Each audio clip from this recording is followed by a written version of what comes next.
being the host. I missed that.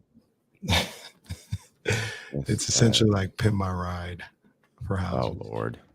Bringing that back, huh? So we're going to have non-functional houses now. A house you can't actually live in. These houses going to be crazy.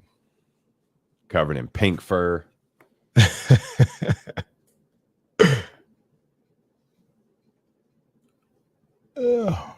Will Z, what's happening? Johnny G, what's good? Cheryl, be more. What's happening? Oh, no. Dave Garcia, good to see you in here. Cole, securing the Bagley, what's good? Lamar, Schmuddy, Patrick, Garvin. TC, what's up with my brother? Last night, I love these takes. The Warriors are in trouble. Yeah, it's the first game. They're down 1-0. Like, let's relax, everybody. Last night I watched. Did you ever see Roy Jones when he got disqualified for hitting the guy when he was down? Roy Jones? No. Yeah, it was his first loss ever.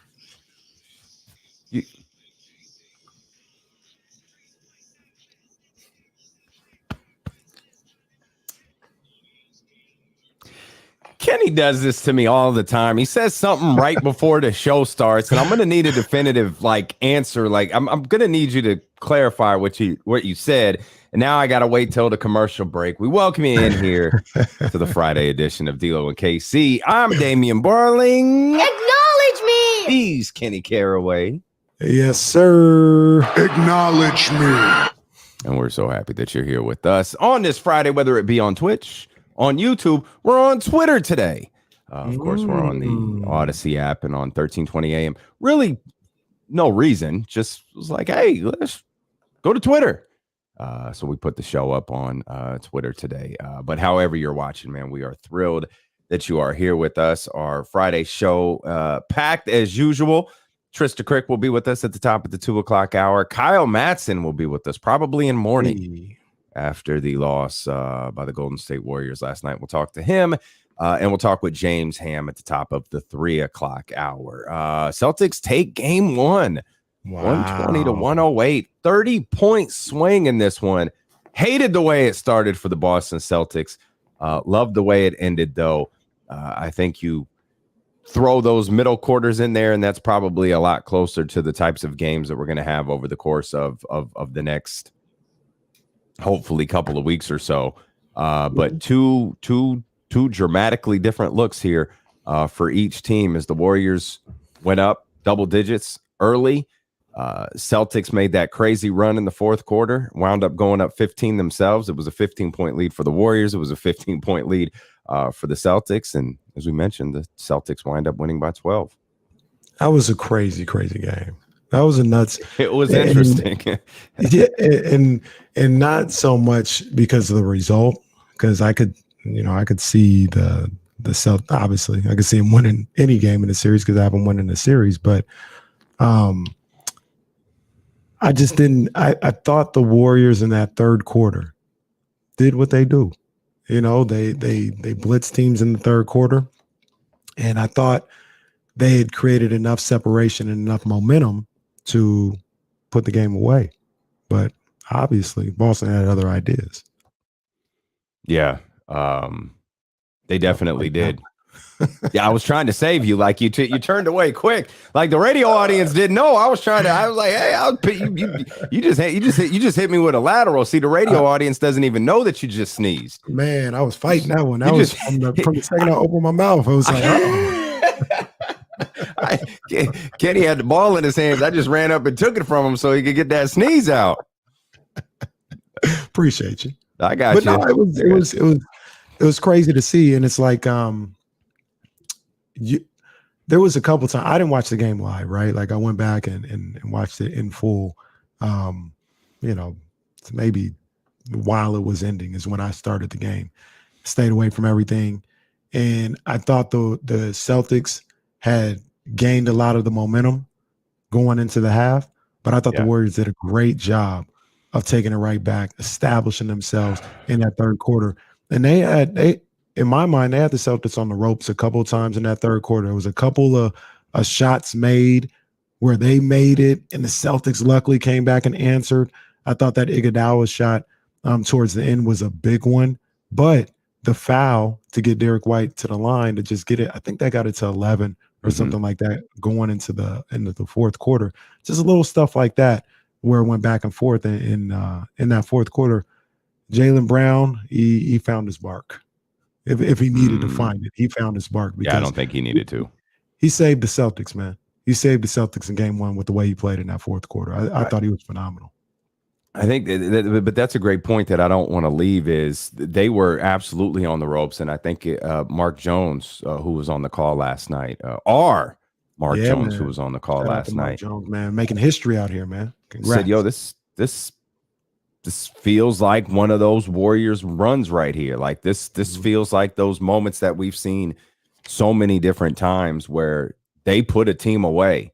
And it would be the next possession. You mentioned the Derek White getting to the foul line. I think there's a Marcus Smart corner three in there that kept the lead. I think that was when it was 15 or 14 or something like that, and it brought the lead back down. And it never got. It got okay. You're sweating a little bit, but it never got. Oh man, let me put on The Office. Like it never got on it. And I also realized this yesterday, and I'll admit it. In that third quarter, I found myself getting like frustrated. I realized I'm invested in this series a little bit more than I intended to be, and I don't like this feeling. Well, I don't like this. Welcome. I don't like it. Welcome. I don't like it. I don't like this at all. I was like, oh God, and now I'm antsy. Like I got the computer in my hand, and Did we throw the remote at all? No, nothing like that. Nothing like that. But I let the series get a little closer. A couple more games. The remote might be thrown. I grew out of that. I haven't done that since the Cowboys lost to the Giants in the divisional round. But I found myself doing other things, and I just realized, like, why do I feel like this? And it dawned on me, oh no, I'm invested in this. I'm invested in the Boston Celtics. Oh man, I don't like this. I don't want to do this. And then of course it was fun at the end, but I realized, like, why am I now you're here? Why am I here for the rest of the series? Why am I here? What did I do wrong? Here I am rooting for the Celtics. You're here for the rest of the series, man. You know, this is no longer a partial observer. Like you got a dog in the race.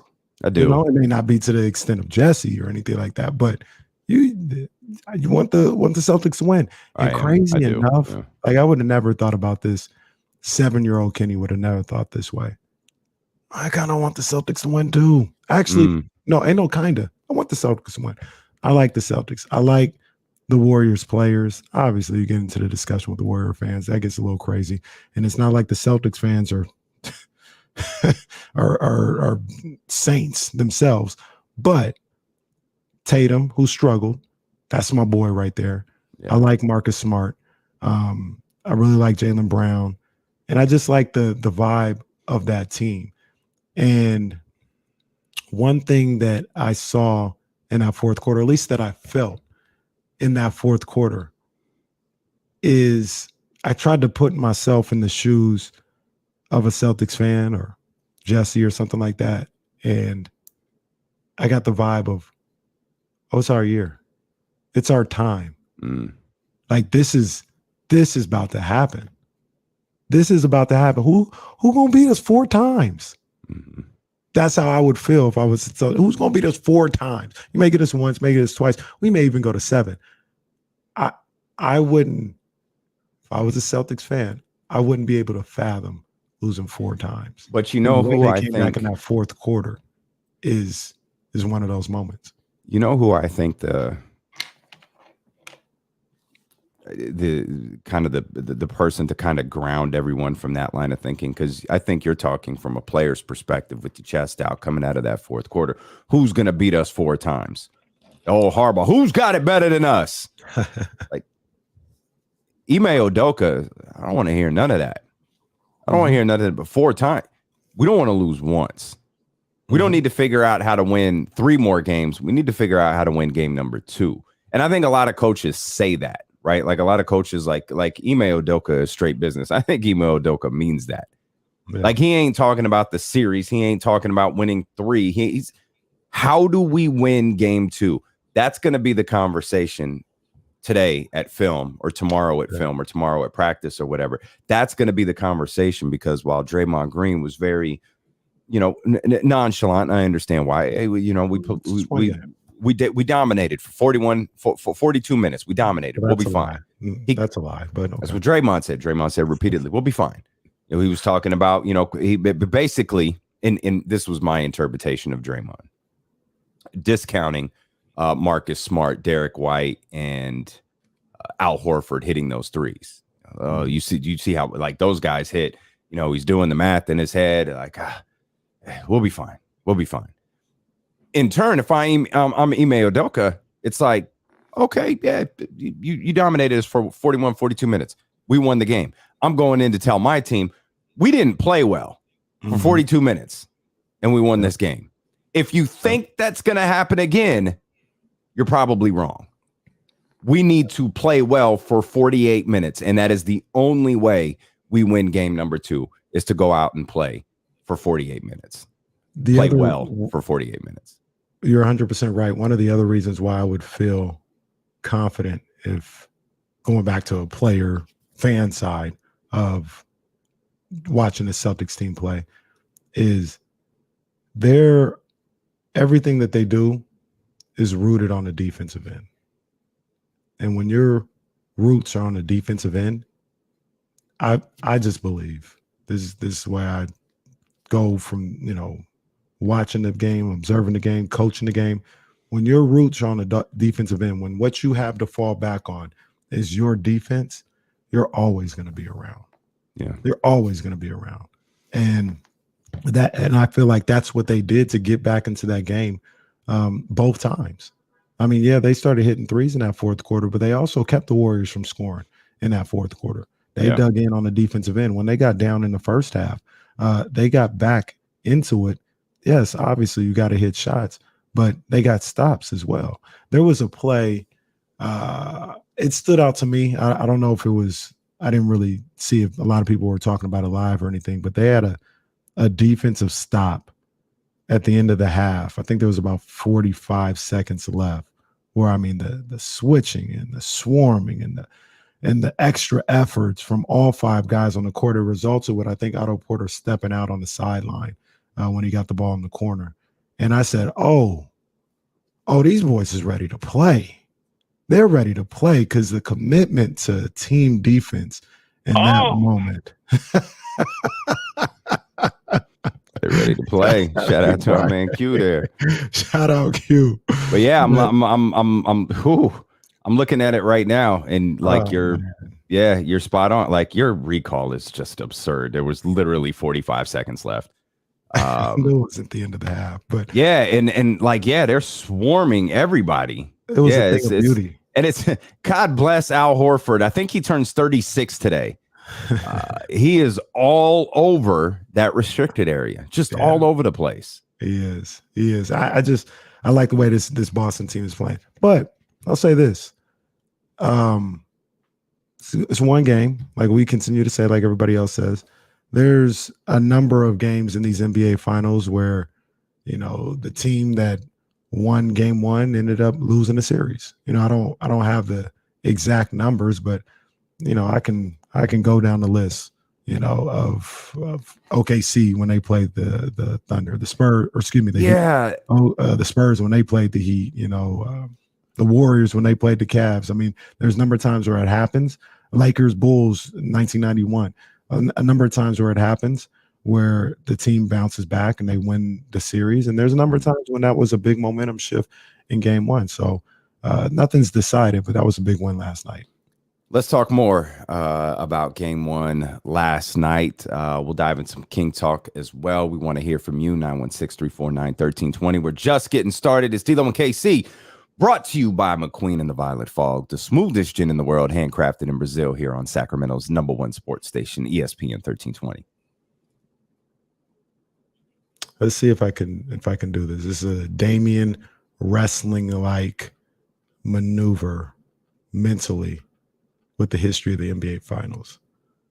Lakers won game 1 and lost in 91. I don't know what happened to Houston and New York in 94. I think I saw a number that said, I couldn't verify this number because I think 70%, and I can't figure out how this actually works. 70% of the teams that win game 1 win the NBA Finals. But it was like 40% of the teams that win game 1 on the road win the series. Yeah. We've seen that often. Like I said, you go back to 01, Philly won on the road in game 1. Dallas and Miami, that was at home the first time. Okay, so to answer your question before the show started, and I have you ever bit your lip before and then like now you're just like prone to biting it? Oh yeah, that happened. At some point during this show, I'm gonna bite my lip. So stay on that dump button because I bit it twice in the opening segment, and I did everything I could to pretend like it didn't hurt like hell. You kept saying Roy. So Roy Jones lost his first fight. Yeah, so Roy was considered by many pound for pound #1 fighter in the world. He was a light heavyweight champion at that time. I think he was probably like 28-0.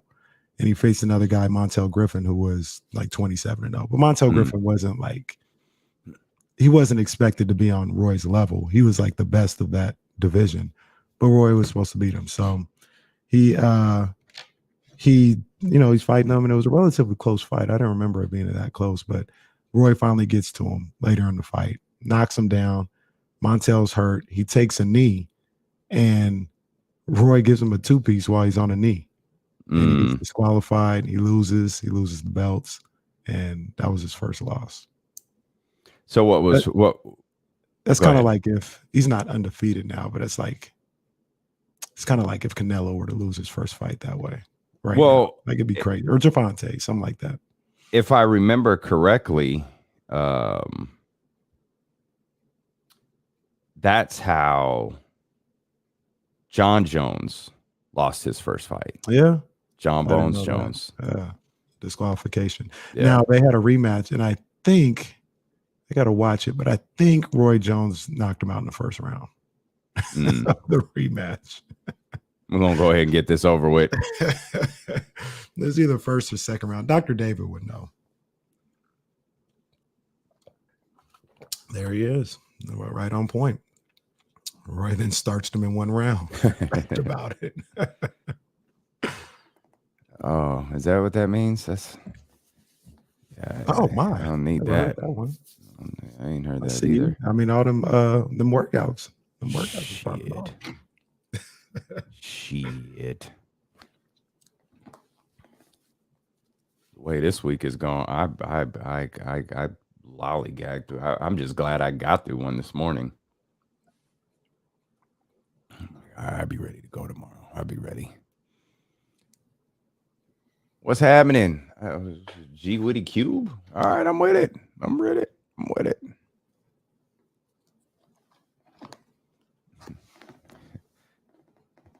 I strongly discourage this. Strongly. I will wait for you.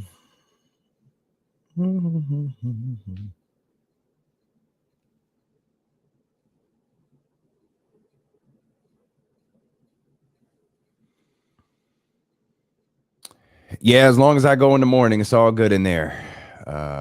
It's all good in there. If I go in after the show, don't want to do that. Chain, that's my dog Bone. A smoothie right here. Smoothie, shout out. She came home today. The doctor brought her. Oh wow. Yeah. Wow. Brought her home right before the show started. Nice. TC, no, I'm not getting sick.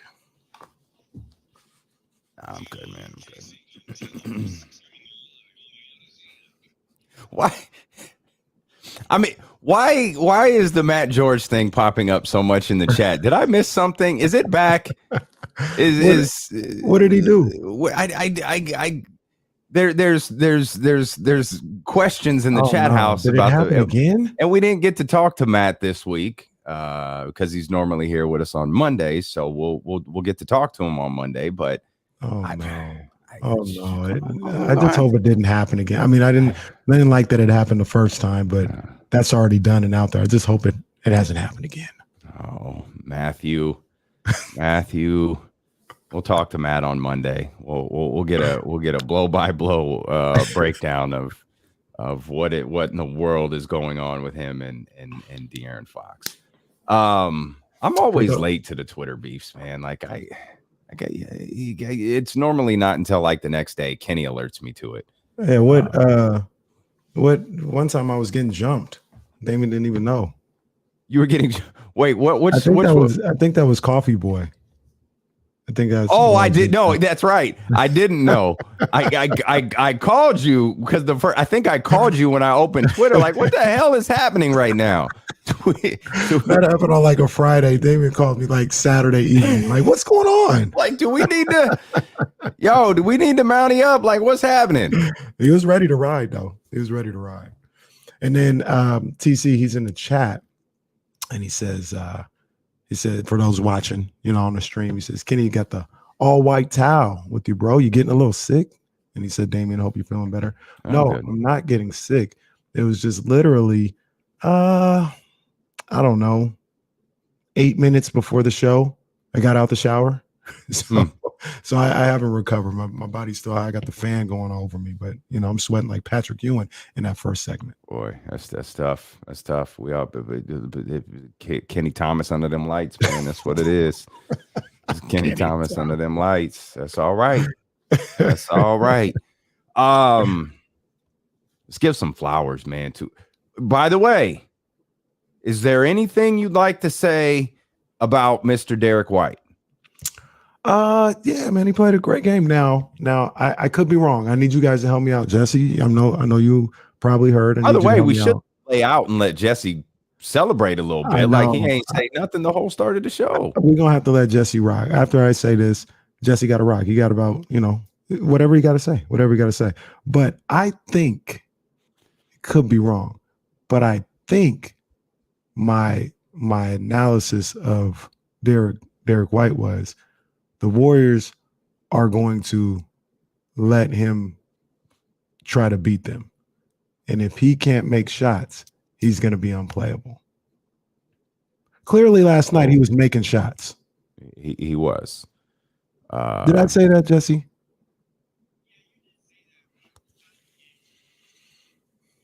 I also thought you were Game 6 of that Miami series. I also thought you were rather disparaging about the actual acquisition of Mr. White. Oh well, I mean that's he's done a great job. I don't take anything away from the time that he's had in Boston, but that wasn't it ended up being game changing when it happened. I mean, wasn't breaking the glass because they traded for Derek White, and that's saying something given how freely you press that broken glass button whenever something happens. Derek White, he was phenomenal last night. He was hitting all the big shots, and that one he hit where he had the pump fake and Curry stayed on him and shot clock winding down. He's like, "Oh, I'm gonna go up with it again," and cashed it. That was crazy. Derek White was the game saver before. Well, it went from Jalen to Derek to Al Horford in that fourth quarter. Yeah. This isn't like Al Horford doesn't have the Al Horford game anymore. It's like this is like the Al Horford postseason. Like my man is 36 years old playing in his first NBA Finals game, and like I love that you brought up that defensive possession before halftime. And like if you get the opportunity, if you watch the game back or if you ever look at highlights and you see 45 seconds left on the clock, just watch Al Horford. And he's not moving, like he's just staying in his area, right out the key, into the key, right out of the key, into the key. He is just circling that area of the court and guarding everybody in sight. It really is. I'm glad you pointed that out. It is a phenomenal defensive possession that leads to Otto Porter turning it over. And even though Draymond said the Warriors dominated them for 42 minutes, it was 56-54. Scott, they weren't even leading at the half. They were dominating 42 minutes. Al Horford, by the way, 26 last night, 21 for Derek White. You mentioned Jaylen Brown, 24. So all this happens while the KCC title holder goes 3 of 17. And Jesse and I think we were talking about this before the show. I actually don't remember if it was during the show or before the show, but his first couple of looks, like he looked like this was his moment and he knew it was his moment. And the moment was a bit heavy for him there in the first quarter. He missed, I think they were back-to-back threes, or if they weren't, they were in really close proximity of each other. Yeah. And he missed them by a lot. Like it was just like, because Steph had hit one, and I think Tatum was like, oh, yeah, we're going to do this. And okay. All right, that's all right. That's all right. And I think Steph hit another one. And because Steph had the crazy first quarter, and shout out to everybody who tweeted us. I think Steph heard the Elgin Baylor stat and thought, oh, let me go ahead and grab that here. Having 21 there in the first quarter. And I think Tatum was trying to, it felt like I hated the way the Celtics played in that first quarter, because it felt like they were trying to match Steph. Like, Steph's hitting this, we're going to hit a three. They wasn't hitting them. Tatum definitely wasn't hitting him, but he wound up finishing with just 12 points. And 3 of 17 shooting. So again, but he was playmaking. He was playmaking. He did 13 assists. Absolutely. Absolutely. And that's one of the reasons why, like, I look at his game. He didn't shoot well. We all saw that. You know, we all see what's going on. But I still think he was effective. I still think he had a relatively good game because of the playmaking he did for others. And he still played defense out there. He was part of that group that was swarming around, man. So that was a great example of having a guy where he can still be effective even if the shot isn't falling. Sure. Yeah, he did. He tried to find that shot, though. Oh, yeah, he did. I mean, he tried. He tried. Looks like he had some wide open looks. And that's what you want, though, right? Yeah. You don't want him to not take them. Right. No matter how bad, if Kobe's this guy, right? Kobe will be the first to tell you, if I'm 0 for 24, I'm gonna be 0 for 40, because I'm gonna get that shot. I'm gonna find it. He tried to find it last night, just couldn't. But he did a tremendous job. You talk about guys who find ways to get involved. You know, Tatum, obviously you expect more from him offensively, specifically scoring wise. You get that 13 assists from him, you'll live with that 10 times out of 10. Robert Williams finding a way to make an impact over and over and over again. He's never a big focal point on the offensive end, but he got, his 4 block shots yesterday, and you're always kind of wondering what exactly is his health status. He found ways to contribute. Yeah. I like Robert Williams, man. I like Robert Williams a lot. He's a guy that, it's not just me. I've heard a couple of people, I think Deuce was on here talking about yesterday. He's an X factor in this series. If he's able to play, if he's able to be out there, and I don't think there's a situation where he's going to be 100% because of that knee. But if he's, 80% and able to play every game, he could change stuff. I thought when they were starting to get stops in that fourth quarter, he was in there contesting shots, getting on the boards, making shots difficult at the rim for Golden State and giving them other opportunities. He's great in that dunker spot. We saw him 2 times, one time with Marcus Smart, another time with Jaylen Brown, catch that alley-oop and create indecision for whoever's supposed to be helping, whether it's Clay or Draymond or something like that. And I just think that when he's good, when he can go, it creates problems for what Golden State wants to do. At the very least, it keeps them from dominating inside. I'm not saying he dominates Looney and Draymond, but it doesn't allow them to dominate the way we saw them dominate in some of the Memphis games and the Dallas games. Looney, 22 rebounds, 12 offensive rebounds, Draymond on the boards. I don't think we see that with Robert Williams in there. Robert Williams and Horford, I don't think we see that going on. And because of that, I know Jalen Rose talked about it, and it's funny because I was talking about it as well. It's a great point. Those guys are going to have to score if they for Golden State. Looney, Draymond, these guys on the inside, they're going to have to score, and they're not guys that you dump the ball down to and let them go to work. They're guys that kind of get garbage points, offensive rebounds, dive into the cup, things of that nature. That's how they score. And if Rob and Al Horford are able to take that away, that's putting a lot of pressure on Clay, on Wiggins, on Jordan Poole, on Steph Curry to essentially score all the points. I don't know if the others are as good as Boston's others. Even if somebody said this earlier. I like that. Somebody said this earlier, and I got to think about it. Maybe we got time. Maybe we can work through it together. But they said after, it might have been Bill Simmons, so take that for a grain of salt. But said after Steph Curry, if you say he's the best player in the series, when do we get to another Warriors player?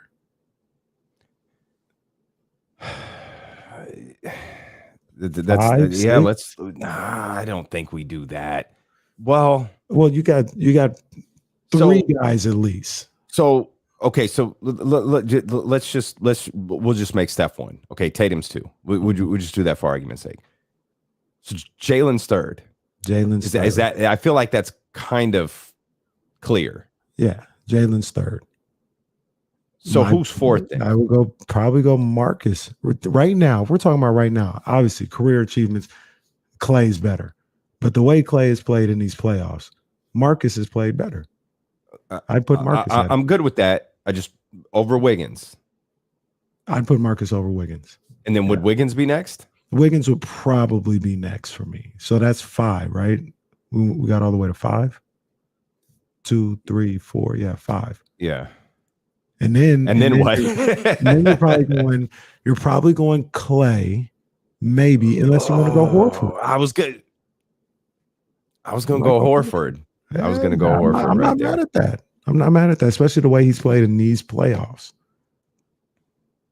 But I think your other point was too. We were. I don't want to say were.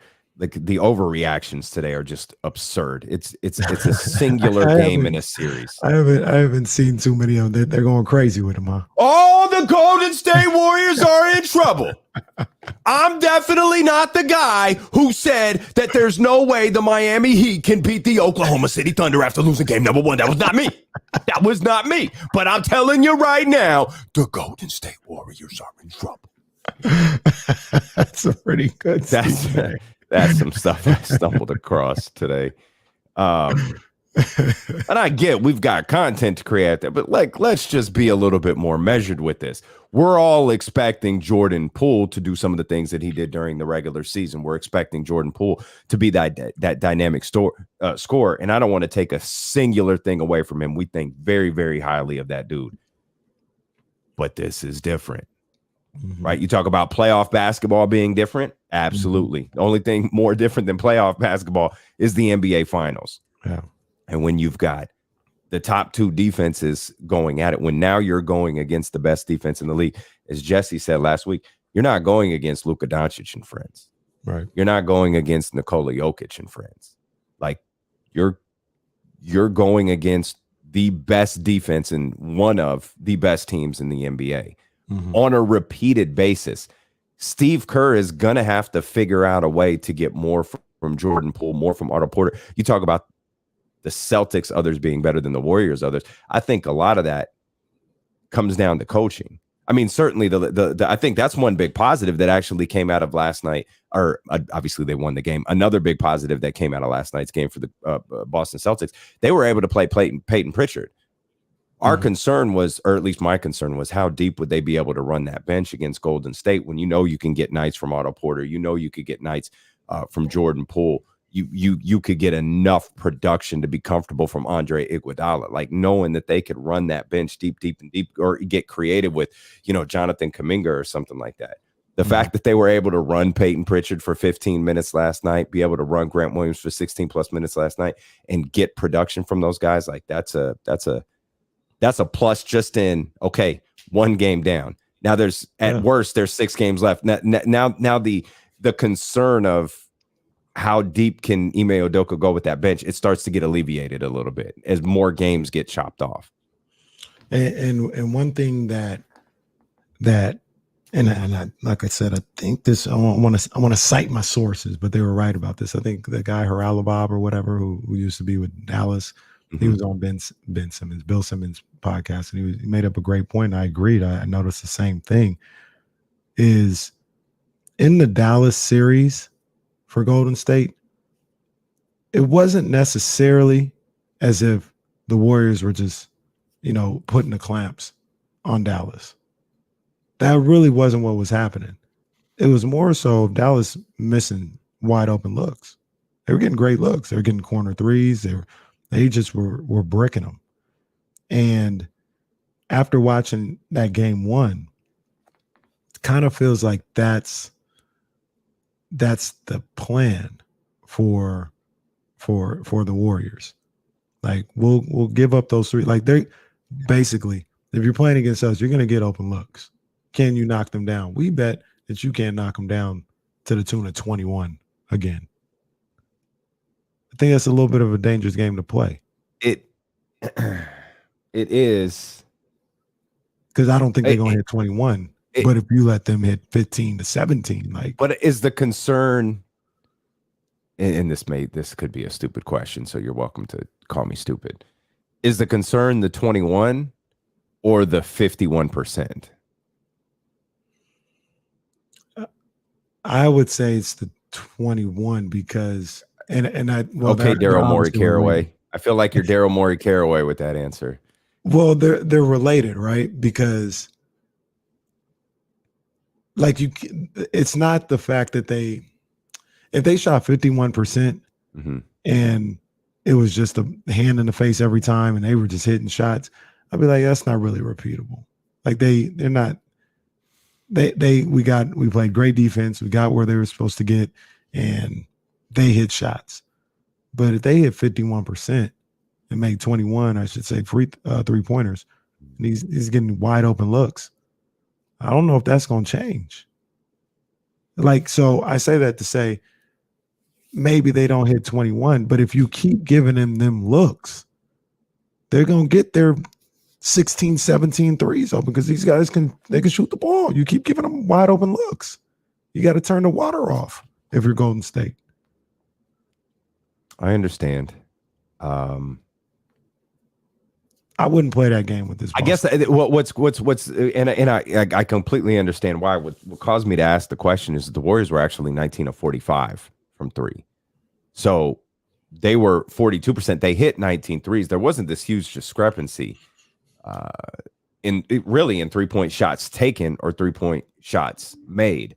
I think both teams have a lot to work with here.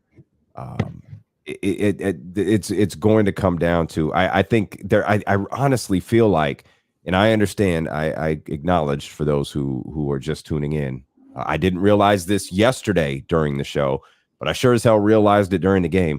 I do have a rooting interest in this. Like I'm rooting for the Boston Celtics. And that's not Golden State Warriors. Hey, I love the greatness of Steph Curry. I think that's a great story for us. I think that's a great story for the NBA. But there's a lot of things about this Celtics team that I love, and there's a lot of reasons that I want to root for them. But I think they both have a lot that they can take away from this game. Another big plus for Boston is they survived the Curry moment. A lot of teams can't survive that. Now, there's probably a big plus that it happened in the first quarter, and you have time to regroup. You have a ton of time to regroup after, a Steph Curry moment, but you survived that. You survived the crowd's reaction to it. And then you survived that third quarter run that Mark Jones pointed out on the broadcast yesterday that we have seen time and time and time again during the dynasty run of the Golden State Warriors. Like they're a lot like, I don't know what it is about these third quarters and great teams. They're a lot like the UConn women. Like when the UConn women were on that run, like that historic run where they were unstoppable, the game was made or make or break in that third quarter, at the start of the third quarter, every time. Like if you could hold them off and you could get to the end of that period, you'd be in good shape. More times than not, by the time you got to the first TV timeout, you were down 14. It was tied, or you were down 1 and you were feeling pretty good about it. And Gino took that personally and he put you away. Same thing with the Golden State Warriors. Steph took it personally, Clay, Dre, whoever. They all took it personally. They're all Michael Jordan with the iPad in his hand, and they went and put you away before you got to the first TV timeout. And that's a good point, because I watched the game and I felt I didn't know, they were going to win or anything like that, but I just kind of looked at the landscape of everything, and I felt like the Warriors, I don't know if it wasn't a good sign that Steph Curry was playing the way he played in that first quarter. And I think Boston was down 4. And I was like, man, this guy went crazy. 21 points in the quarter, 6 threes. You would think that's at least a double-digit lead. But Boston was able to stay composed and still stay in that game. And I think a lot of what their game plan is going to be is, I'm not going to say they just let Steph do whatever. They're going to play hard defense, make him work, give him different looks, things of that nature. But essentially, they want to see these other Warriors beat him. They'll give Draymond whatever shot he wants. Yeah. If Howard gets in there, they'll give him whatever shot he wants. That was clear last night. Otto Porter. Yeah. So they're gonna make sure, and I think this is the best way to do it. You think they'll let Otto Porter rock from anywhere? I think they'll let anybody rock from anywhere outside of Steph. Their game plan, and I take that back because this is going to sound contradictory. Their game plan is, we're going to work hard on Steph. We're not going to let the other guys beat us. Like, we're going to make sure we're solid in our assignments and what we're doing. So whether that's we're leaving Draymond open, or whether that's we're not going to give Jordan Poole no airspace. Klay Thompson, he's going to have to beat us off the dribble.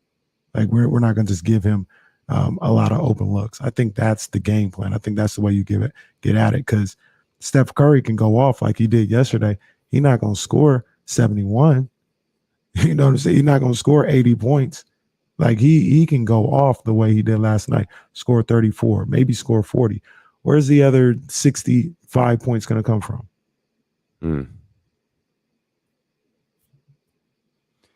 Yeah, I don't have an answer to that. Could come from those other guys. From Clay, that's from what, Wiggins. And that goes to what we were talking about earlier. You're gonna, if you're Steve Kerr or you're that Golden State Warriors team, you're gonna have to figure out a way to get that from Jordan Poole, because you're probably gonna have to get it when some of the starters are out. And I'm talking about the starters on the Boston Celtics side also. Yeah. Well, that brings up another point. You landed on a gold mine. What?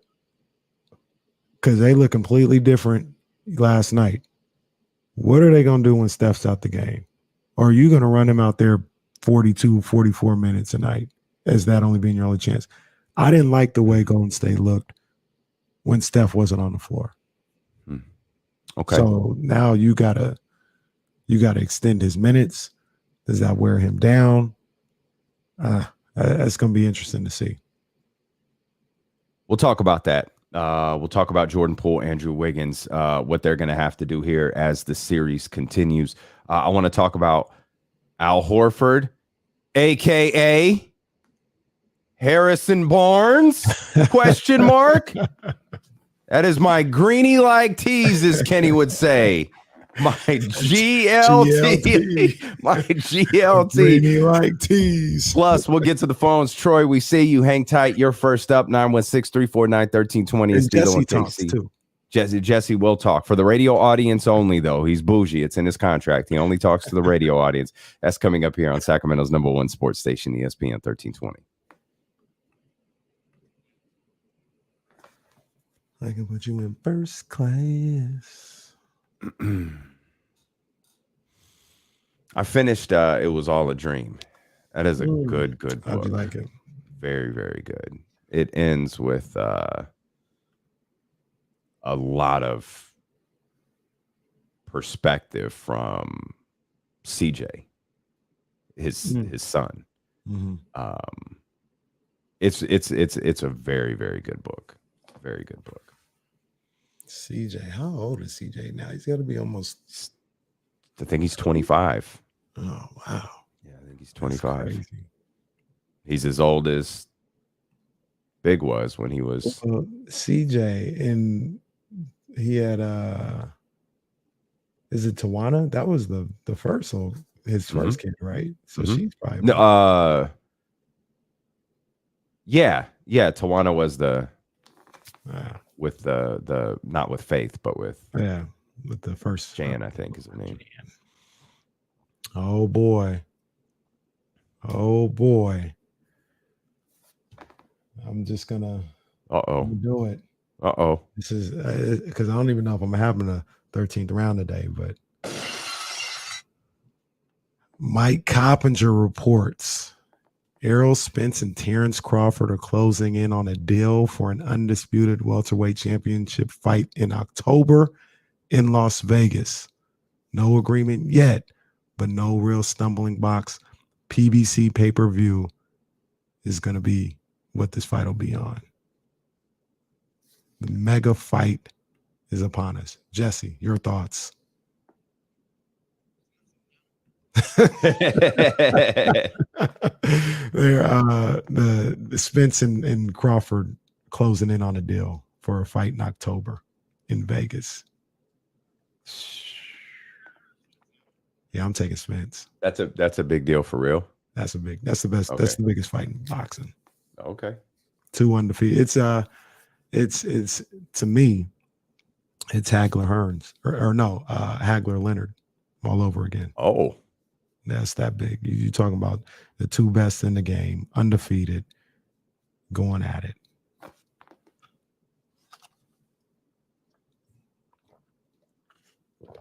Was there October? D'Lo and KC live from Las Vegas all week.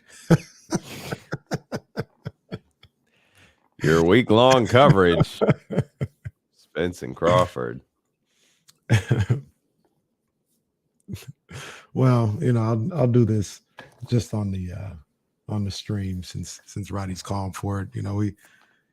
Steph Curry, exclusive post-game press conference from Steph Curry. Players, this is not on you. So listen, this is not on you. Players, y'all did everything. Y'all did your heart. Y'all did everything right. It was the coaches.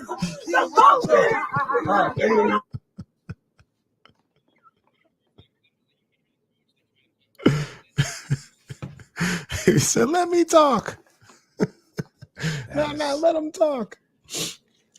That's always. Well, Ramsey, see, you always got to jump out the window. No, this is not bigger than Mayweather Pacquiao.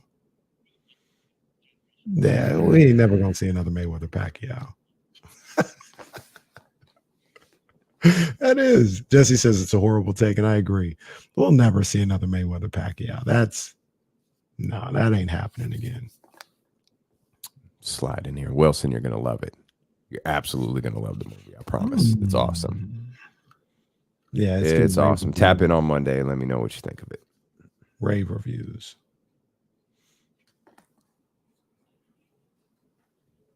Stephen Brown, casual. Trysta Krick doubling down on Golden State to win the championship. Oh yeah, you weren't here last week. She's putting all her energy into jinxing them. Oh, I like it. I like it. I like it.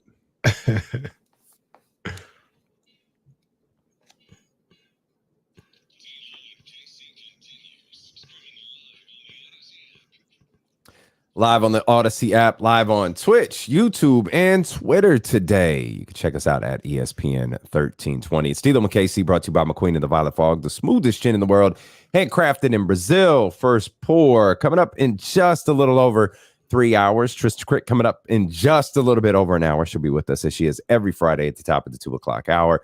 Kyle Madson right after that. And then our 1320 Kings insider and creator of the Kings Beat, James Ham, coming up at 3 o'clock. Let's get to the phones here real quick. 916-349-1320. If you want to get in here, let's start with Troy. Troy, what's happening, brother? Troy, I know you're there, Troy. I heard you a little bit, Troy. I heard you off in the distance. I'm doing good, brother. I'm doing good. Yeah. All right, we got you. We got you. Now. Okay. I was calling because I know KC, the coach up there. How do you feel about that body language that Steph Curry was giving in the fourth quarter, man, when them shots wasn't dropping? I mean, maybe anybody else, there might be some concern, but Steph is fine. Steph is cool. If anything, he probably was frustrated. I saw him a couple of times. He missed like a little bunny. He was frustrated with the miss. He's like, I can't believe it's happening. But Steph is fine. I will say this though, and I want to get your take on it. When Magic, shout out to Magic. We all got jokes for Magic. Oh, but Magic said at halftime, he said, I see the Warriors tugging on their shorts a little bit. They looked a little fatigued. And in that fourth quarter, looked like they might have ran out of gas. Now, is that the, time off is that double-edged sword that, players will regularly talk about, players who become analysts will talk about, and that, like, sure, you in theory, you think that the rest is great, but it also gets you out of game condition. And it's one thing to practice, but practice is a balance of practice and recovery, right? If you're Steve Kerr or if you're any team, you're trying to balance the two. We've talked extensively about the path that the Boston Celtics had to take to get here. And, it's the scar tissue. Like they've built that up. They've built up that endurance. If this is truly a marathon, they're past the 20 marker now. They're on mile 22. Whereas, the Warriors, they may have gotten through, that first dreaded 20 a little bit too easy. Maybe they were able to sprint through it, got a couple extra orange slices and Gatorade on the way, and now they're wearing out here this final 6 miles. Is that what you're gonna have for the people tomorrow? You're gonna have some orange slices for them? Am I doing that tomorrow? You've kind of fallen silent on it. Like, no, I didn't. I guess you are. You're good. Okay. Yeah. So I'll be handing out orange slices to people on the tomorrow. The bubble run is the bubble run. I'll be handing out foam covered oranges apparently to people tomorrow. While playing Rihanna, Only Girl in the World. on loop like 40 times. That's my song right there too. But we often hear that like rest in theory sounds good, but ultimately it could be a problem. Now, if that's the case, and have no idea if it is, if it's the case, it's a game one problem. It's not an NBA Finals problem. It's like everybody talking about experience. 20 some odd games of NBA Finals experience to 0. Okay, that's cute. That's probably an issue in game one. If you get to game 7, maybe you factor it back into the conversation there. But really, these two story it's a story once. If fatigue, if too much time away is an issue, it's an issue only in the first game.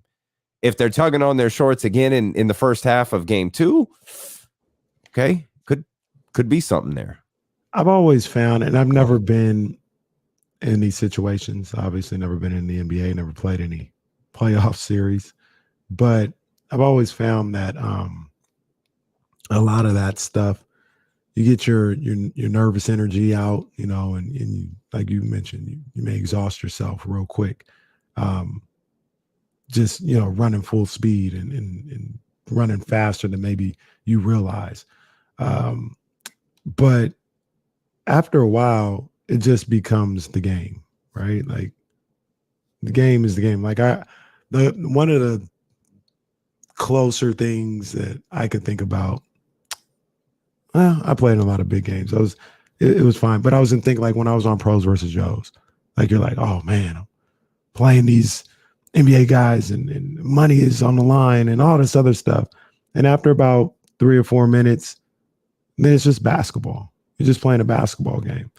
And I think that's what will happen for the Warriors moving forward in the series. And also for Boston when you talk about experience. Like you got the nerves out, you experienced it once, all the lights and all this other stuff. But after a while, it just becomes a basketball game. And I think that's what happened more so last night than them just getting tired. They were playing a basketball game and they lost. Yeah, I don't think they were tired. I don't think they were fatigued in that fourth quarter. Because obviously Magic said they were fatigued. They came out and balled out in the third quarter. Yeah. So they just played and lost. Missed some shots. Celtics made shots. I've heard it's a make or miss league. Make or miss league, man. Heard that before. Yeah. Al Horford obviously had a tremendous performance with his 26 last night. And Jesse, you want to say anything about your squad, by the way?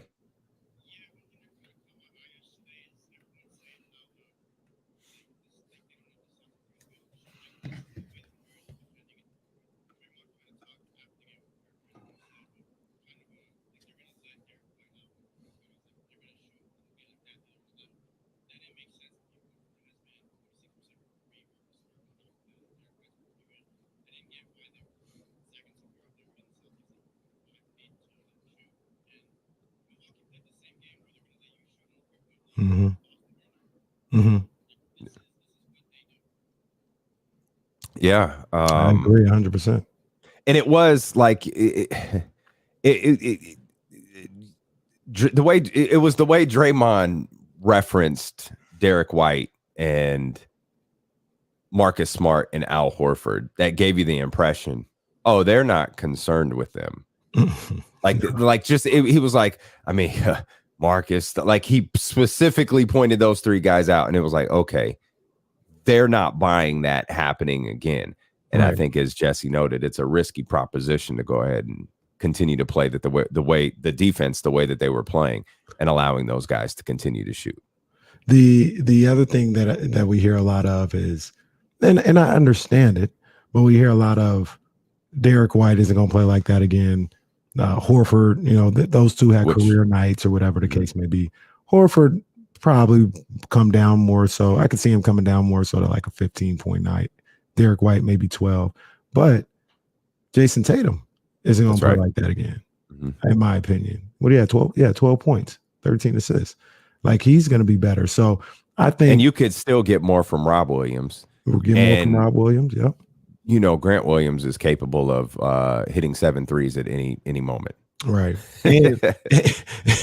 And in this situation, when Jesse just laid out like how they're playing defense against these guys, like if Derek White, he's not like great, but if you're giving him wide open looks, he'll knock it down. Right now, the way Horford is, if you give him a wide open look, he's going to knock it down. You know what I mean? Like I can't see Al Horford just being stone cold for the rest of the series with wide open looks. You're gonna have to give him different defensive looks and contest those shots a little bit more to get him off his groove a little bit. You're listening to D-Lo and KC on ESPN 1320 KIFM West Sacramento, KRXQ HD2 Sacramento and Odyssey Station, and driven by Lashers Elk Grove Dodge. We've talked a lot about like so-called role players, like we've specified, okay, Steph is, the best player in the series, or Jason Tatum is the best player in this series. And we've tried to establish who are the best duos. Is it Steph and, Clay, or Steph and Draymond, or Steph and Jordan Poole, or Steph and whoever there on the Golden State Warriors? Or is it Jason Tatum and is it Jaylen Brown? Is that the best duo in this series? And it again, the focal point today has been on guys like Derek White and on Al Horford. And so oftentimes this series, this postseason, the conversation has been on Robert Williams. And you think about these role players and, we're talking about the Sacramento Kings in this upcoming draft. And filling out this roster and what does this roster look like? Can you have dynamic role players when you don't have like a top 10 player in the league? Right? Like, how would you measure, like, because we're looking at the role players for this Boston Celtics team and just praising. Mm-hmm. And it's like, okay, can you have that level of play from role players when you're not Tatum and Brown, you're Sabonis and Fox? You know what I mean? Mm-hmm. Is it measured the same way? Is it measured differently? Like how, because we keep, you did this regularly. I think it was the Miami Heat series that sent you over the top when you started pointing out the different guys on Miami. Like this team is in the Eastern Conference Finals, and we're talking about all of the help that we have to add here to Sacramento. But that Miami Heat team has Jimmy Butler. Mm-hmm. And, maybe he's not top 15, but he's a hell of a ball player in Bam Adebayo. Right. Like, how do you, like, is the measurement a little bit different when you don't have that top 15 player? And or players? For me, it all goes to what we're talking about. Like, to get to the NBA Finals, to get to the Eastern or Western Conference Finals, yeah, you need Tatums, Currys, Butlers, guys like that to go with the role players. If we're talking about getting an 8 seed, a 7 seed, to me personally, Sabonis and Fox should be fine. They should be fine. You throw in a Harrison Barnes, they should be fine. You have enough talent to get to that level with those guys. And if you don't, this is what I continue to say. If we hear people all the time talking about, oh, you need so much more on this team, and so much more starter. You already got three out of the 5 starters are bona fide. Like, you should be able to take 2 guys that are starters or fringe starters and contend for a playoff spot. No doubt in my mind. And if you can't, with those guys that you have that are 3 legit starters and guys like Fox and Sabonis who, are cornerstones for this franchise right now, then you got real questions about your cornerstones. Like, I'm in the minority. I'm not expecting anything. I'm not predicting. I'm not saying, I'm gonna tell you right now they're gonna make it. It's not that. I'm telling you, with Fox and Sabonis together, they absolutely should be in somebody's playing game. I know that's not the goal, but that's the floor to me of what they should do. If they can't do that, then we got big questions about Fox and Sabonis. So yeah, you can get a Derek White, you can get a Peyton Pritchard, you can get these guys to play with them if you have a good enough system around. That's the other question. There you go. If you got a good enough system around and it's not complete chaos, and you should be good enough to be a 7-8 seed playing in a playing game, something like that. That's the bare minimum of what I'm expecting from these guys next year. I started thinking of this all because as I was watching Al Horford last night, I couldn't help but think of Harrison Barnes. Like Al Horford, just to not in the way that they play, of course, just Al Horford, a steady ball player, consistent, never been a 30-point per game scorer, never been a 25 per game. I don't even think he's been a 20-point per game scorer, but he's been consistent through his entire career. 15, 16, 17, 18. That's his wheelhouse. That's where he's at. 8, 9, 10 rebounds. That's his wheelhouse. That's where he's at. And that's very literally who and what Harrison Barnes is. He is steady in everything that he produces for the Sacramento Kings. And I know that the Celtics are very much in a different position than the Sacramento Kings are, but I just can't help look at Harrison Barnes and go, how is he not? And plus, he's also 6 years younger. But how is Harrison Barnes not an important? Like, we keep established veterans. How is that guy not Harrison Barnes? It is. I agree. Okay. I agree 100%. So I'm glad. I'm glad we settled that in. I just don't get it. Our guy Rory says, should you be competing for the 8th seed if you don't have a player who can be a top 15 on the team. Like, no, like top 15 in the league, I think is what he's saying. I mean, it's all relative, but I'm going to tell you like this. Yes, you should be competing for the 8th seed if you have Sabonis or Fox.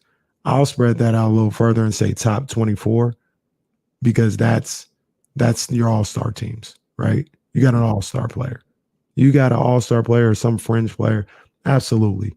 The expectation should be 8th seed. You got two guys that are either there. Sabonis has been there before. Fox hasn't been there, but he's one of those fringe guys where people feel he has the talent.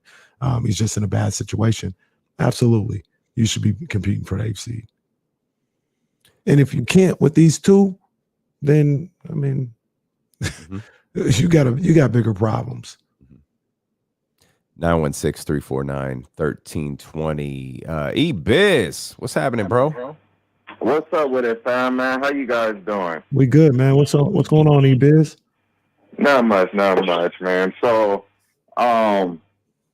I just have to say two things. I remember when I first started listening to you guys at the beginning of the season, I remember, Damian, you were kind of questionable about it, but I remember when KC said, because I'm always going to remember this, KC said, I feel that we can be the 6th seed.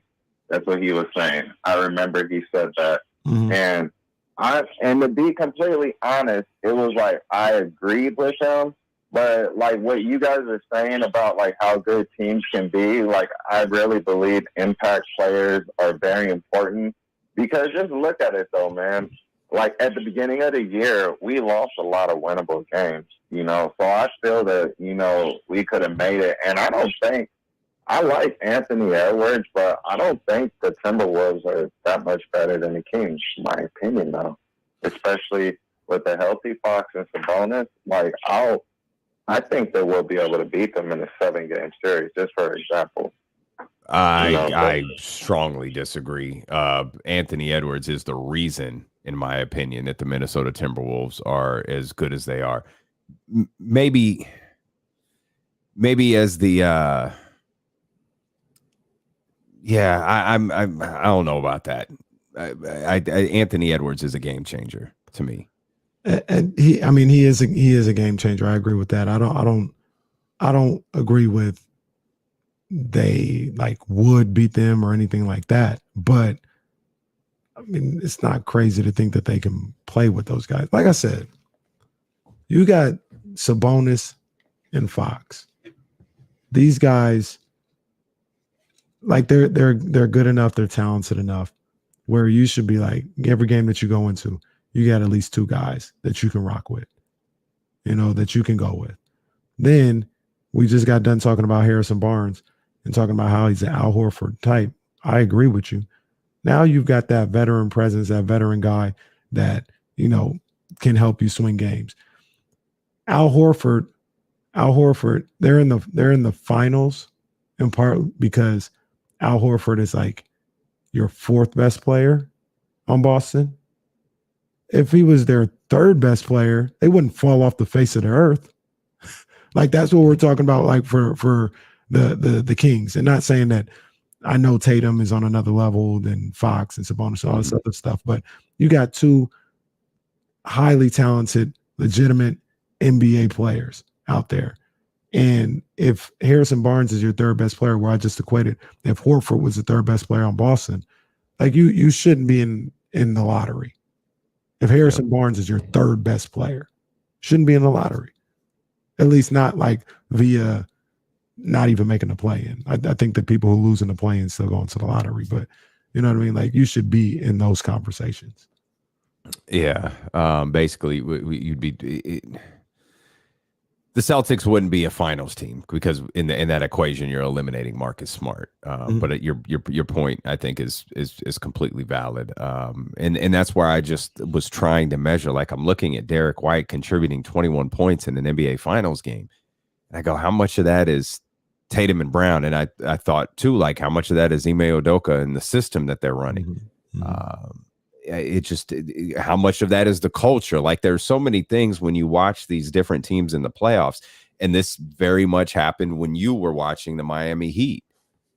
Why Gabe Vincent was in Stockton? Gabe Vincent was here, and now he's starting in place of Kyle Lowry. And many would argue he was a better option than Kyle Lowry, even when he wasn't starting in the Eastern Conference Finals. Like, why does it work everywhere else and it doesn't work here? And I think it's just a combination of so many things, starting with the organization, the system. I think Sabonis and Fox and the whatever tier or ranking you put them in as NBA players, I think that's the least of it.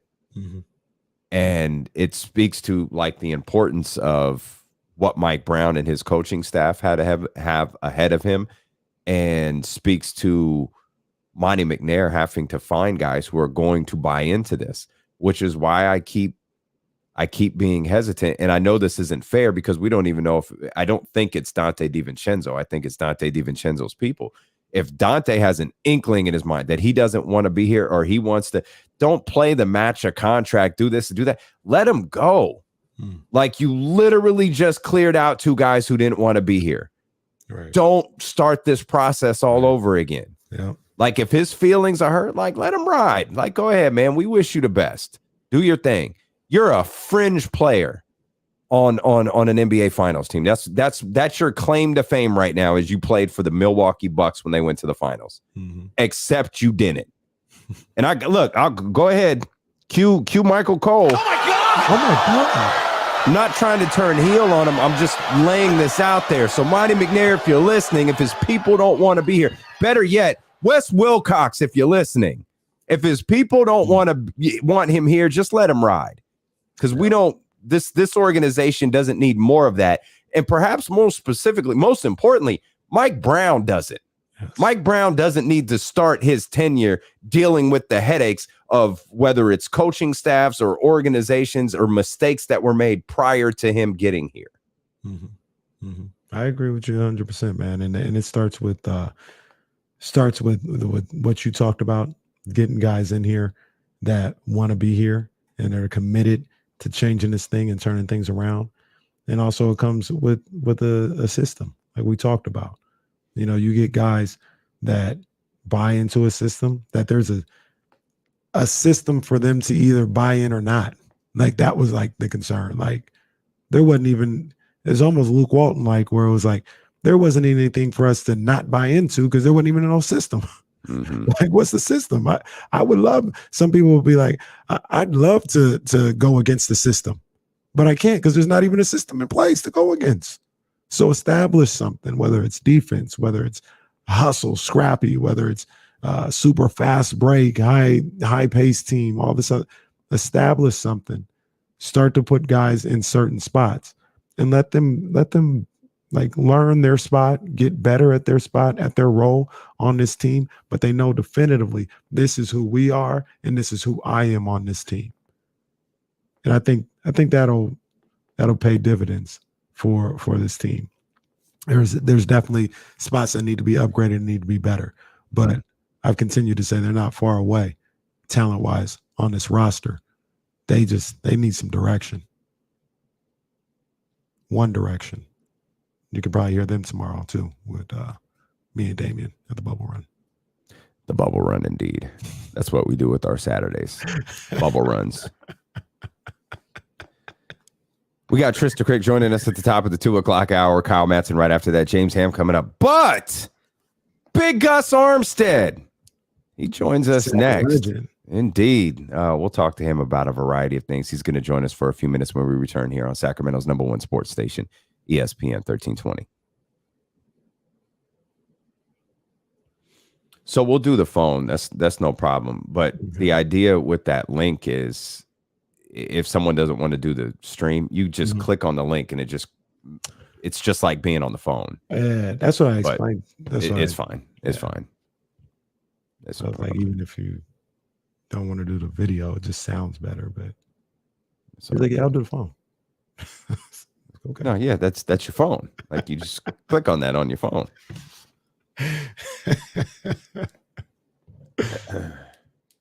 You gonna send me the details, like what time I need to be there and all that stuff? I'm about to hit this guy up. I know To be there at about 7 o'clock. 7 a.m. Yeah. And then they'll just kind of tell us where we need to go. But I'm about to hit this guy up again because I hit him last night. Just double check, and I ain't heard back from him.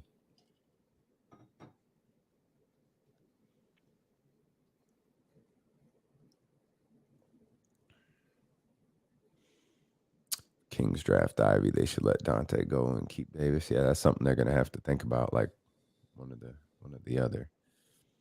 Begging for likes. Brought to you by Dave Garcia Designs. Oh, I just realized I don't have a big Gus nameplate.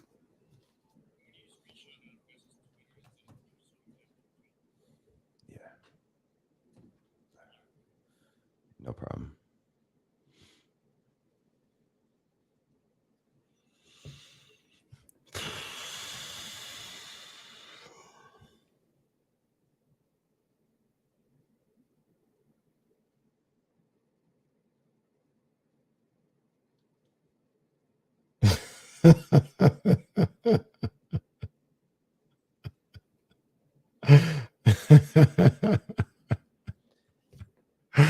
That's hilarious. Just saw something in my group text. Somebody pulled up a text from 12 or a Facebook comment from 12 years ago. Oh Lord. That can't be good.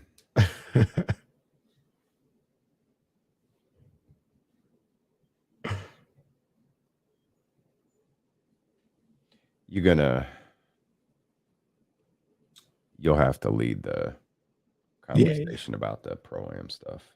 I got you.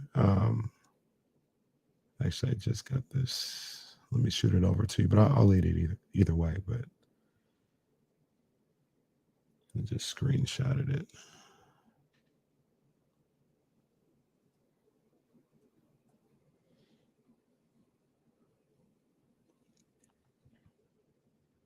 Is there a finals game next Friday night? I think there is, huh? I don't know.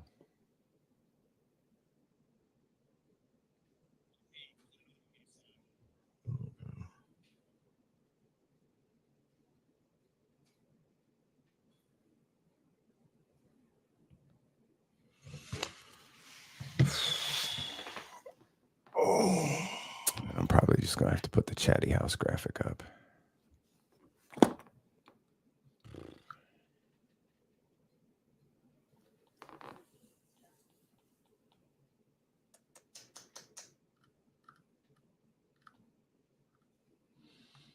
Yeah, man, I'm gonna stop at Starbucks. Get my white chocolate mocha. Maybe I won't get an extra pump of white chocolate. How about that? You know, I'm trying to be a little healthier. I ordered that the other day. I just felt filthy getting that extra pump. I was like, that's a lot. Fam, do you hear what you say sometimes? It's like, calm down, Kenny. Do you hear yourself when you say things like that? What? You just said I felt dirty getting that extra pump. Like, does it process when you say it or fam? Like, I missed that one. Y'all, you think you know somebody? Yeah, your boy Kenny's a wild dude, man. I'll tell you that your boy Kenny is wild. I'm usually on him because I'm ready for a pause. You know, I'm usually on it. That one I missed. Yeah, your boy Kenny is a wild dude, man.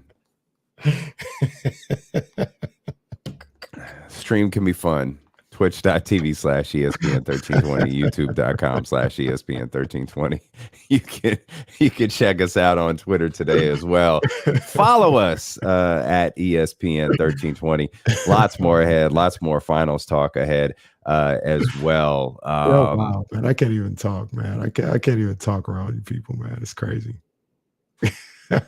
It's funny because normally you do hit us with the pause, but you rolled right past that one. I was like, fam, did you hear what you just said? That was a California roll at the stop sign right there. Keeping it moving.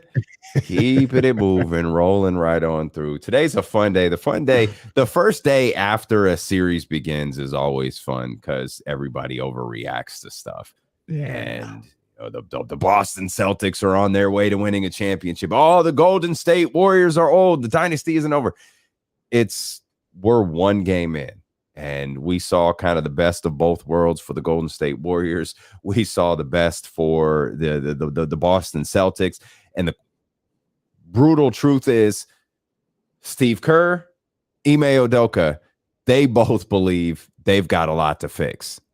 Particularly, actually, I don't want to say particularly one or the other. They both know that they have a lot to fix. Jesse was pointing out the defense that the Golden State Warriors were playing and how similar it was to Milwaukee, to what the Milwaukee Bucks did, and how the Bucks rode with that, and it ultimately bit them. You got to believe Steve Kerr and Sacramento Kings head coach Mike Brown are going to make some adjustments over here over the next couple of days, and the same for Ime Udoka, who's got to think, okay, cool. We survived the Steph Curry run. Okay, cool. We survived that big run from the Golden State Warriors in the third quarter. We did a lot to put ourselves in a better position, but we really relied a lot on the three, and it worked for us here. We got to make sure if that three's not falling, we have other ways to score, and we've got to make sure we get Jason Tatum rocking. And I think they will, man. I think this Boston team and Ime Udoka, they're focused. They're locked in. They're not going to rest. They want game 2. They're not going to be like, job done. Yeah. We got to split. No, they want game 2. Yeah, no doubt. We're talking about developing talent, man. There are a few better at doing it than this brother joining us right here. Big Guss Armstead. Gus, man, thanks for joining us. We appreciate it. How you feeling today?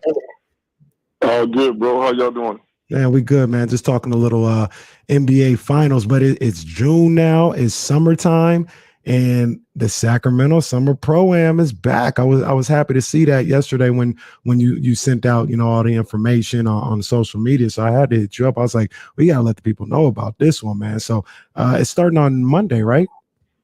Yeah, Monday night, man. We starting off. Just an opportunity for guys that have been working hard and trying to go to the next level, man, to kind of get 2 weeks of play before they go to Vegas or wherever else they're going to go to, to kind of make that league run, man. And, Kenny, that's kind of how we met when you were playing. So yeah, straight up. Yeah. And it's like the thing about this that I love what Gus has been doing, because Gus has been doing it. He was doing it well before I started working with him. You know what I mean? Like, he's been doing this for a number of different guys in the area for years, man. And okay, pause. Gus, what's the best part of Kenny's game? I remember Kenny was like a control guard, limited mistakes. Yeah. Aggressive. What I kind of remember. Yeah. Had a little Chris Paul to me. The shooting got better and better as years got along. Yeah. Yeah, a little season on. Yeah, a little funk with him. But look, the great thing about what Gus does is, I don't want to say it's an all-day thing, but it's like a 2-a-day thing. Like, these guys get up with you at 7, 8 in the morning. They get about an hour, 2 hours in, and then they come back later in the evening and play. Yeah, we go in the morning, man. We start about 8:15 with shooting, and then we go from about 9 to 10:30, and then they go to my trainer. And then on the games we don't play, we come back and do another session at 4 o'clock. So, it's a commitment to what they want to do as far as being a professional is a whole different level. Mm-hmm. And a lot of people think they want to do it, but when they see what it all involves, the fall off is pretty high. Is that how you weed people out? Oh, yeah. You just put a little pressure on them, and, it kind of, that pressure of bust. Yeah. And a lot of guys are locked in, man. And I've been blessed to work with, starting back with Mitch Richmond and guys like that, and Brian Grant, and then all the way up to, Ryan Anderson, Festus Zealy, Gabe Jensen, guys that I've had since high school. Yeah. So it's been a blessing, man. Yeah, for sure. And the thing that I love about the Pro-Am out here is, because of your connections, because of everybody that you worked out with, and they know and they respect you. You never know who's going to drop by. I mean, there was plenty of times when I was playing this was when Kevin Martin was at the apex of what he was doing. He'd come by and play a game. Matt Barnes would be back in town. He'd come back and play a game. Bobby Jackson playing some of these games, man. And so when you go out there, you don't know who's going to stop by from night to night. Yeah, man, it's a revolving door. Like I said, Gabe, was in there with these guys in high school. And then the other part of it is what we do as far as, in the mornings when we're working out. It may be a coach from Japan in there. It may be some G League guys coming to the gym. And, we've been able to help a lot of the local guys, get opportunities. Mike McKinney, Marcus Graves, Christian Terrell, Cam Oliver. There's so many guys in this area that are playing professional basketball. It really speaks to the culture of what's going on in Sacramento. Yeah, for sure. I'm surprised we've had Gus on this long and Kenny hasn't talked about the 49ers winning the Super Bowl next year. Man. We already know what it is, man. We already know me and Gus, we're going to be campaigning on Market Street next year because it's going to happen. It's going to happen. No, I'm rolling with the Niners, man. I like what's happening. I mean, the last 3 years, they've been solid. I think, with what's going on with the team and the direction they're headed, I don't see why they're not going to contend for a championship every year. I'm with you. I'm not just saying that because my kids on the team. Nah, man, but they lined up. They said, I love to hear that, man. Guys, you a basketball aficionado, man. You know what's going on with the game. I know you watched game one in the finals. I know you were probably hoping and expecting to be at game one. Heat versus Warriors. It didn't happen that way, but I know you watched game one with the Celtics and the Warriors. What'd you see out there last night? I mean, first of all, I was, when you're in this game, and I was in Miami game 7 with Gabe, and just when someone gets that close, and then they don't make it, that was disappointing. Yeah. As a consultant for him and what was going on with his career. But I like the series. I like. Boston, I think the Warriors are going to bounce back. But the thing I like about Boston is they got two dudes that can get a bucket whenever. Yeah. Not with the set that they got to run. I mean, they literally can just go get one. Yeah. And that kind of always keeps you in the game. And then I think the biggest thing the other night was the X factor of Al Horford just going crazy. So yeah, that kind of took him over the top. That was a pretty crazy run when they just started hitting those threes, man. Right. But I think it's like the Miami thing. I think it'll go all the way down to the end, and we'll see how it shakes out.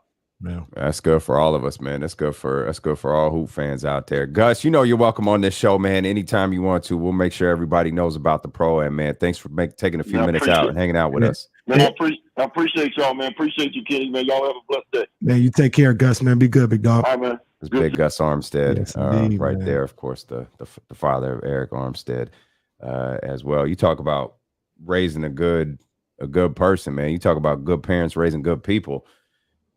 Man, Eric is something special for this community, bro. Like he does such a tremendous job of putting his community first, man. And he has never left that wavered at all. Right. And that's a tremendous attribute for Eric and obviously for Gus and his wife there, man. Yeah. Great stuff. But the Pro-Am's jumping off this week in Elk Grove. Yeah, man. And they've actually moved locations, right? And I'm happy about that because they used to be at Capital Christian all the time. But is this in the backyard? Is this at the Caraway compound? Is the Pro-Am at Kenny's house? Is that your zip code? No, that's not my address. That's not my address. Queen Bee handing out oranges and Capri Suns out here. I'm with it. Yeah, man. They moved out to Elk Grove with it because for so long it was out of Capital Christian. But yeah, I'm happy for this one. It's going to be at the Margaret Fortune High School in Elk Grove, 10420 Bighorn Boulevard, Elk Grove, California. So yeah, I'm gonna get out there, man. I'm gonna check it out. I love the Pro-Am, man. It was such a great experience to play in it. You know what I'm saying? Like when I got a chance to work with Gus and play in the Pro-Am, I was like, oh, I'm feeling like the And1 mixtape just came on, the little 30 for 30, right? And they talk about how they were legends in their neighborhood and stuff like that. I was like, man, I'm low key legend in my neighborhood. I'm getting to play in the pro am. Like, this is big time, man. So it's a good experience, and I think you're gonna see some really good basketball. And it's like $10 to get in, man. Well, I talked to Gus last night. Pros. He said that's why they moved it to Elk Grove. They wanted it to actually be in Kenny's neighborhood. So like he is a legend. Like I've heard there I think there were rumblings amongst the board that they were going to rename this the Kenny Caraway Invitational. Now I don't know that that's gone through. I mean, I can neither confirm nor deny that they may or may not have had discussions about that. That's what I heard. That's the board is meeting over this. And you're 100% right, Damien. Me and Gus, we're gonna be riding down Market Street. Okay. Because I got a feeling. Okay. Yeah. I got a feeling. Some of the stuff I'm hearing about Trey Lance. Bro,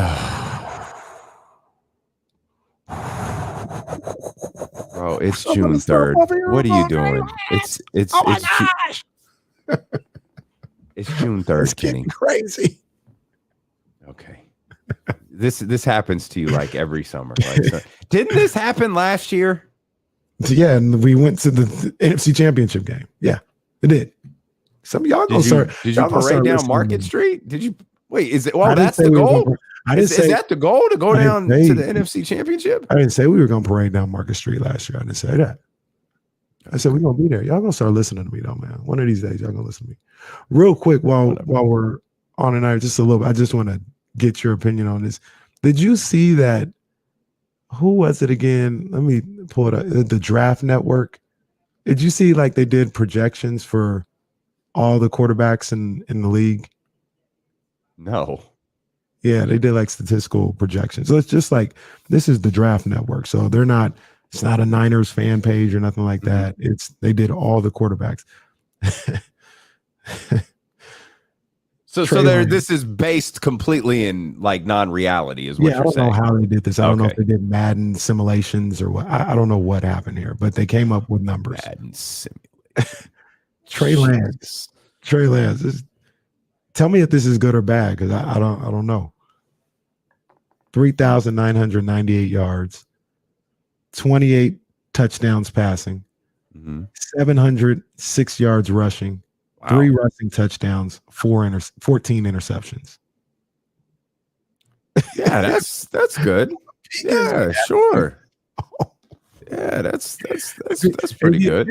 If he gives that season, that's a 4,000-yard passing season, 28 touchdowns, 31 overall. Where are the Niners going? Are they going back to the NFC Championship game? Oh man, I don't know. Let's just say yes. Like that. I mean, it probably means no. To be fair, sure, because it probably means they're winning elsewhere.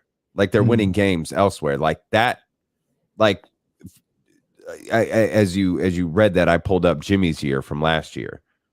3,800, 20 touchdowns, 12 interceptions. So obviously, there's no point in comparison. There's no point in comparing rushing because that's not a thing. I guess it's all. Well, when you factor in the 700 rushing yards, that is a lot better. Yeah.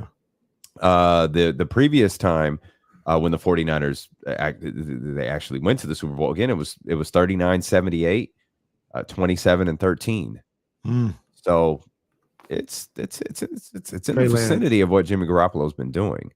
Trey Lance gives them that. Oh man. Oh. The wild card is that 700. If that's part of the plan for Kyle Shanahan and this crew, and he's able to execute like that, that's a big year for the 49er faithful coming up. That feels like a lot too. Like 700 yards feels like a lot. Like, it absolutely does. I don't know if I want my guy. It absolutely feels like a lot of 700 yards. That would be. I mean, feels a little. Who was the leading rusher for the San Francisco 49ers last year? Did they have 700 yards? I feel like Elijah Mitchell might have had 1,000. I could be wrong though. Oh, did he? Yeah, I could be wrong. Don't quote me on that. If I could type faster, I'd be able to tell you, because this show does research during the show. Most shows do research. Did he really? 963, and he missed like 3 or 4 games. I think he played 11 games. Damn. He did well. 1,000 yards isn't even like a barometer. No, that's not what it used to be. But And for a they quarterback, added another though, I'd argue for a quarterback, though, that's a big number. Nah, for sure. Okay, 963. That's higher than I expected. So last year, obviously the touchdowns and interceptions is on a whole nother level. But Aaron Rodgers threw for 41-15. And they were saying that Trey will throw for like 100 yards less. Just for fun. What were the touchdowns and interceptions? Oh my gosh. 37 touchdowns, 4 interceptions. 4? 37 and 4. Dude, it sucks when they're jerks, but they're that good. Mm-hmm. Like, dude threw 4 interceptions. How many times did he throw the ball last year? He threw, do I have the attempts? 531 times. Intercepted 4 times. That's nuts. That's insane, dude. Now, this is crazy. I don't even think he's on this level. Josh Allen, he threw for 4407, 36 touchdowns, 15 picks. So a projected Trey Lance season is a little less than Josh Allen. Again, a projection based on. Yeah, I don't know how we have no idea. I don't know if they flipped the coin a bunch of times. I don't know what they did to get this, but that's what they did. It's similar to the draft lottery. It's similar to the NBA draft lottery. They just shot up ping pong balls with numbers on them. I don't know what they did. They have a couple other ones. Do we have time? You want to just while we're here? We got time before we go back to basketball show. We got Trysta Krick coming up to the top of the 2:00 hour. Adam Silver said he's open to some changes. Okay, I think Adam's lying, but we'll explain here in a few minutes. Tom Brady, 5,090 passing yards. Okay. 42 touchdowns. 42. 12 picks. Okay. Wow. That's an season. MVP season. Yeah. That's an MVP season. Jalen Hurts of the Eagles. This is this will be interesting. 3,317 yards, 17 passing touchdowns, 783 on the ground, 9 rushing touchdowns, 9 interceptions. How about Derek Carr? I don't see Derek Carr here. Oh my gosh. Draft Network fired Derek Carr? For whatever reason. How about Colin Kaepernick? Did Colin Kaepernick get some numbers? You know they ain't putting Colin on there. They need to. How about this one? This is interesting. I guess that story just went away, huh? Don't even get me started. Zach Wilson, 38-47, 20 touchdowns, 15 interceptions in his second season. Okay, now fan bases from all over the country are weighing in. Let's do Tua Tagovailoa. I see. Give me I'm gonna. Did they fire Jesse. Tua too? No. Look, I'm gonna tag Jesse, and maybe because this thread that I'm on, it only has these 4 guys, but I know they did everybody. So I don't know where the rest of the things are, to be honest with you. This is what happens when you research, but not really. when research is really just stumbling across something that's gotten your attention. Now, what did I do wrong? No. What did I do wrong? Okay. John Bull just sent me the entire. Oh, he's got the whole thing. Good job. Yeah, John sent me the entire thing. I looked at it on my phone. I need to send it. So here we go. Let's go. Let's mention a couple of more here before we get back to the NBA. I wanted to do Derek Carr first. Mm-hmm. Derek Carr. This is not easy to read. 4,763 yards, 26 touchdowns, 11 interceptions. That's not far off of what he did last year. That's Derek Carr. Tua Tagovailoa. Jesse, here you go. 3,538 yards, 21 touchdowns, 12 interceptions, 150 rushing yards.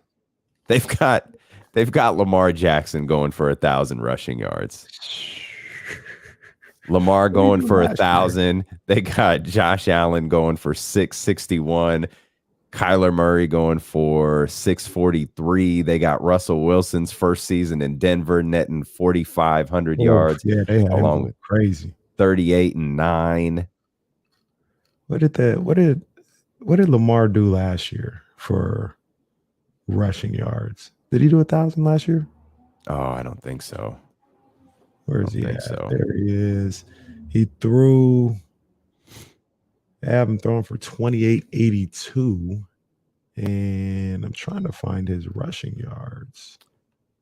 Yeah, this is taking too long. Can't find his rushing Welcome to D'Lo and KC, where we Google stuff live on the air. Okay, there you go. It's funny. I have his stats in front of me, and I still can't see it. I'm like, where's the 7? Okay. Definitely. But the crazy thing is, in 2019, he ran for 1206. Dude is bad, bro. Like, he is so bad. That boy ran for 1206 from the quarterback spot in 2019. Who do they have? Like, they have, it's Josh. Oh, no, it's not. It's Jalen Hurts. Okay. So they went Josh Allen, Jalen Hurts, they went Lamar Jackson and Jalen Hurts as the running backs who rushed the most. Where's I'll take who was the others? Oh, we did Derek Carr. Okay, we got everybody. I'll take that from Trey though. Basically 4,000 yards passing, 28 touchdowns, 14 picks, 700 yards rushing. It's the 700 yards rushing that's just got me like, whoa. Okay, that'll okay. If he pulled that off, yeah, I'll be all good. I'd be all good. He pulled that off. I'm sure there are a lot gonna be though. I don't know what he's gonna do. I'm sure the Buccaneers are looking at this like, if Tom throws for 5,042 and 12, we're good. Yeah, we'll go ahead. We'll take that ring. We're good. Last year, the odd thing about this for me is you heard my reaction about Trey Lance and what he's doing, and I know the difference is the 700 rushing yards. Yeah, but it's not that far off what Jimmy did last year. Jimmy was 38-10. No, it's not. Yeah, 20 touchdowns, 12 picks. Yeah, it's not far. And everybody says Jimmy sucks. I did notice. Well, the 700 yards is a huge difference. It is. That's a huge game changer. I noticed the column at the end. The games played. Like, not everybody is like. I noticed, like, why? What is Lamar? Oh, Lamar. They only got Lamar playing. Oh no, it's Patrick Mahomes. They only got playing 16 games. How many we play now? 17. Yeah, we play 17 games. Yeah. For now. I love fantasy sports because they get creative with stuff like this. You and Tommy Pham, you guys love fantasy sports. That was uncalled for. I sure love how ESPN has covered that whole story like it was a joke. Oh, they're all funny with their Mike Trout and Adam Schefter. Mike Trout's the most like, because I remember not too long ago when there were some people calling for the arrest of a dude who slapped another guy. That was assault. He should be arrested. But over a fantasy football dispute, it's all funny. Ha. Man, I can't stand fantasy football. I don't Look for us to set up our next league again for D'Lo and KC. There ain't go. Who's D'Lo? It ain't gonna be me. No, we did a pick 'em.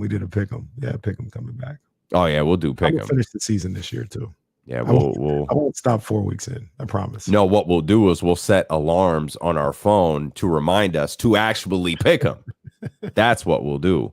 And we'll come back. We'll talk with Trysta Krick at the top of the 2:00 hour, and we'll dive into some interesting things Adam Schefter said, including some notes about the length of the season, why I think he was just talking, and the All-NBA team may change. And Jesse's bringing the big bit back. What happens first? You guys finish a pick'em league?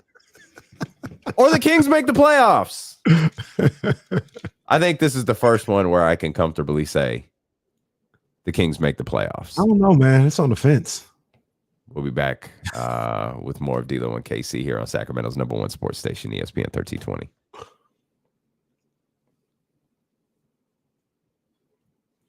Yeah, I'm not a fantasy football guy. Not my bag. Not at all.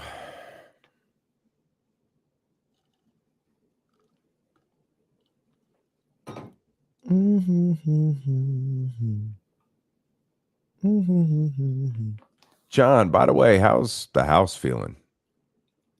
Yeah, man. Everybody hanging in there, man.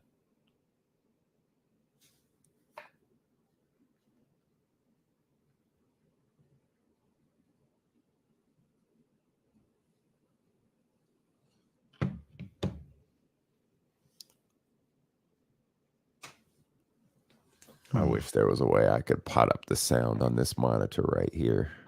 Need to get another adapter. What's I don't know. The Rock is cutting a promo on Mankind, and I just know he sounds ridiculous. Because this is like thick gold chain Rock, $500 shirt. This is corporate Rock. That's who it is. It's corporate Rock.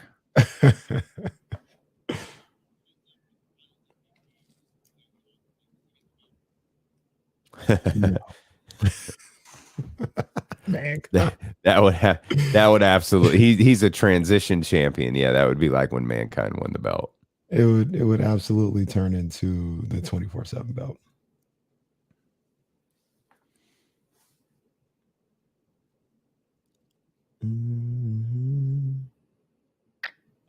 Where is this thing? Excuse me. Let's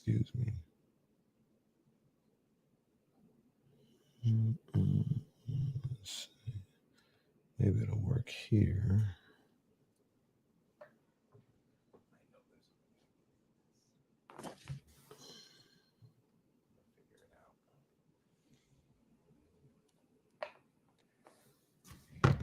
Because obviously The Rock quits here playing with your stupid sweatpants and your sneakers. The Rock sound like that? I don't understand. Like what? Go back and you watch these clips. Like, why is he talking like that?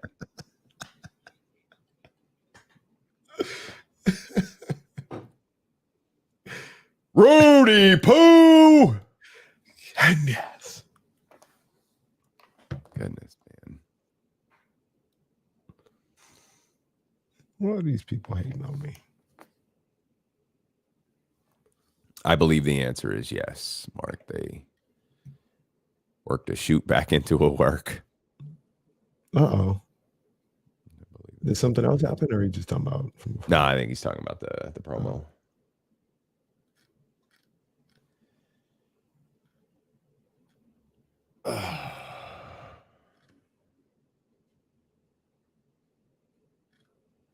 Oh, they're serving me ads on Instagram now. Okay, Sneakers, I see you. Sneakers is the devil. I see you.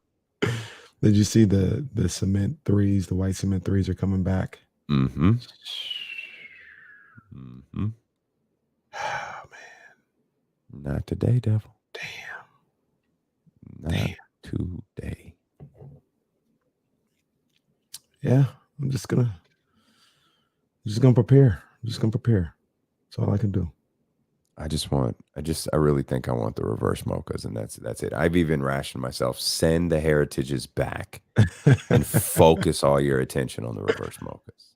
Oh, I mean, well, that's breaking news. We didn't know that, you know, that selection had been drawn. We didn't know. Oh, I think that was an easy one. Yeah, I don't think that was I realized it after I sent it. Well, once they said, you got him, I was like, oh, one of those. So it's one of those where it's like, I'm not even going to resell it. I'm just going to send it back. And they're nice though. They're nice. I like them. I just be responsible for once in your stupid life. Just be responsible. Stop being a dick. Send the shoes back.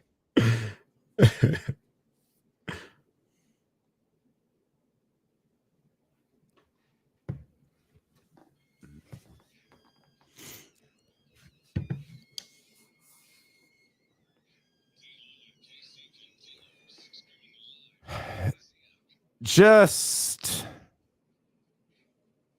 stumbled across this on Hoops Hype. I don't know if this is a tweet or just an article, but it said that Kenny Atkins seems to be in prime position to land that Charlotte Hornets job. Yeah, man, that could potentially be a lot of fun. For sure. Wow, there it is. Yeah. I see. This is from. Oh, my apologies to Shams and Sam Amick. Golden State Warriors assistant Kenny Atkins has emerged as the front runner for the Charlotte Hornets head coaching job, sources tell The Athletic, and will meet next week with team officials, including owner Michael Jordan, in the next step of his candidacy. Okay. I know a lot of people like Kenny Atkinson. I guess I don't have anything to add after that. I don't get it. I don't think I get it. I think he's a good coach. I think he's going to do well with LaMelo and those guys around there. So is it his development that people are really high on? Like, is that like his, I don't know if calling card is the right word. Like, is that his best characteristic, his best trait? Is that he's that's what it seems like. Yeah, that's what it seems like. It seems like that's his calling card. So I think he'll do a good job if he gets to Charlotte. If they finalize it, I think he'll do good over there for sure. I don't know why this sentence made me laugh, but it did. Two-time coach of the year, Mike D'Antoni, and former Trailblazers coach Terry Stotts are among the other finalists in the Hornets coaching search that started in late April when the team fired James Borrega. Neither D'Antoni nor Stotts has so far advanced to the Jordan stage of the process. The Jordan stage. But that possibility remains. Boy, now we got the Jordan stage of the hiring process. Man, Mike is just different. LeBron ain't got a LeBron stage. Hey man, that's how you know he the greatest. He transcends these things, man. He transcends them. Jordan stage. I love that so much. Darvin Ham's introductory press conference will be Monday for the Los Angeles Lakers. I'm sure he's not going to get asked about Russell Westbrook at all. I think he'll do well with Russell Westbrook, by the way. Mavs, I'm learning all sorts of stuff. The Mavs hired the Knicks hired Jalen Brunson's dad. Wow. They're trying to get him to New York. That's your squad. You tell me. Yeah, man. I mean, they're out here trying to make these moves. They're actually trying to bring the Garden back. This is like the NBA gossip hour. None of this was updated before the show. I'm learning all of this for the first time, which is why I'm reacting like a child. Juwan Howard was the Lakers' number one choice for the head coaching job. Wow. And Juwan said, no, I'm staying in Michigan. Huh. So how about that? That would lead to me thinking that he just legitimately turned them down. Yeah. That's exactly what I would think. Because in his position, you don't really take an interview. No. Because it gets very public. Like you don't take the interview when you're a college coach unless you're really prepared to leave. You take the job. Man, maybe he really didn't want the Lakers job. Maybe he didn't want to go back to the NBA. Maybe it was a pay cut. I think it might have been. Another thing about it, I think his sons play on Michigan, or at least one of them. So that could be a factor too. And if you're Juwan Howard, I know maybe some people look at the Lakers job as something held in high prestige, but the NBA, as long as you're fine and you keep being successful at Michigan, the NBA is always going to be there. So you cannot take a job now and wait till the time is right. Maybe your sons graduate or you've won a national champion, whatever the case may be. And you can always go to the NBA if you're him. Especially when you've got the pedigree that he has. Absolutely. And you got the connections. You know what I mean? You're an NBA guy. Yeah. So yeah, that's kind of what I meant. Go to the NBA, do whatever you want, whenever you want to do it. Tell Jasmine, bless you. Damien said, bless you. I love this show sometimes, man. Adam Silver gave his State of the NBA address yesterday, And a couple of things of note, mainly because there are two things that you and I have talked about very recently. One being a potential change to all NBA team voting coming up rather than, and I swear you literally just asked me this, and I was like, I don't think they're going to change it. But all NBA often gets scrutinized because it is done by position 1, 2, 3, 4, 5. That is how it's done. Adam did mention that there's a possibility moving forward that they do the top 15 players in the league, regardless of position. Yeah, I understand why they do it the way they do. Like, it makes sense. But now with money being on the line, and so much money being on the line, like contracts, it's not even like if somebody wants to pay you more, like for instance, if I'm Bradley Beal, the Wizards or anybody could say, give you a $250 million deal and we'll give you another $500,000 because you made the All NBA. No, they're like $40 million. Yeah, like, right. That's a lot to have to deal with the fact that I can't make the first team because the MVP is at my position. Mm-hmm. I could have been a top 5 player in the league, but I can't be first team because the guy that's number 1 in my position, he's I don't have nowhere else to go. So, yeah, they got to change that. Too much money on the line. Adam says, I think a fair amount of consideration is going into whether the media should just be picking top players, then be picking by position. I think we are a league that has moved increasingly toward positionless basketball, and the current system may result in some inequities based on the happenstance of what your position is, which is exactly what my partner just said. He goes on to say, or he continues to say, so that is something we're looking at. It's something that we will discuss with the Players Association because it has an impact on incentives and players' contracts. And as you know, deep meaning for their legacy as well. So we will look at those things moving forward.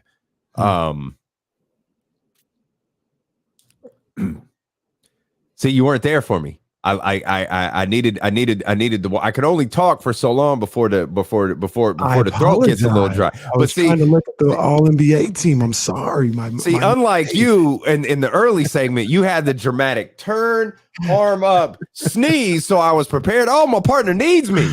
But yeah, I was trying to pull up the All NBA team, and I was trying to figure out. Well, it's Jokic and Embiid. That's the right. That's why it's a big. That's why it's a big issue this year and I think it was. Actually, it might have been Tatum who was like, I can't remember who it was. I feel like it was Tatum who was like, Joel Embiid's not all first team. That's crazy. But the MVP is the center.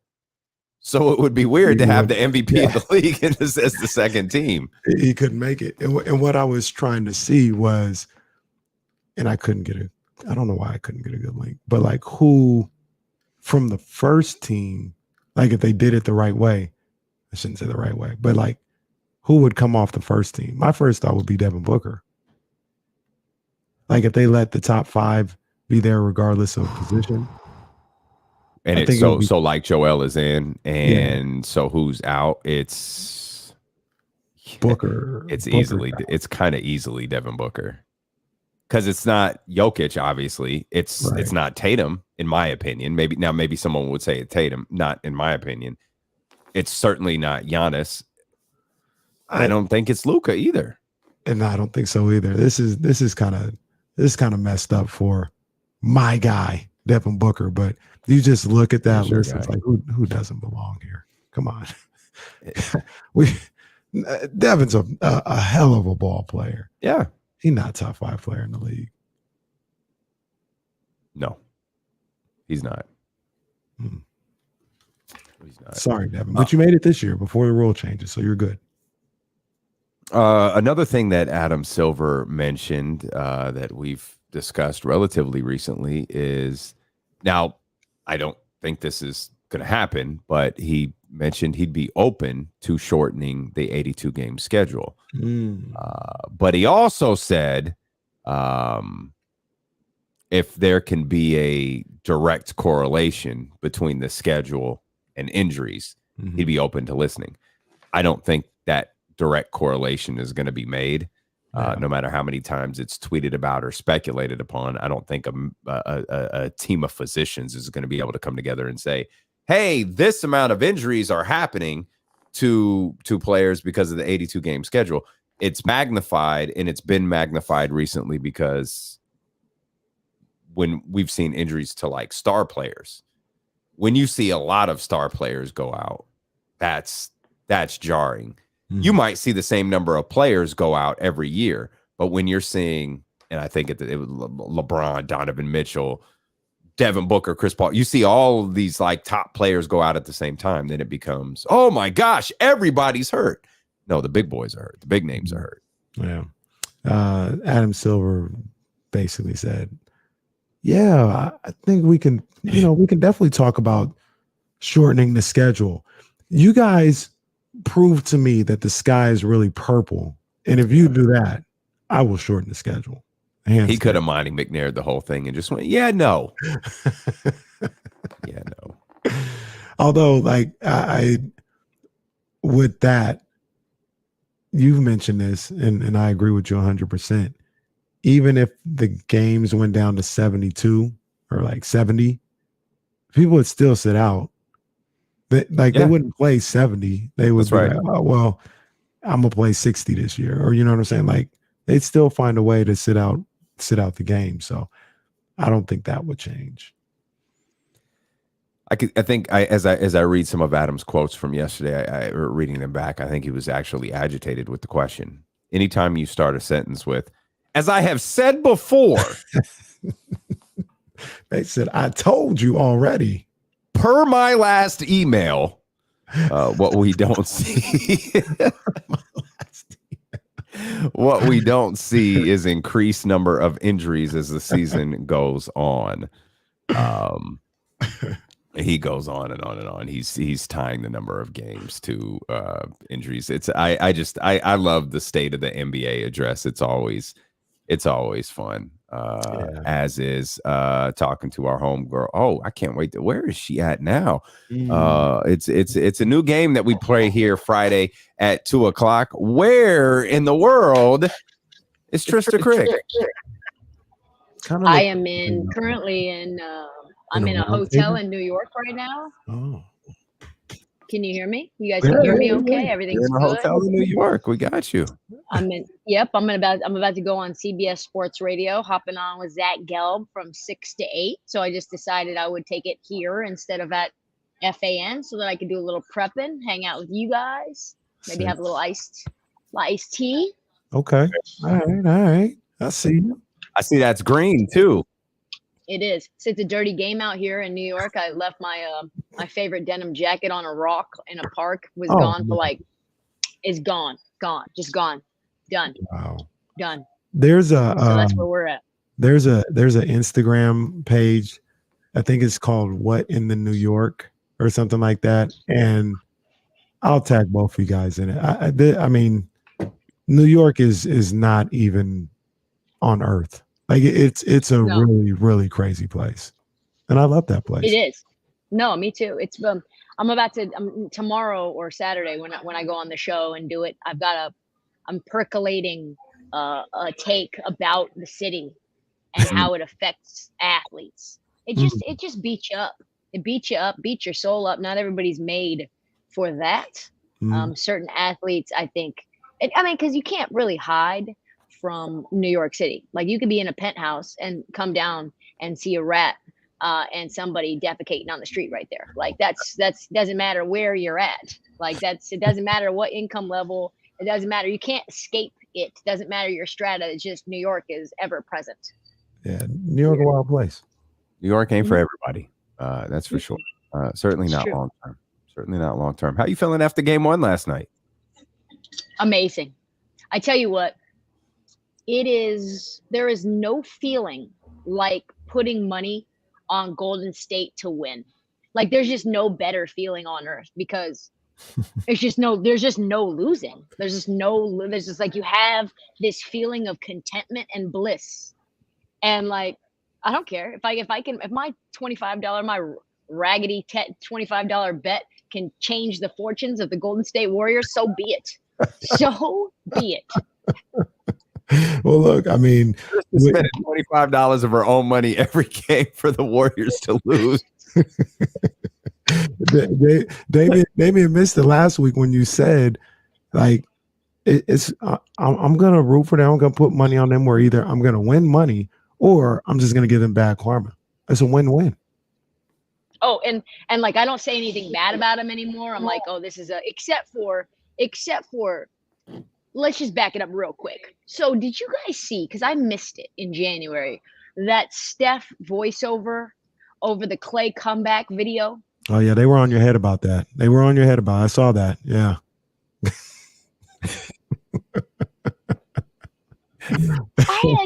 I had somebody call me trailer trash for that. And it's like, do they not understand? Maybe they just don't know me. Like maybe they think that's like a sober, serious take, like that I'm actually like mad in my house, you know, like just like furious about it, just like the Arthur fist. Like I just thought it was funny. Like I think the Steph voiceover is funny. It's extra dramatic. It made it seem like Clay, that injury, both injuries, horrific. But they made it seem like he went through 3 tours of Afghanistan. Like, I get it. It's like horrible, but he's like, we missed our splash brother and he missed us and we missed him. He was down and so were we. It's like, yo, what is this? So I fire off a little tweet. Like, does anybody else think this is extra dramatic? And they're like, Trista, you should die. You should die. You're a hater. You like nothing on earth. You've really endeared I just thought it was, yourself to Warriors fans over the last year. I just thought I think it's a tad dramatic. Don't you guys think it's like a tad dramatic? No, it's more than that. They get so upset and so defensive. It's really bizarre. It's really bizarre. And it's like every time, and I've watched it back after I saw that I got ratioed. Like I thought it had like 20 comments. I came back 2 days later and I was like, whoa, this really got out of hand. Whoa. Go back in there. I think there's 200 quote tweets. Whoa. Oh my God. Why? Oh my Jesus. God. Jesus. So I watched it back. It came up. I went on YouTube and watched it back. And in the same spots I tweeted, I laughed out loud again. Like the somber music, like the Splash Brothers like line. I was like, I can just imagine some 55-year-old white dude writing this voiceover copy for Steph and him sitting in some random studio reading it, trying to not crack up. Like trying not to be like, yo, we were down bad, but this makes it seem extra.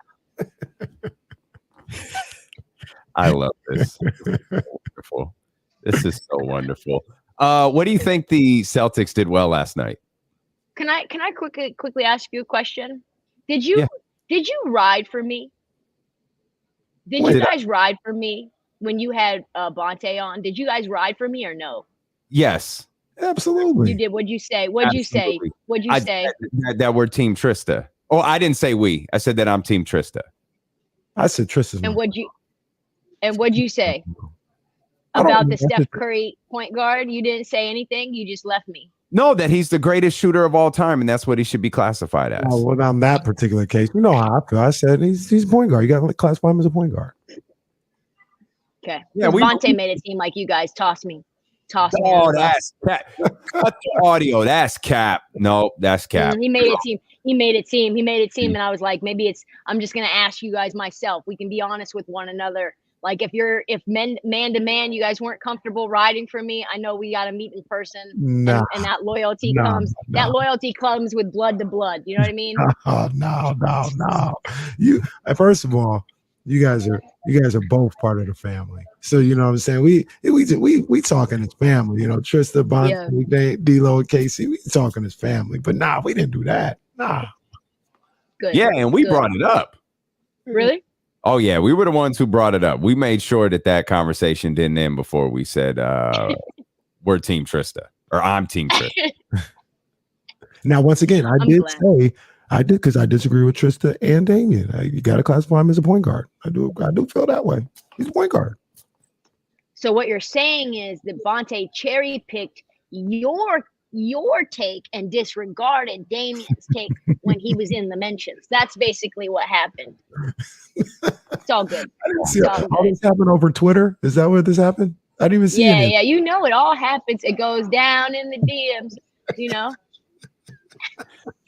Oh, bro. I've had like 15 iced teas today. So I'm a little, and I lost a jacket. So it's silly hours here. It's silly hours. Someone 3 hours quoted you and said, "Stop acting fatherless." Oh my gosh. I don't even know what that. I am fatherless. I can't act fatherless. I don't have a father. Yes, it's true. This is both unnecessary and insensitive. Oh my God. I had somebody say, I don't know why, but you seem racist.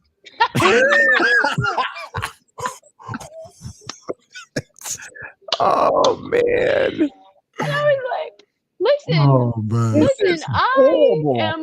it's awful. I am pro. I just want to say for everyone in Sacktown, if you don't already know, if you can't already tell, if you can't already feel it, I just want to say for the record, I am pro Black excellence. Like in every state of the word, I am not trying to hold anybody down. I only want to uplift, but that music was hella dramatic. Like it just was. I mean, you look through the quote tweets, folks. It's crazy. It's crazy.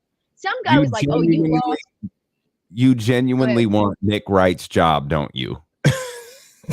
Oh, I'm surpassing Nick Wright. Here's the thing, too. I don't think people realize because I was like Nick Wright wishes. And I like Nick Wright a lot. But what was I gonna say? Oh, the Kevin Durant stuff that came out today with him saying that Stephen A. and Shannon are ruining the game, right? Yeah. So I've been thinking about that. I've been looking inward as per usual, and I want to say, for those, you can tell that people on Twitter and also athletes, I think, have media a little bit twisted about what our role is. My role for all of those on the record is not to be correct. Mm-hmm. My role is not to be accurate. I am not a reporter. I am not I'm not Walter Cronkite. I am an entertainer that happens to talk about sports. I want to make people laugh. I want to make people think. And how I get my accountability is whether I am interesting. If I'm not interesting, that's where I get held accountable. That's where people fire me. If you're like mad because I said Warriors were not going to go 9-1 and you think I should be fired for that, you don't know the game. Like, the game is to be sold, not to be sold. Dude, how ridiculous is that? That, like, when you actually say it, like they're mad at you because you said the Warriors wouldn't go 9-1. Like, this is people are crazy, man. Honestly, when you break it down to its simplest form, it's like, oh, well, Trysta said Steph Curry's not a point guard, so let's break out the tombstones and go after. I thought the way we got ratioed on our Julius Randle video the other day was bad. Oh yeah, no, it's nothing to what happened with Trysta. I saw that in passing on Twitter, and I was like, I got to come back to that. But just one of the, like, I saw somebody, I don't know if I follow them or how the response came up, but they were like, yeah, get her. And I was like, oh my, that's probably getting crazy. Oh, that's my guy, Andy Liu. That was Andy. Yeah, it was Andy Liu from the Light Years podcast. He's a friend of show. So he was trying to rile up the troops.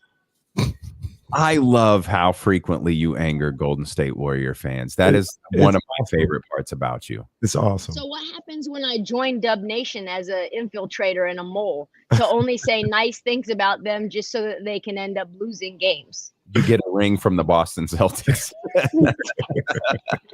Ime Udoka grew up in my neighborhood. In Portland? Udoka was once here in Sacramento. Yeah. So we all got ties to Ime Udoka. Yeah. That's right. Yeah, he went to my neighborhood high school. Nice. I am bugging out on these quote tweets, man. This is crazy. No, it's crazy. It is nuts. Oh, it takes us. You know what? And I think being at Barstool helped me make it through these times because at least it's like not at least it's just Twitter. It's not like you guys feel that way. You know what I mean? If you guys were quote tweeting it and were like, this girl is trash, and then I had to do a show with you guys on Friday, I might feel a little bit differently. I might be a little bit in my feelings. Never that. We got to let you go. You've got a show to get ready for. So I do. go handle your business. I love you guys. We love you back. We got to get you to sack, man. Golden, get out here. Yeah, we do. Plus 150. Golden State, still take them. They are a dynasty. It is unchanging. Andrew Wiggins, big comeback game. Don't worry about Andre Iguodala. Don't worry that he looks like he hasn't played a single game this year. Don't worry about that. They'll iron that out, baby.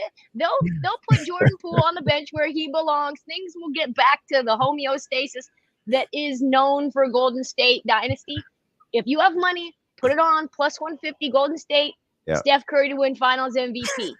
That's where I am at. I am in every single game. Golden State money line. Every single game. You heard it here first. You heard it here first. Go Dubs, Dub Nation. Where you at? Dubs.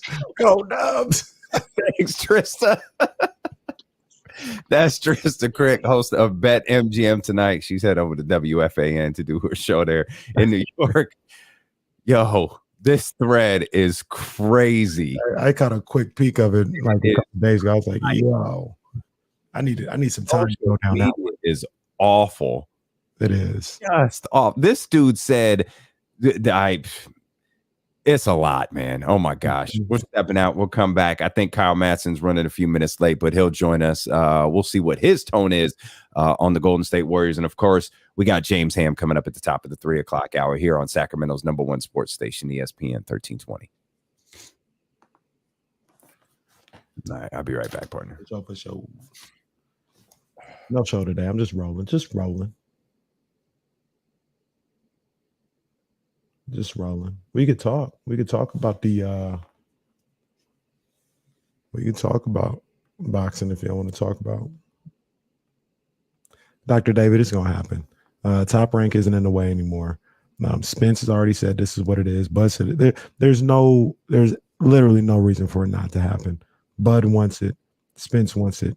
They're gonna make it happen.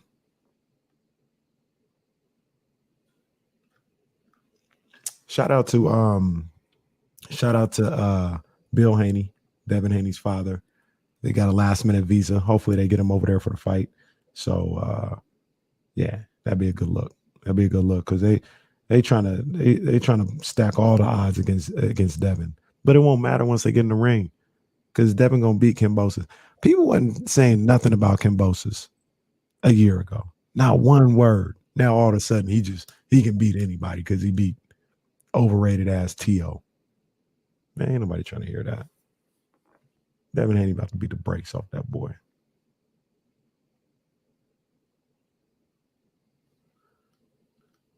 Beat the brakes off that boy.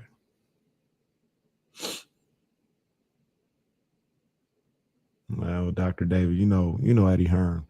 Eddie Hearn gonna do Eddie Hearn things, man. And ain't nothing we can do about that one.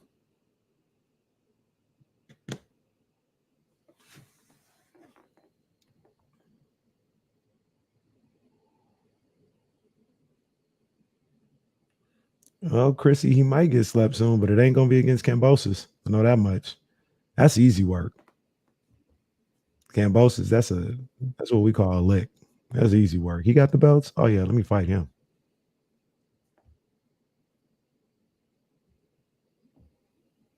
Well, Dr. David, listen to him. Show mice to watch, man. You know, Drake bars, they absolutely need a little more. They need some organization for sure. Oh, look what's on this stupid ass Elvis movie commercial. I don't know why it bothers me so much.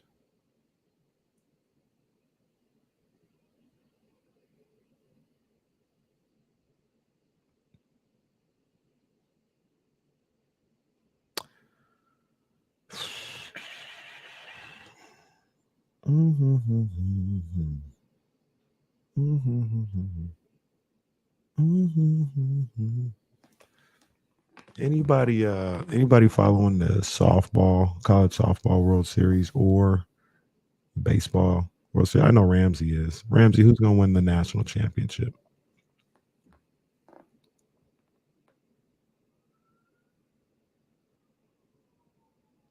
I was watching one of those like what are they called? Like high school sports shows or whatever the case may be. They had like the baseball, high school baseball section finals and all that other stuff. Some good crowds at Sac City. Like, they had a lot of people out at Sac City to watch those games.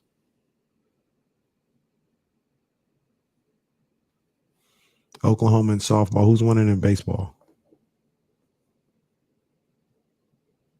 I know Oklahoma's like, I saw some highlights on them last night. They got it. They look like they got it on lock.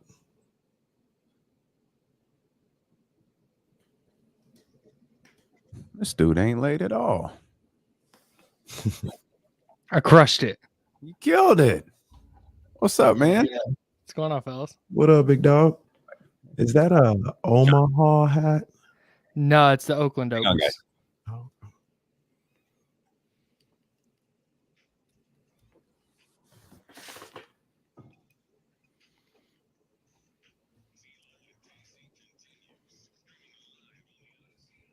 Live on the Odyssey app, live on Twitch, YouTube, Twitter as well. I feel like I haven't seen Kyle in a long time. You haven't. It's been like a month since you've seen him. This 3 split screen makes Kyle look like a giant, so I'm gonna switch back to this for those. I was kind of in on that. No, this is great. This is the first time I've been the tallest person in a room ever. Like the Big Show. I'm not even saw him with better posture. There we go. There you go. All right, we're settled in here. He's the curator of vibes over at 95.7 The Game in San Francisco. Of course, he's the host of Niners. He's the host of Candlestick Chronicles and a writer at Niners Wire. And he is covering the Golden State Warriors as well as anybody else on the planet. So your immediate reaction after game number 1 is what? Series is over, guys. Yeah. It is what it is. Right there. No, it was kind of shocking, honestly. But when I was watching with my folks, and the Warriors went up 15 with like a minute and a half left in the third quarter, and I said they need to stretch this to like 20. They need to get this to 20 plus and just kind of get the Celtics out of the game now. But it ends at 12. They were up 12 going into the fourth, and it's just like, man, against the number 1 defense in the league, when you know to open the fourth quarter, you're not going to have Steph on the floor. The offense is going to be running through Jordan Poole, who was not very effective. It's Andre Iguodala's on the floor, Draymond Green's on the floor. Those are 2 offensive 0 to negatives. It was going to be tough to hold on to a 12-point lead, and sure enough, Boston storms back, and then lock down Golden State on the other end. The thing that jumps out to me is Boston hit 51% of their threes, which is bananas. And everybody keeps saying, and this is a big thing on 95.7 today, was everybody saying, well, Boston's not going to hit 51% of their threes again. Well, yeah, duh. Like that's not hot analysis. The problem for me was it was a lot of open looks.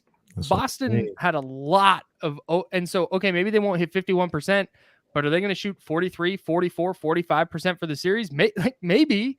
If you're going to let Al Horford stand there and shoot practice threes, he's going to hit them. If you let Derek White and Marcus Smart shoot practice threes, they're going to hit them. So that was the bigger concern to me. And yeah, Golden State's got some adjustments to make, because I don't think last night was some weird anomaly. Like, it was Boston playing great defense and then hitting open shots. It's a great point that you made there, Kyle, because I made the same one. So that's why it's so great. But perfect. But to that point, I felt like with Dallas, it's not necessarily like they just bottled Dallas up. Dallas got a lot of open looks, and they were they're just missing their threes. They couldn't hit the side of the barn, as my grandmother would say. And they have that defensive strategy, and they seem to bring that in with Boston so far. And if that's the way they're going to continue to go, I don't think Boston is going to shoot as bad as as Dallas did from three. And they're not like one-trick ponies. Like they'll take the open three, but if you leave them room, they'll attack. We saw Marcus Smart do it a couple times last night. Jaylen Brown did it as well. Like they'll attack with that space that you give them. And not only will they gain confidence from making, maybe some twos or some alley-oops or anything like that, but they get an opportunity to start to feel good about themselves from beyond the arc. So it's a dangerous game if they want to have that same strategy with this particular Boston team. Well, and the other issue is like, I think Golden State will figure it out a little bit on the defensive end, but offensively, I don't know what they can do differently. They got a big night from Steph, but like Jordan Poole looked unplayable, and maybe he'll figure it out a little bit. But if you can't dribble around Peyton Pritchard, like you're gonna have a little bit of a problem. Draymond Green, I mean, there's been calls for him to be more aggressive offensively, but like to a point. Like trying to go up and over Robert Williams is not your bag. Like you got to know that. Is he even good offensively? Draymond? Yeah. No, he's bad. He's actively bad. But why do you want him to be aggressive? Or why? There's times where he gets downhill and there's Maxi Kleba standing under the rim and he won't go up with it. Right. And he throws it into traffic. And it's like, dude, take the layup. Yeah, you got to take the shot. Like even if you miss, you have to take the shot.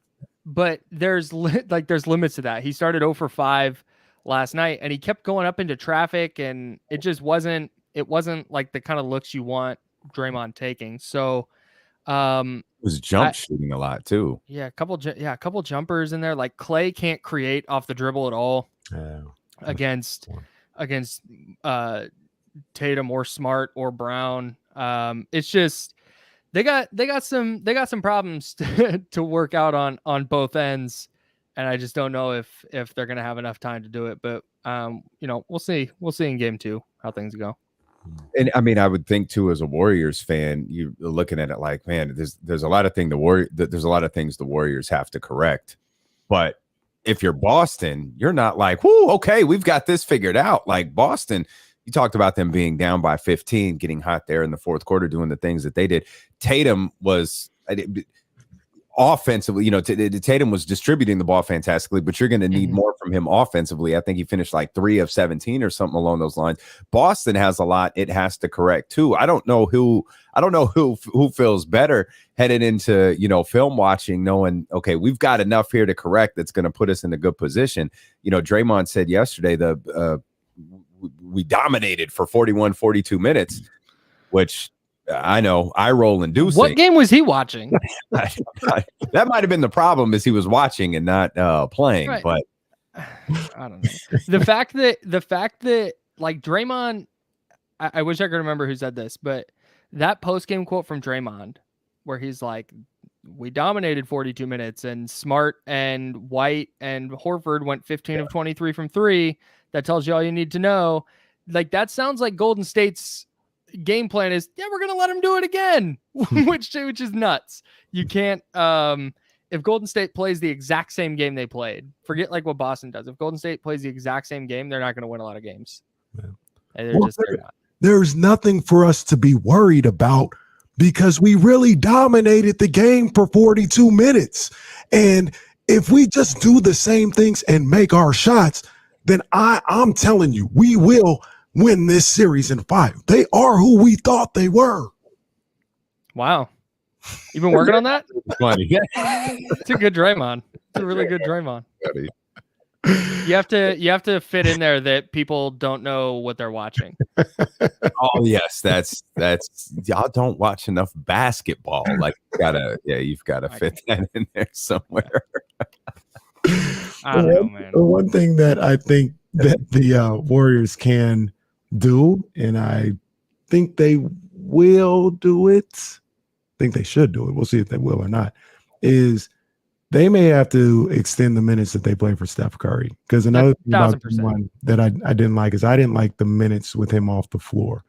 And what Steve Kerr likes to wait 6 minutes into the fourth quarter. Maybe that turns into 9 minutes left to go in the first quarter. And he was like sitting him at the end of quarters. Mm-hmm. It was a weird rotation pattern. Like it's the finals, bro. Like Steph's got to play like 42 minutes.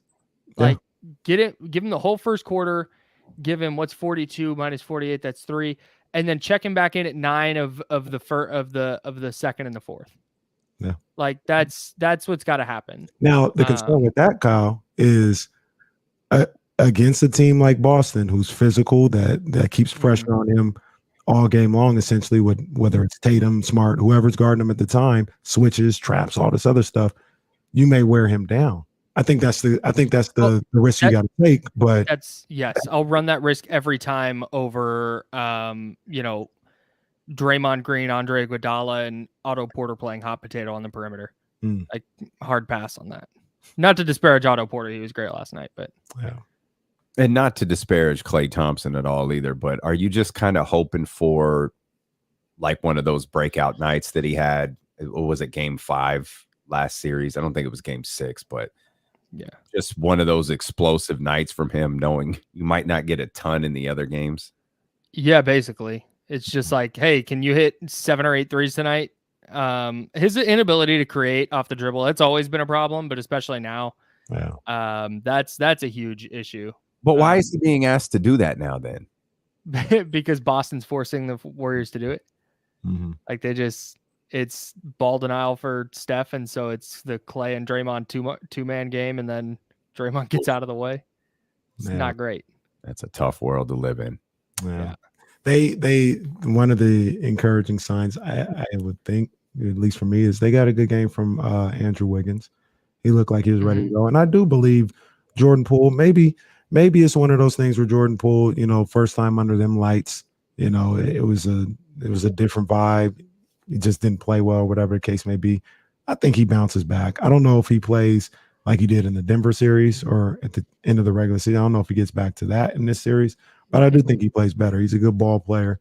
The shot is pure. I think he'll find ways to get off and improve as the series goes along.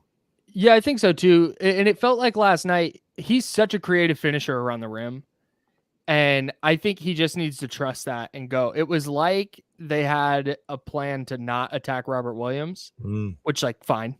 But there were a couple times where Poole got inside last night, and then it was like he didn't know what to do once he got in the paint.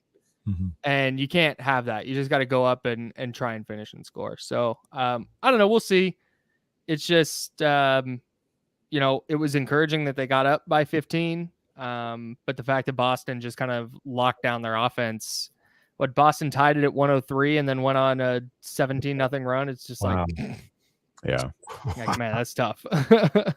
How many times last night were you screaming, oh, we're going to lose this series? We're going to lose this. How many times did you say that phrase last night? Oh God. All night. Yeah. Kyle, you're one of those guys. Oh, dude. Well, it's because I'm very intense in the moment, but once the game's over and literally clock hit 0, it's like deep breath. And then I can think about it for real. But in the moment, I'm just, dude, hook me up to a microphone and I will bring every scorching hot take that you can think of. Let him start firing off some text messages to you when it gets. Dude, I'll throw you guys in a group chat mid-game. Please do. Okay. All right. I got you guys. So funny. I just get mad. And so I just say mean things because I'm pissed. All right. So game 2, we've talked about game 2 and what they need to do to execute. Here's the issue, the conundrum with going into game 2 is you got a guy who has the KCC championship. He's got the belt as being that dude in the game right now, and Jason Tatum, who I think offensively this is going to be the worst he plays. Jason Tatum, I think for the rest of the series is probably going to average about 24 to 27 points a game. And if he's able to do that and still distribute the way he did, maybe not to the tune of 13 assists, but just making the right passes and trusting his teammates in the same way. I know people are like, well, Derek Smith ain't going to do that again. Well, maybe not, but he may give you 9 points. And if Tatum is now hitting 30, it all balances out. So it's going to be an issue. Yeah, I mean that's kind of one of the things is if you before the series, if you had said Boston in 5, it would have been all right, relax. But now, based on what we saw last night, if you said that, it's like, yeah, it's not crazy for everything you just laid out. Like they scored 120 points and their best offensive player did nothing. Like if I just showed you before the game, if I said, hey, Jason Tatum is going to do this, like this is what he did. And here's what Steph did. Like you're thinking the Warriors won going away and the opposite happened. Like that's not great news for the Warriors. So, we'll see. They've done a great job of adjusting and bouncing back, but they don't lose a ton of game ones. They don't lose a ton of game ones at home, certainly. Yeah. So, I don't know, man. Who has the better role series? Sorry, Casey, go ahead. No, I was just going to ask, just real quick. I was just going to ask Kyle because he's seen all the Warrior games. Is there a comparison to that Raptors team in 2019? The way they were able to defend as a team in this Boston team, and do you think that presented problems for Golden State, in that 2019 series, and they may be faced with the same ones this one, or is there no correlation to these two teams? Because I see a little bit of just being long defensively, being able to switch a lot of different things of that nature, and I don't know if that kind of bothers what the Warriors like to do. Yeah, I see it a little bit, but this Boston team is better, I think, defensively. Kawhi was obviously elite, peak of his powers in 19, and Pascal Siakam was going to be the next Kawhi, right? But like Fred VanVleet was really good in that series. Ed Norman Powell, Marc Gasol. That was a really good team. But I feel like this Boston team is deeper because there was never a point last night where they had a lineup on the floor that's like, oh, the Warriors need to win these minutes because this is just not a good lineup.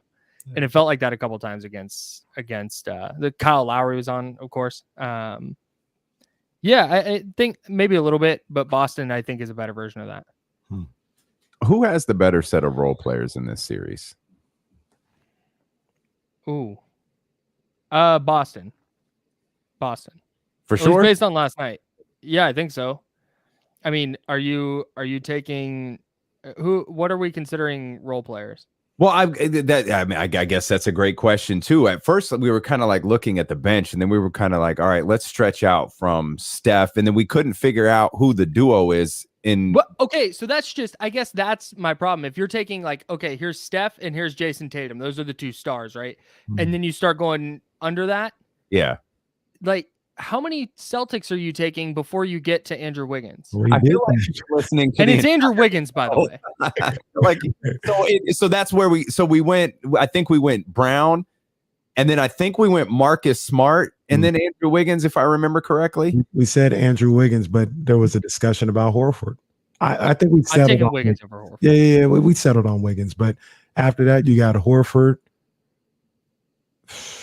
I mean, do you put Rob Williams there? Do you put they go like what? Like where does Jordan Poole go? Like it feels like you don't know what you're going to get from a night to night basis on Jordan Poole, and maybe some of that stuff that we saw during the regular season is great. As Mark Jones says, he put some money on tape with that season that he had. But here, if there's one thing different than playoff basketball, it's the NBA Finals. And I don't know that we're going to see that Jordan Poole we saw during the regular season at all in this series. I don't think so. We haven't seen that Jordan Poole since the game 2 against Memphis. He has 120-point game since then. And he's been, distributing a little better, but he hasn't been shooting it great. He's had a couple of, efficient games where he goes like 7 of 10, but he hasn't had like a monster game since, like I said, I think it was game 2 against Memphis. The crazy thing is like John Morant went out and Jordan Poole had nobody to go at and started getting cooked. The thing that gets me with that is people going, well, it's Jordan Poole's first finals game. It was every Celtics first finals game. That's right. Every single one. And they were fine. I expected Boston to come out and start really slow. They didn't. There didn't seem to be a ton of nerves. Steph goes for 21 in the first quarter against a team that's never played in the finals before. You're like, oh man, that could be a backbreaker. Like that could just be a done deal. And it didn't phase Boston at all. Ime Udoka is really good. He is a fantastic coach. Yeah, he had them ready to play. And that's, I think, really hard to do. Yeah, so absolutely. Man, they're a really good team. I think we're in for still a long series. I have Boston in 6 before the series. I didn't see anything to change off that or to say, oh, now it might be 5 or something. No, it's Golden State.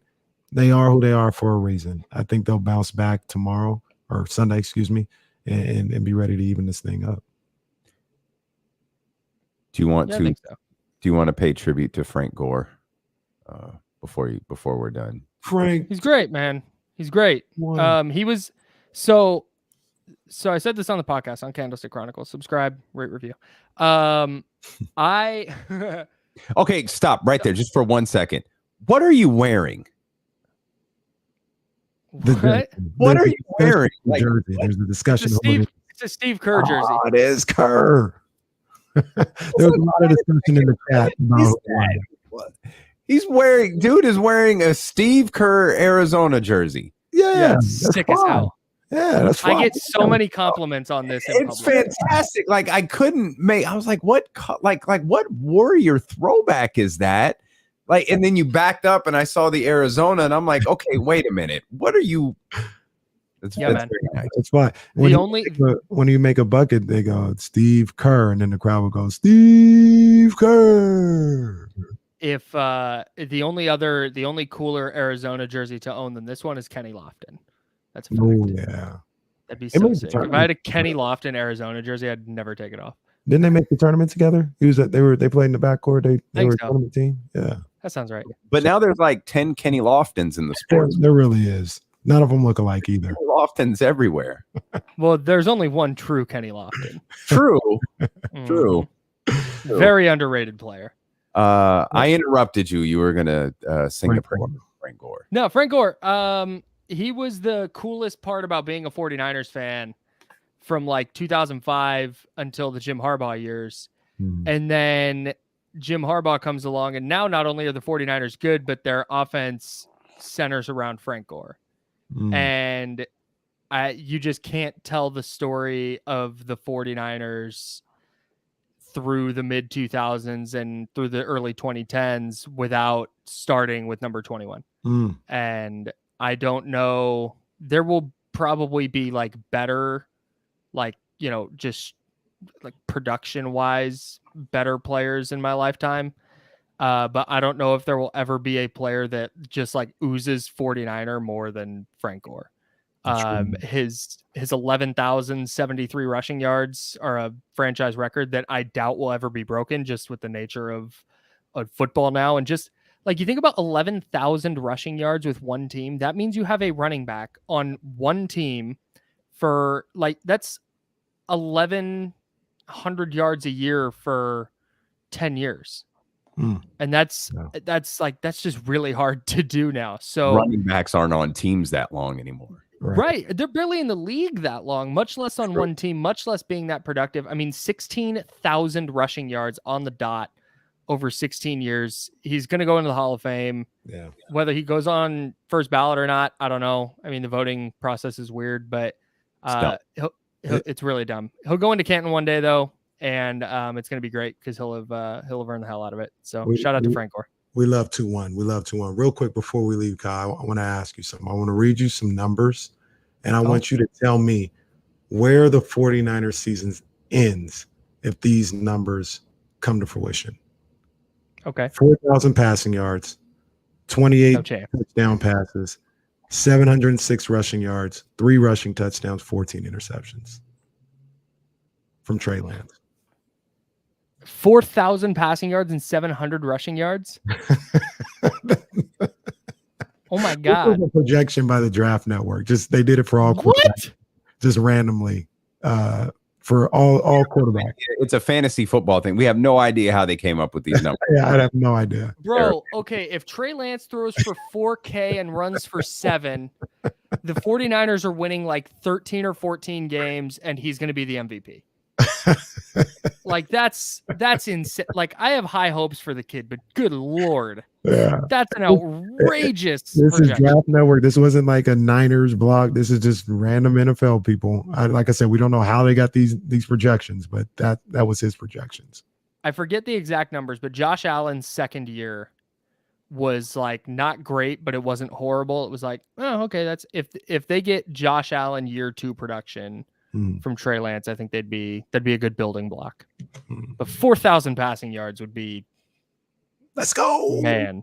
Let's go. We get an MVP performance from Kyle Madson every time he joins us. Make sure you check him out on 95.7 The Game in San Francisco. And, of course, on Candlestick Chronicles, the creator of the Kings Beat and our 1320 Kings Insider, James Ham, joins us next here on Sacramento's #1 sports station, ESPN 1320. Clear. Kyle, great.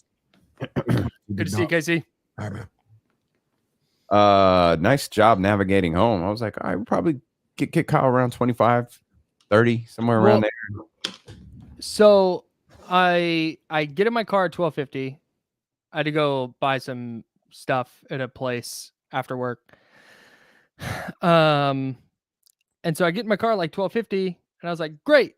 As long as I'm out of the city by like before 1:30, I'm cruising, right? And then I look and my GPS says an hour. And I was like, okay, that's not so bad.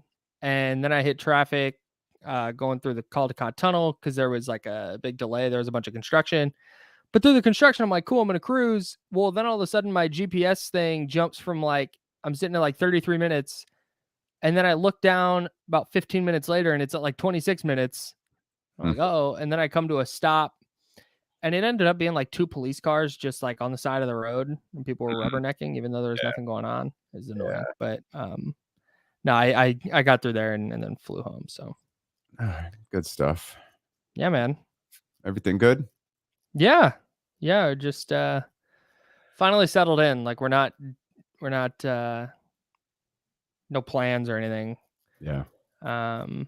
Pretty busy with work with the finals and whatnot going on, but not a bad thing. No, it's not too bad. Good stuff. But yeah. I think I've got a couple days off coming up. I think I'm going to try and come to SAC one day. Okay. I'll come hang out. Yep. I'm here. Yeah. Here, man. I'm here. Just come kick the door down and drink your booze and play pool. Got plenty of it. Plenty of it, man. Come hang out. Yeah. Come hang out. In fact, I think I'm going to pour up a little bamboo cream right now. I'm going to go do that. Yeah, that's a good call. I'm pouring one right at 4. That's for sure. Excellent. All right. Give Heather my love, man. Thanks for good to see you. Yeah, no doubt. I'll let you know when I'm coming up. Okay, definitely. All right, brother. All right, man. Bye-bye. Kyle Madson.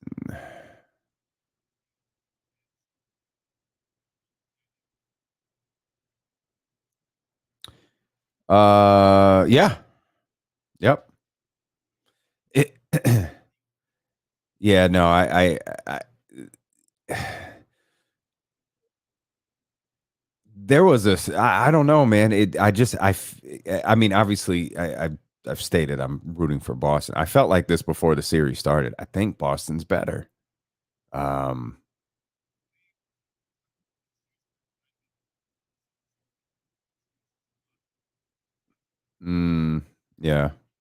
It's funny in all of this, all of the people who have said, Warriors in 6 or Warriors in 7 or whatever. It's like, fuck, all that the Celtics have done, y'all still ain't buying them, huh? That's pretty amazing. Pretty amazing.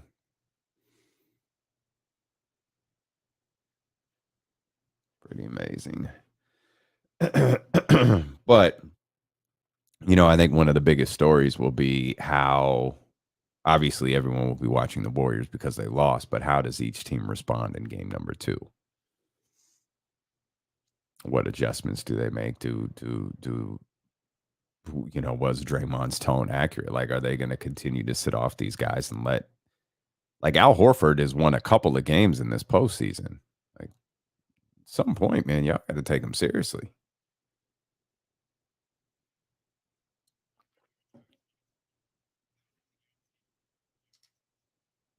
Yeah.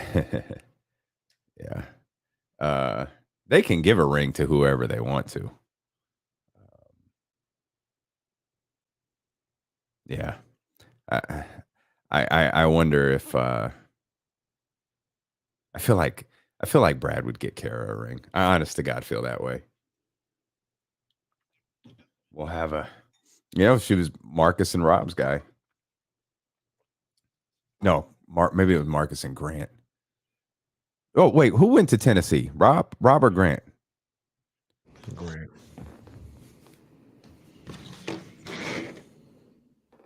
I fell down a weird rabbit hole yesterday.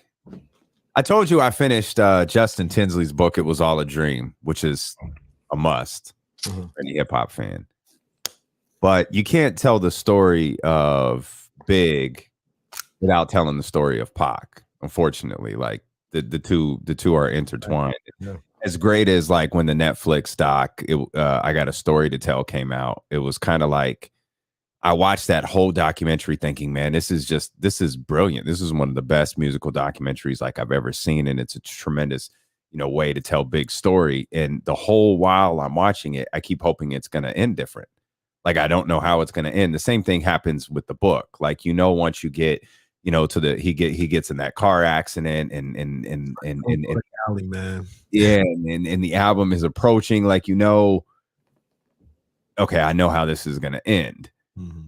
But as they're telling the story of Pac and Big and Pac's murder and all that stuff, I just went down this rabbit hole of watching old like Tupac interviews. Like not videos, nothing related to music. Like I was just watching like videos. I was watching that, that video he did, outside the courthouse in 1995. I was watching one of the video versions of a Vibe interview. Like I just couldn't help, man. What would that dude have sounded like today? With because him being a child of the movement and the Black Panthers and all of that. And but also he just had pure unapologetic anger at the age of 25. But at 40, what would he have been? At 45, what would he have been? He would have been 50 now. Like what like how would he have been more measured? Would he have been equally as angry but got his point across differently? I couldn't help but think like what would he would sound like today. Yeah, it's an interesting thought, man. And you just think about how young both of those guys were, right? They're just young dudes, man. And trying to figure it out, and just in regular life at 23, 24 years old, we're young. We don't know what's going on. Now, imagine having the world at your disposal, having more money than at the time you could ever imagine, being more famous than, most people in the world, and trying to navigate through all that. It's crazy. I think a lot about that type of stuff with like with Mike Tyson, right? And you think about like Pac and like where he might be at this, if he were to get to 40 or something like that. Mike Tyson, I've heard him say it, you see all the stories and you go in the background. Like he from where he came from, he lived like I'm gonna be dead soon. Like I'm gonna be dead. I ain't gonna live to 25. So I'm gonna live however. And he had anger, he had, issues, emotionally and all this other stuff. And luckily for him, because there's a bunch of different things between the way he lived his life, drugs, all this other stuff. Some people would say, he would say, probably should have been dead, before 25, but he didn't. And he got a chance to live and see a different side of life and grow as a man and as a human being. And you look at him now, he's still a little bit on edge because that's just who he is, but he's grown.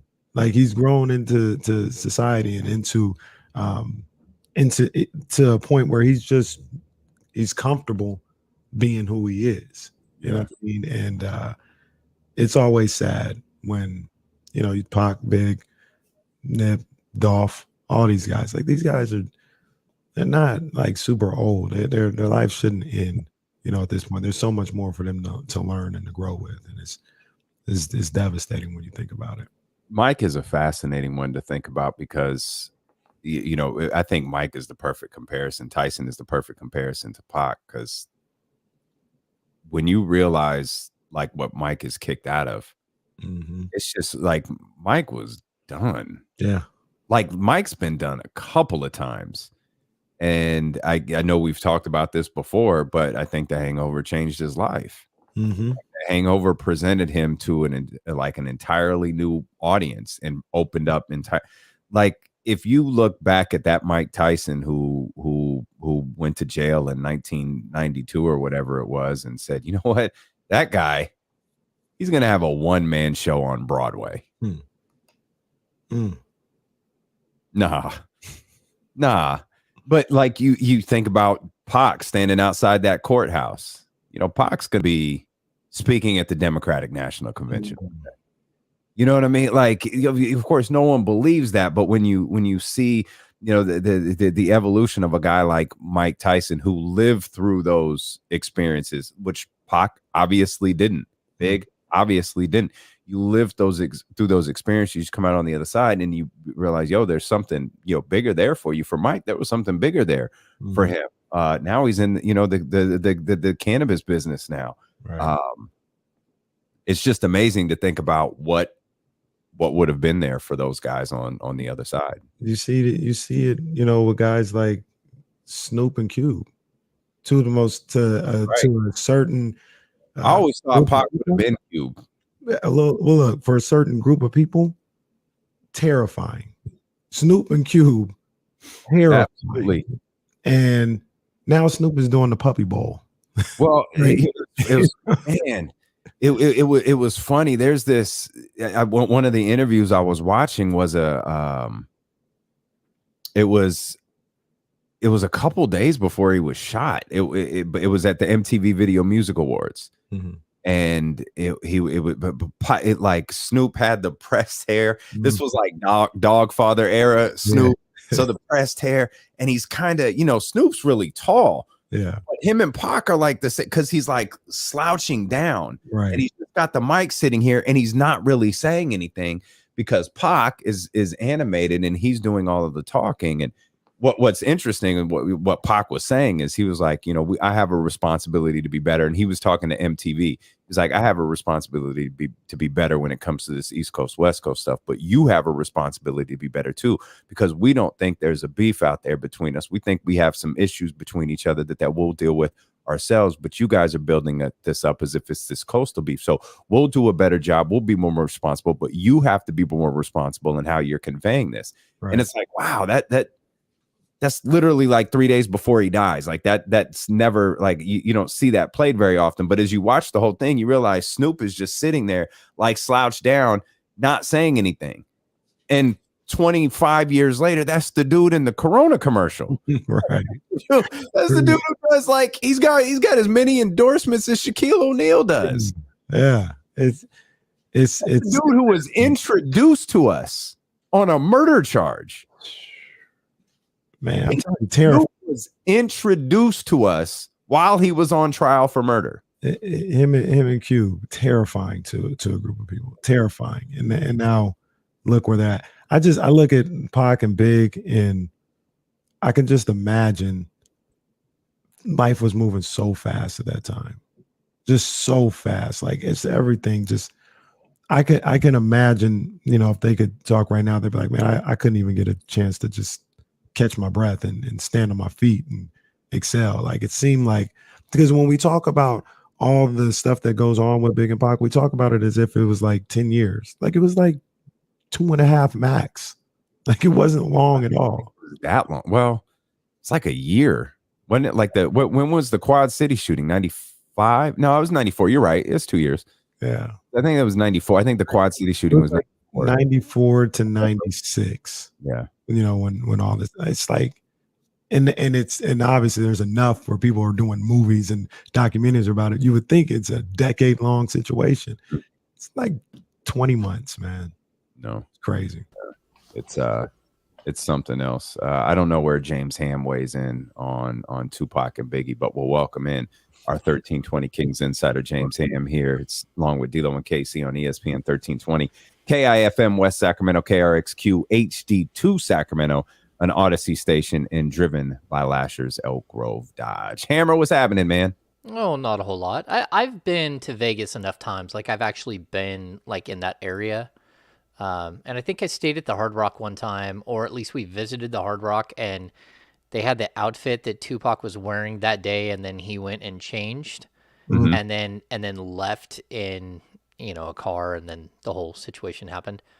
Blake Ellington is a big Tupac guy, and we were in Vegas one time, and I think we actually went to it looks like a parking lot area, like it's like one of the few underdeveloped areas right off the strip where Tupac was shot. Yeah. Yeah. Yeah, it is. It's right off the strip, because when Suge flipped the car around, he was driving back.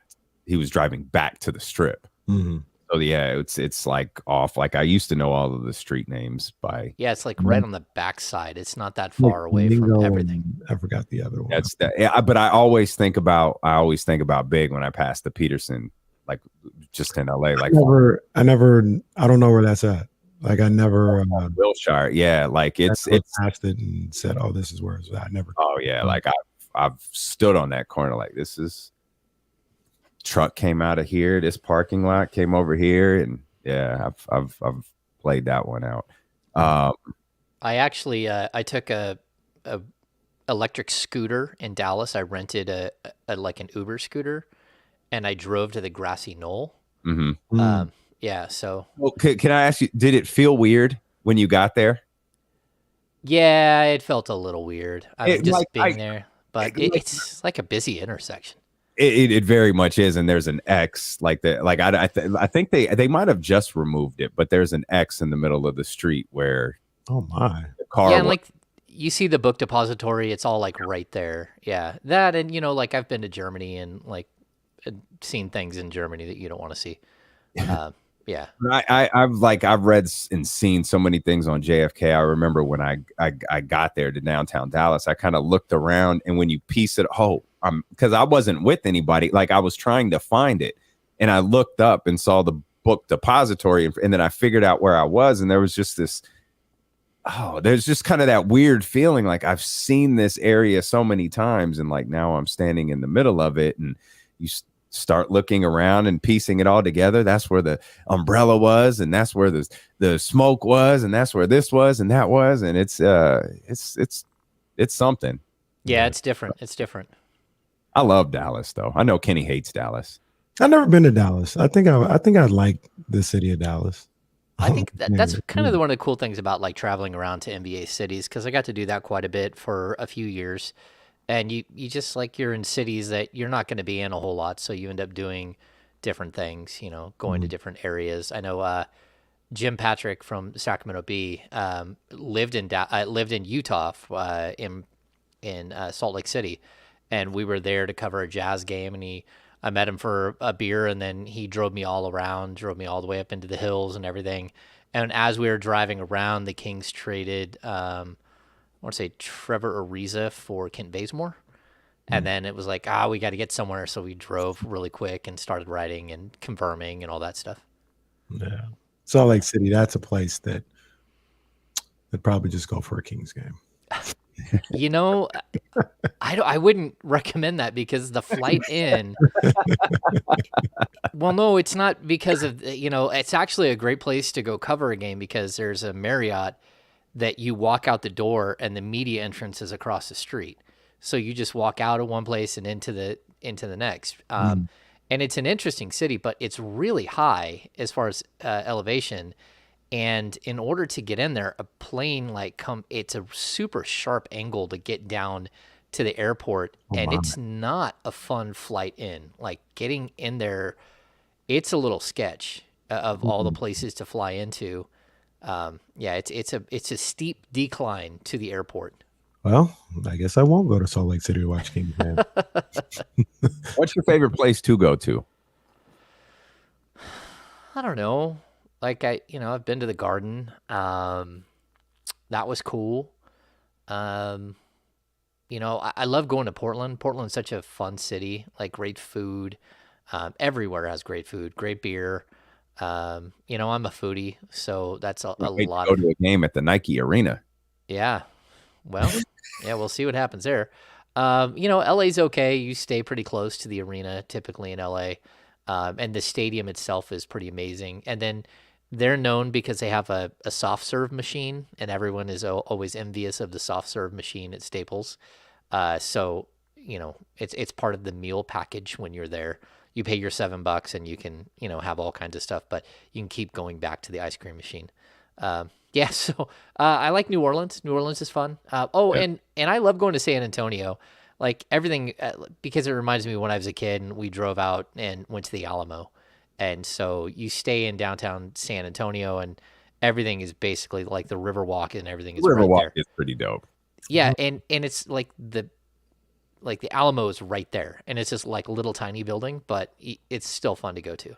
So what makes the Riverwalk dope? I'm seriously asking. So is it like a long walk, or like what makes it such an attraction? It's literally it's a river walk with restaurants, bars, places to shop. Like you can just walk along the river, walk up here. Oh, it's a Mexican restaurant right here. I'm gonna go into here. Oh, there's a bar right here. I'm gonna go into this one. Is it like walking downtown, starting at Embassy Suites and going to Old Sac? No. It's more like going to a rainforest cafe.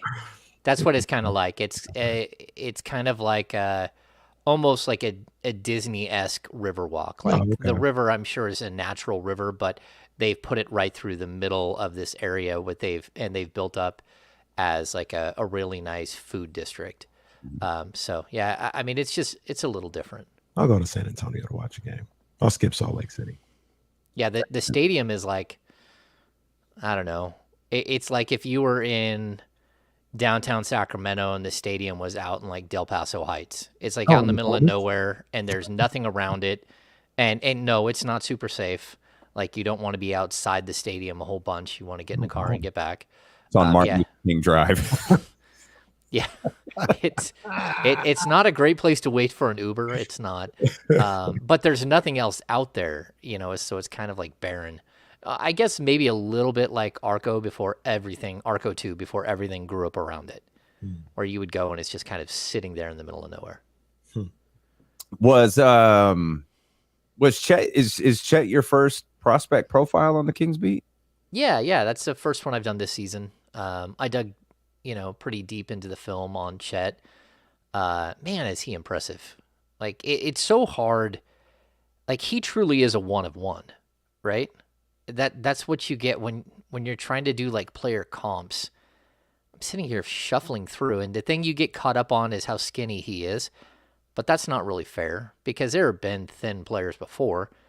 Maybe not a 7-footer that's quite like this, but Poku, I guess, is close to it. But KD had to be relatively close, didn't he? I know he wasn't this skinny, but Kevin Durant was pretty really skinny. Yeah, Durant's skinny, but like you don't want to compare him to Durant, and it's difficult too because you want to compare him a little bit to Porzingis, but Porzingis doesn't get down in a stance like him, and Porzingis isn't the shot blocker that he is, just a pure natural shot blocker. So I loved watching the footage of him, like watching him rotate, watching him. He's on a guy here, and that guy dishes to another guy. And he's got a wide open look, and all of a sudden Chet's there, and he's with a 7'6" wingspan. I mean, the kid can reach up and wrap his fingers around the rim from the ground. Yeah. So I mean, he's got to go up on his tiptoes, but it's definitely he's intriguing. Like if the Kings moved up to number 2 and gave up a future first, I would understand it because he could be a franchise changing big. Like I compared him like maybe the modern day Andrei Kirilenko. Kirilenko didn't have great handles, and he wasn't a great shooter. He had a mid-range jumper, but he wasn't a great three-point shooter. But that's where you kind of get the modern day. They stretch the floor out a bit. But he moves really well. He's fluid. He's absolutely incredible in transition. He's good at initiating the break. He's a really good rebounder. If you had him in Sabonis, you don't even need to try, and you're in the top 5 in the league in rebounding. So especially if you bring back a guy like Dante DiVincenzo, who's one of the best rebounding 2 guards in the league, all of a sudden it doesn't matter if Harrison Barnes is averaging 7 rebounds a game. He can average 5.5, 6, and conserve his energy for something else. you're going to get a ton of rebounds. What at Gonzaga, he essentially kind of played a stretch four, right, on the offensive end because Timmy was down low a lot of the times. Is that kind of what you saw? And if so, like, what did how'd you like his offensive game in that situation? College is a little different. It's not as open as the NBA, but Yeah, but I think what they did there is they used Drew Timmy as a true rim runner, and he ran the floor trying to get down into the post and get post position, and it allowed Chet to be the trailer. So he'd get the rebound. Either he initiates the break, which he can handle the ball fine and initiate the break without any problems at all. He's, the Kings let everyone initiate the break, which I thought was crazy last year. I mean, we had Damian Jones and Chimezie Metu leading the break. I'm like, what is happening here? There's no kick it to a guard anymore like it used to be. Everyone in the whole gym is yelling, find your guard. That doesn't happen anymore. But he's a really, really confident shooter as a trail man in transition. And, we see that a little bit from Jokic, that guy, and we see it a lot from Jaren Jackson Jr. So I think he's got a lot of the skill set that Jaren Jackson Jr. has, except for he's a much better ball handler. He's not nearly as strong, but he's still a great shot blocker, and he's a really competent three-point shooter from the top. And I think it would make a lot of sense for the Kings.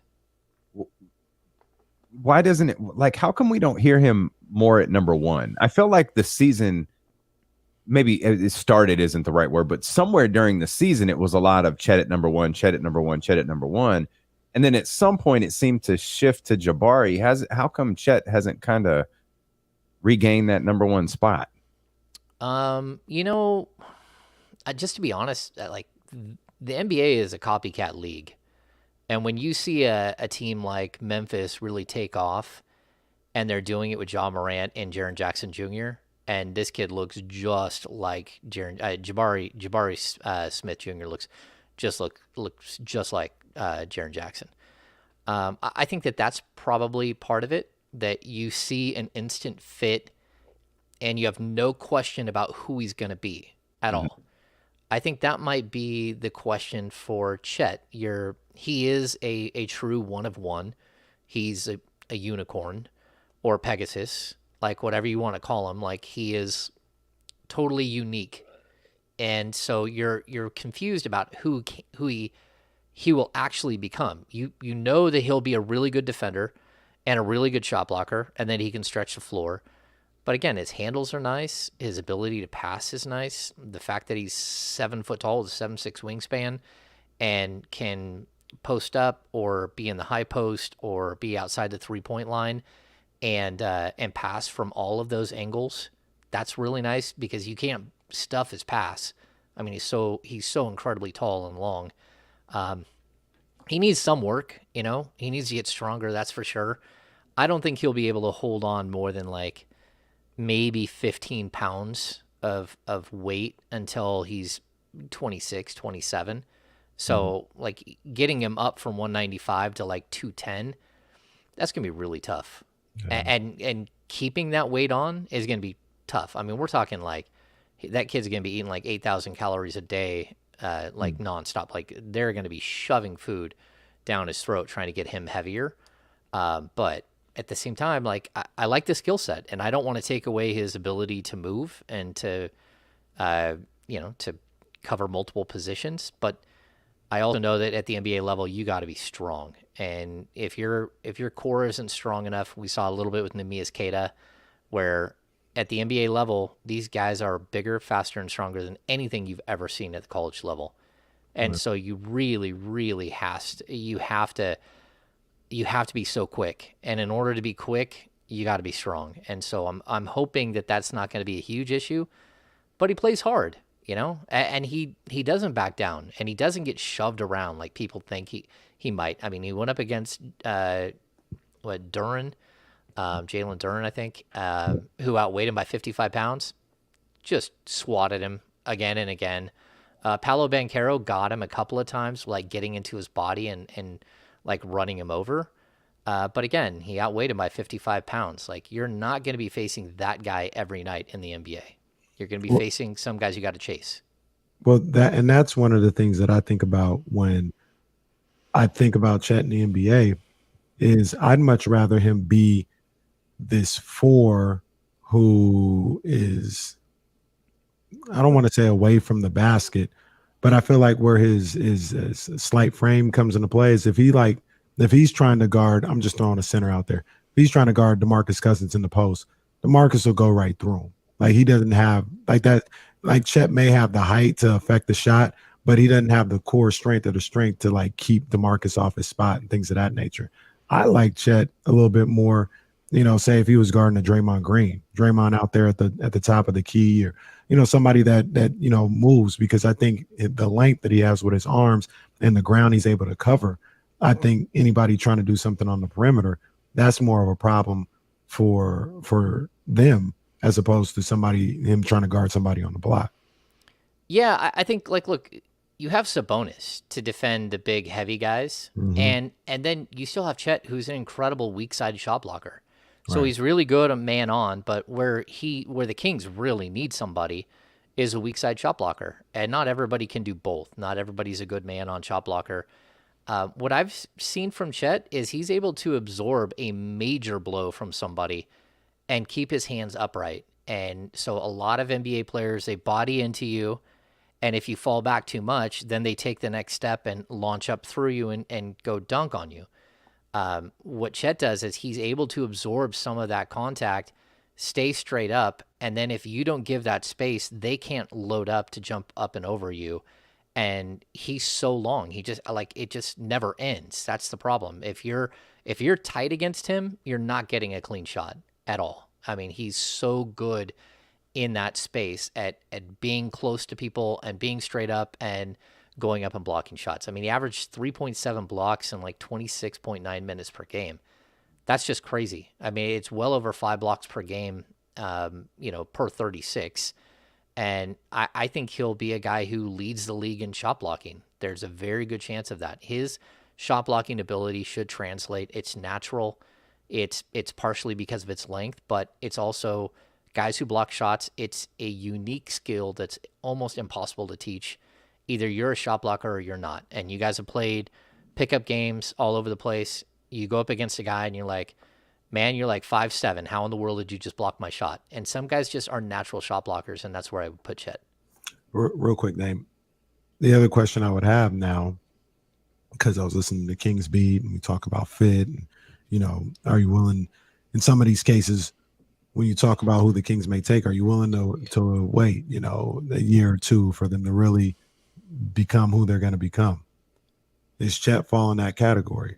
Or is he somebody night one, opening night, he's your starter. Obviously, he's going to get better over time, but you're expecting 15-8 for the season from Chet Holmgren. I don't know about 15. I'm not convinced that he's going to be a high-level scorer at the NBA level. I think he can be a solid scorer, but 15 is a little tough in year one. He is going to be a starter on day one for whatever team he goes to. Just the skill set, the IQ, everything is there. I mean, you're going to want him to get stronger. You're going to have some time between the draft and, training camp, which, the start of the season isn't until, third week of October. So you're looking at, all of July, all of August, all of September to at least try to stack some weight on him. But I think he's a starter regardless of where he goes on night one. And I think he's an improvement on night one.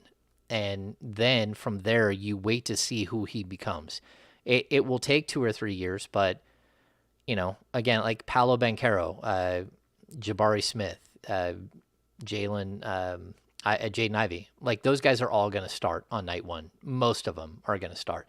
There's a possibility that Ivy might need a little time. Because I got a question if you think they're all going to start. Yeah. About Jaden Ivey. Mm-hmm. Yeah. If the Kings wind up at 4, if the Kings wind up staying at 4, I should say they're at 4 now. If there's no trade and they draft Jaden Ivey, you think he's starting night one? I think there's a good chance. Maybe not, because look, the Kings they didn't start Marvin Bagley. They didn't start Tyrese Halliburton in his rookie season. They didn't start Davion Mitchell in his rookie season. So there's a possibility that he needs to be taken along a little bit slower, but he's still going to play 24 minutes a night. Like, he's still going to be in closing lineups sometimes. He's going to be in the game a lot. I mean, you're talking about an elite athlete that just creates mismatches all over the place. So yeah, and to like finish up with Chet, when it comes to the scoring side, he's going to be able to hit the trailer three. He's going to be able to hit the corner three. He shoots something like it's absolutely ridiculous, like 84% in the circle. Like, you can't stop him in the circle. I mean, he didn't get blocked on a dunk at all throughout his entire freshman season. He's a guy that if you can get him to the post, like, he's gonna get a bunch of easy baskets. So he's gonna get those on offensive rebounds. He's gonna get those on cuts off of Sabonis. So there is potential he can do a little bit of pick and roll. Although again, he's not a great screen setter because he's so rail thin. He does need to improve in that section. But I could see easily, I guess 14, 15 could be where he starts. But I don't think he's more of like maybe a 17, 18 point per game guy, but a lockdown defender. And, you know, his real impact is going to come on the defensive end and as a passer. Does he move well? Like you could see him move, especially in transition. When he has the ball in his hands, for his size, it's pretty noticeable. He can move with the ball in his hands. Oh, like, yeah. Offense. Does he move around really well as like a guard is trying to run an offense? I don't know if I would say a guard trying to run an offense, but he certainly can grab a rebound or block a shot, come down with it and take off running and move like a guard through guards, like up and down the court. I mean, we saw it with Sabonis make some incredible moves. Chet has a very nice swivel in the hips. Like, for a guy that big, the hips, there they are. Yeah. I mean, he does. He's got a big swivel, and like he's not a stiff. That's what you and the other thing he does is when he is handling the ball, he gets down in a stance. He's not upright. And, you know, a lot of guys that size, when they are going out on the break, they're full 7 foot tall. He shrinks down, which is, for me, that's really good to see that he has a knee bend. He has the ability to get out and run. Yeah. I'm anxious to see him in the league, man. And if the Kings were to make a move up to get Chet, or in some different universe, if he fell to him, I'd be excited to see him. I really would be excited to see him because, you know, I still want to look at more game film and dive a little bit more into that. But I know just kind of some of the things I've seen interviews and about like Chet Holmgren, the person, man, I don't know what I was thinking he was going to be, but he wasn't like I thought he would be at all. Right. Like he'll get after it. He'll get after it. He's not going to be intimidated. He's not going to be punked. And I love that about him. That's something where I would get confidence in him being on this team if the Kings were able to make that move. Yeah, it's what makes him so hard to like put a label on. You just, there are certain things you don't know. I think it's why he's not going number one, most likely. I mean, everything I hear is Orlando's taking Jabari number one. But when you look at him move, and you know, like the low end, you know, maybe he's Mo Bamba with handles. And I put John Henson was the other guy, like what John Henson should have been, you know, like a 3-point shooting, long shot blocker. But again, he's got handles. He's got all kinds of other skills that even at Gonzaga, he wasn't able to show. And so I'm intrigued to see where he goes and how he develops as a player. There is, you know, always the concern that he never gains weight, that he does get shoved around the NBA level, that he can't get stronger, that he becomes injury prone because he's so incredibly thin. All of those things are intriguing. There's an interesting name. Someone mentioned in the chatty house, Jonathan Bender, you know, again, who had major knee issues and was rail thin. But, you know, he's certainly worth a gamble because he comes into the NBA with an elite skill set. And that skill set is on the defensive end, which you rarely see out of a player of this size. You know, and his ability to defend multiple positions his ability to block shots, like all those things, they all stand out. And he is a fiery guy. You know, I think he doesn't get shoved around, and that's something that you would be worried about because of his weight. All right. Is his biggest weakness his frame? Oh yeah, I think if he weighed even what Evan Mobley weighed, which was, I think he came into the combine at like 210 last year. Even if he came in at 210, I think not only is he a number 1 pick overall, but you're talking about like, what's his ceiling? Is it, you know, generational talent type guy? You know, like, again, it's really hard to do comps. Like, you start to look at him, you're like, man, could he be Karl Anthony Towns? Maybe not on the offensive end. But then again, you know, we talked about Donovan Mitchell a bunch on Wednesday. Donovan Mitchell came into the league as a 12-point per game guy at college, and no one thought he was just a defensive player. And so you overlooked a lot of his offensive potential. I think we're overlooking a lot of Chet's offensive potential. It's going to be unique.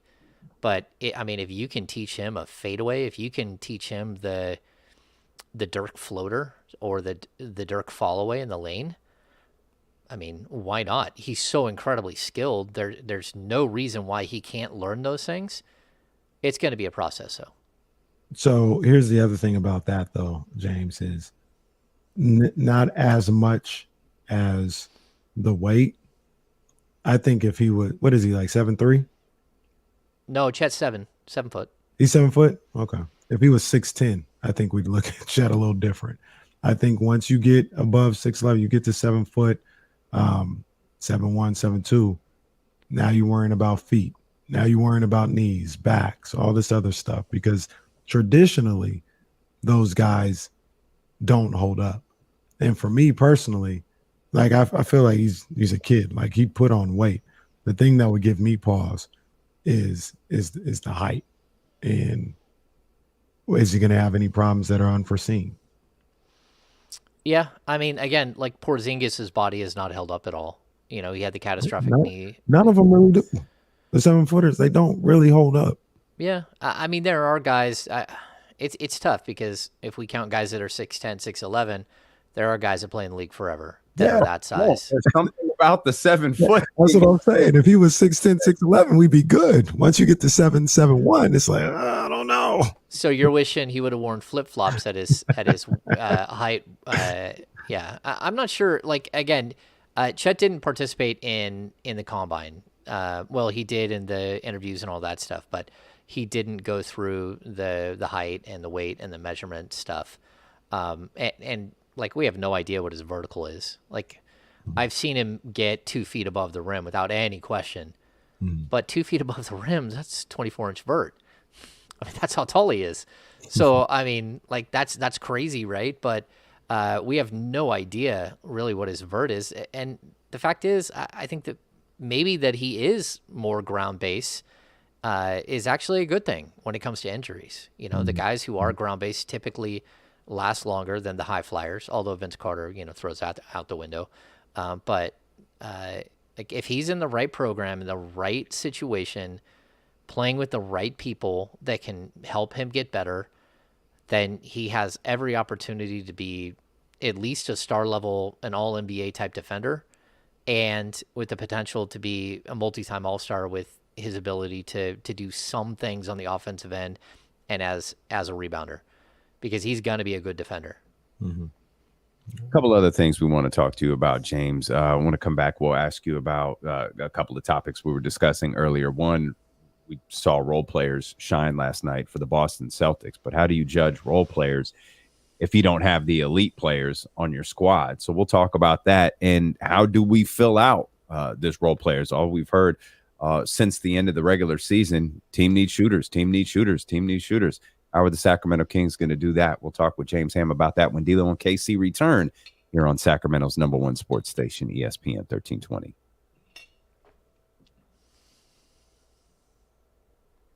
Clear.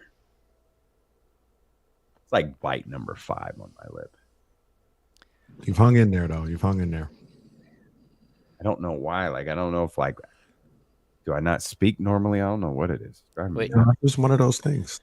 You bit yourself and then you keep biting it? I keep biting it over and over. It's like the 4th or 5th time on the show I've done it. Yeah, once you get one of those sores, like you keep doing it. Yeah.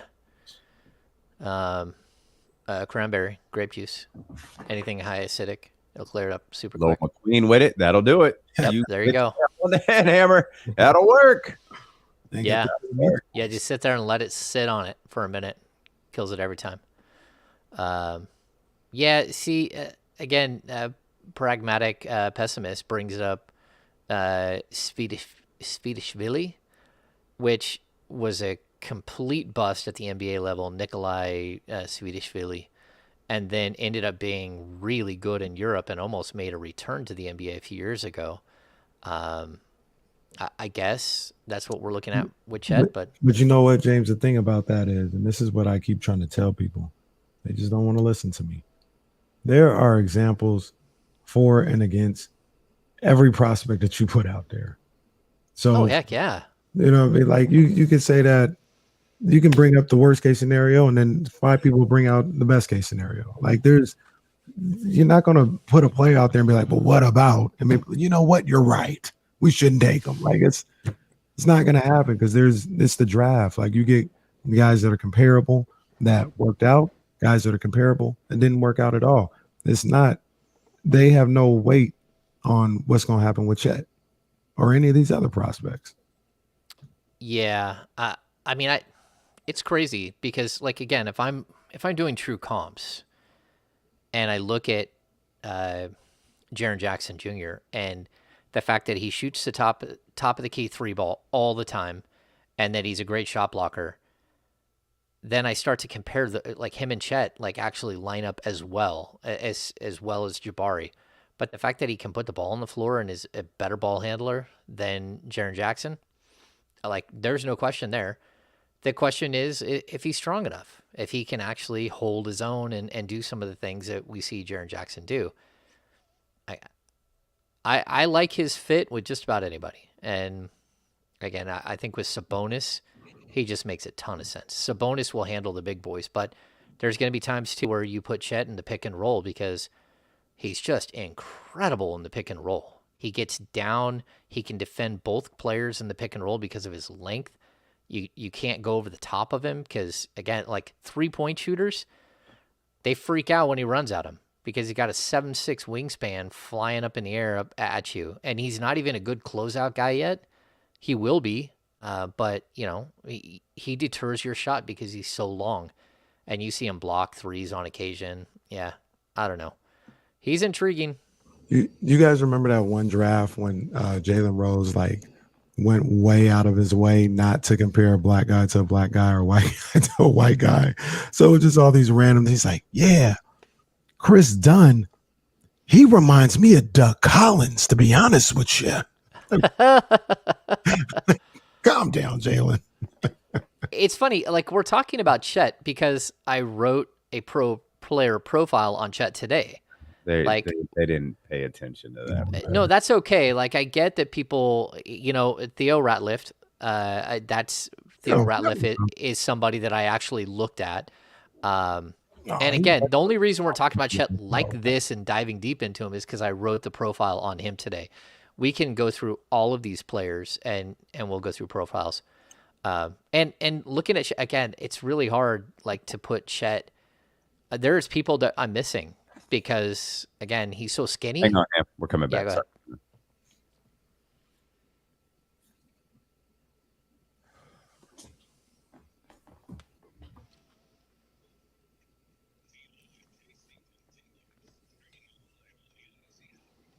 Dealing with KC, brought to you by McQueen and the Violet Fog, the smoothest gin in the world, handcrafted in Brazil. Pouring my first glass as prescribed by Dr. James Ham, coming up here in about 28 minutes. At least that's what I heard.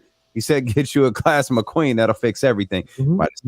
Cranberry juice in there. Something. I don't know. I got just a splash. Just throwing it in there. I'll become the Sacramento Splash. Just realized James is rocking his Save Ferris shirt. So I'm all here. I'm all for it. I'm all for the Save Ferris. If you want more on Chet Holmgren, head over to thekingsbeat.com. Hammer game 1 of the NBA Finals in the books last night. And kind of I think I had a Kenny Caraway moment yesterday. Oh, okay. Now we're getting busy. All right, let's go. Kenny would regularly get agitated watching the Miami Heat.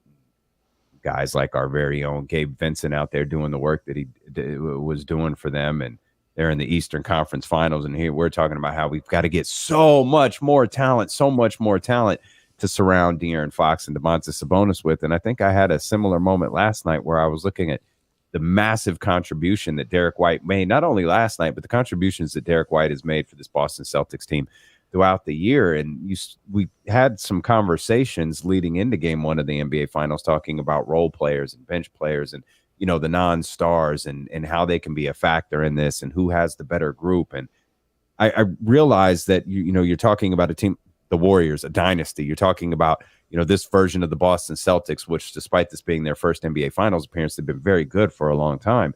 It's like, how do you measure a Derek White in Boston or even a Jordan Poole in Golden State versus a Terrence Davis in Sacramento or whoever a role player is here in Sacramento? Like, how do you measure, those role players on a team like Sacramento when you don't have obvious top 10, top 5 players in the league on your team?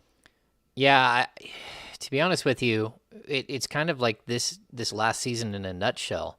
You walked into the season thinking that they had bolstered their role players, right?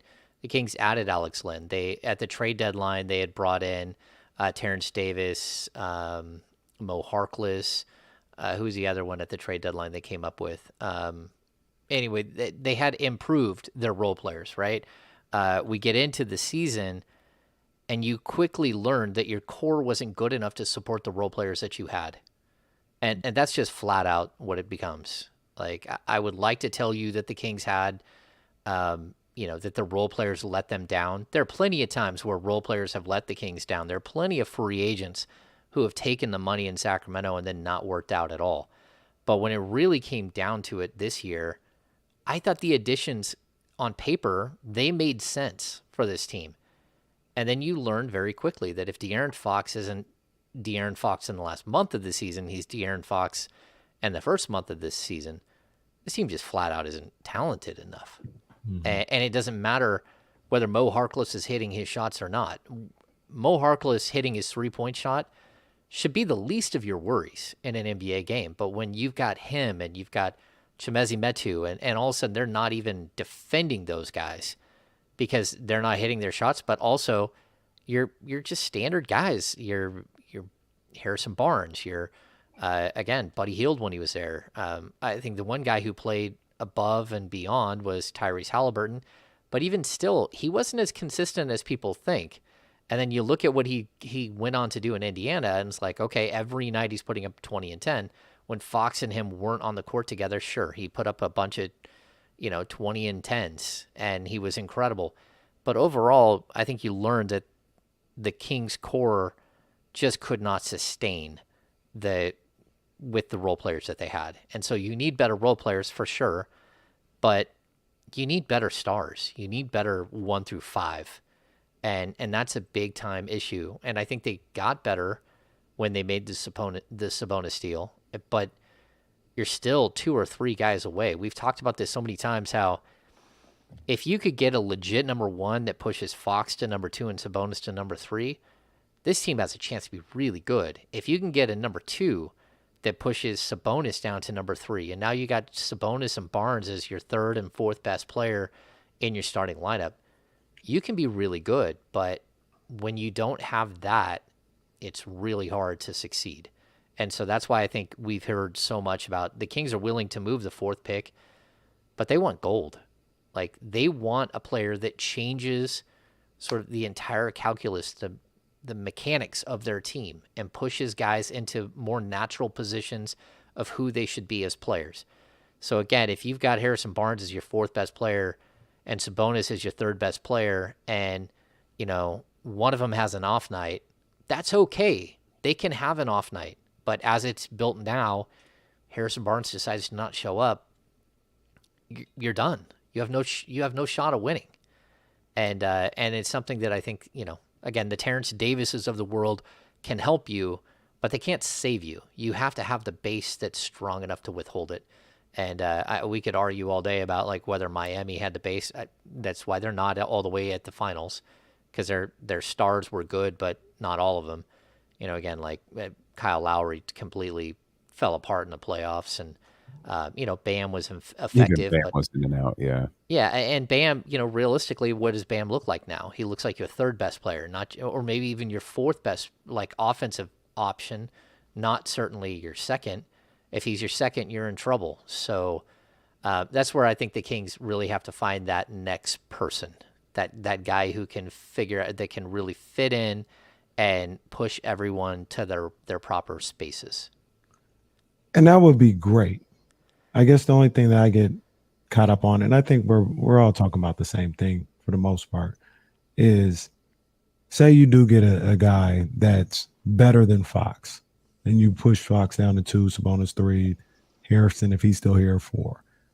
So for them to be a playoff team, they need 4 guys in the starting lineup that average like 17 to 25 points a game at one point in their career. Like that, I think to me, that's a little excessive, because when you talk about getting somebody better than Fox, you're adding a guy that's probably going to average like, or has the capability of averaging like 25 a night. Fox has averaged 25 a night. Sabonis is at 20. Harrison is at 15, 16, 17 at some point in his career. You need all that to get to the 6th seed?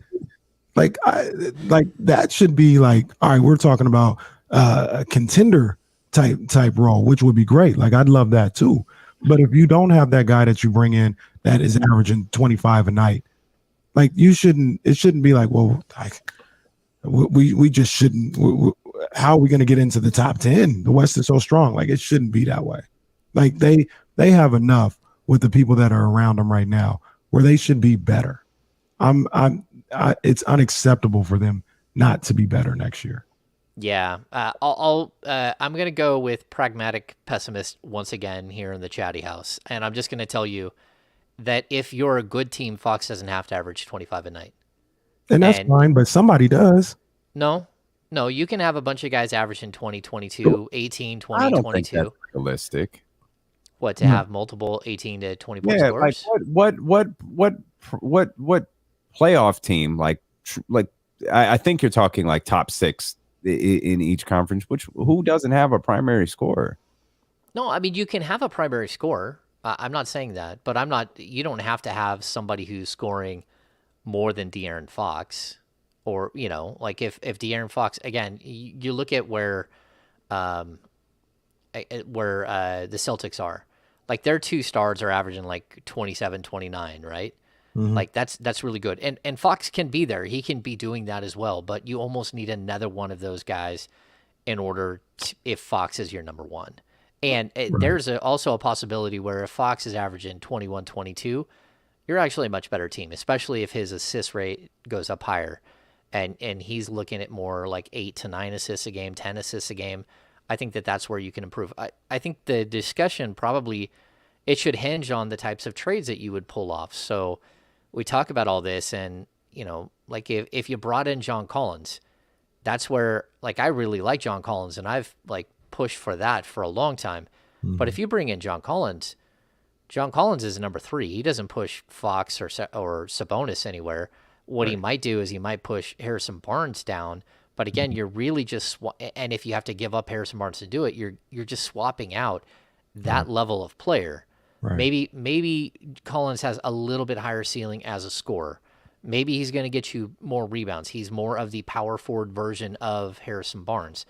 But that's where I think the Kings have to really be cautious with this number 4 pick, because if there's potential for that guy to be a legit number 2 or legit number 1, or even in Chet's case where he's a legit number 3 down the road, but his defensive like acumen changes the entire look of your team like Draymond does, you can have your number 3 be like Draymond, where he's the biggest piece on your team that, completely changes complexity on the defensive end. He's able to pass the ball. He's able to do all these other things. He doesn't have to be a 20-point per game scorer. Mm-hmm. So that's where, like, it's complicated, right? You can put a team with 4 20-point scorers and not be any good. If you don't play defense, you're not going to be. We've done that before. Oh, it wasn't 4. I think it was 3.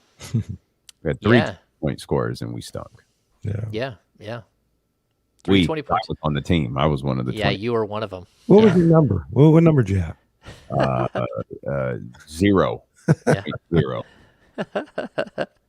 My minutes and my points per game. That's a baller's number right there. 0. That's a baller's number. 0.0. I was the rare 0.0. Yeah, Dame is 0. Dame is actually, he's not even number 0. He's letter O.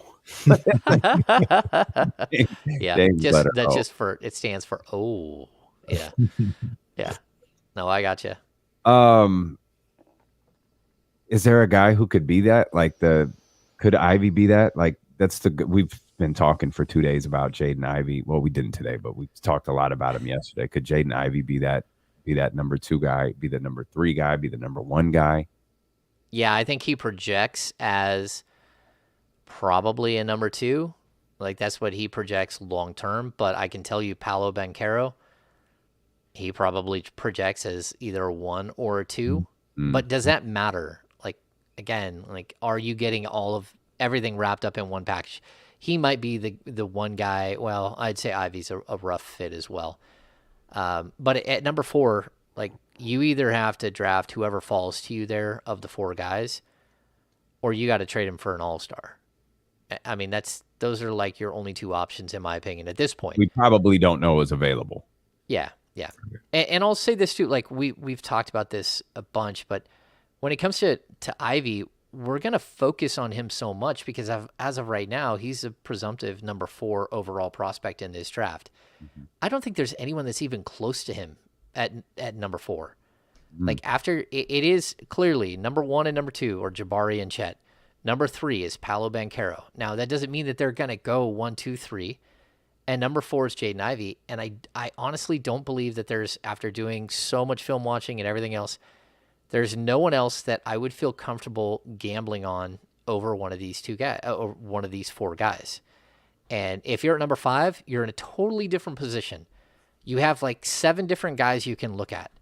But when you're at number 4, it's very specific. There are 4 really, really good players that are top end talents sitting there, and you got to wonder if, which guy you're going to end up with, which guy is going to fall to you. Yeah. And I do feel like they're in a great position, like I continue to say, to get a really good ball player at 4. If they keep the pick and they draft it, they're gonna get a really good guy. I think there's a good guy. I think Ivy is on the tier with I think he's on the tier with Sharp and Keegan Murray. I don't think he's above those guys simply because like I said, some of the things that I watched the other day that I really like, but the concerning thing, and Rory in the chat brings it up right now, Jaden Ivey projects to be a 1-level scorer right now. Can he get better at a bunch of stuff? Absolutely. He can work on his mid-range. He can work on his shot off the bounce. We don't know necessarily how his catch and shoot is, but I think he's got concerns just like Keegan, just like Sharp, just like Matherin, like those guys. I'm a little perplexed by the thought that Ivy is now on the same level as those top 3, because I don't know if he's necessarily there. I think he's still good, obviously, because I like Sharp and I like Murray, but I don't know if he's on the same level as those top 3. Oh, I'm not telling you he's on the same level. I'm telling you that he's the next tier, and he's in a tier by himself. And we can talk about him being a 1-level scorer, which again is at the rim, right? That's what I would assume that someone's saying. Mm-hmm. He shot 35.8% from 3. And if you go back and look, he's at 36.4 up until his final 2 games. And if you look at Keegan Murray, he's a 37% 3-point shooter until he went 8 of 10 in his conference tournament right before the big tournament. And he jumped way up as far as percentages. That's the trouble with college. Number one, it's not just that there's only 30 games, so the sample size is small, 32 games for these guys. It's that it's a 40-minute clock that's running, and there's just not the sheer volume of minutes or the sheer volume of shots. So it is much easier to see spikes in their shooting. I think Ivy shot 44% in the first 12 games of the season from 3. So we're not looking at a guy who can't shoot at all. We are looking at a guy that needs a mid-range game, but some of the reason why he might not shoot in the mid-range, because that's what it was. It wasn't that he missed every shot in the mid-range. It's that he didn't shoot that many, and the ones that he did shoot didn't go down at a high clip. But it could just be the fact that that's the way that their team was built. It's that they didn't allow for him to shoot a bunch of mid-range jumpers, and then he might have a bunch of mid-range game.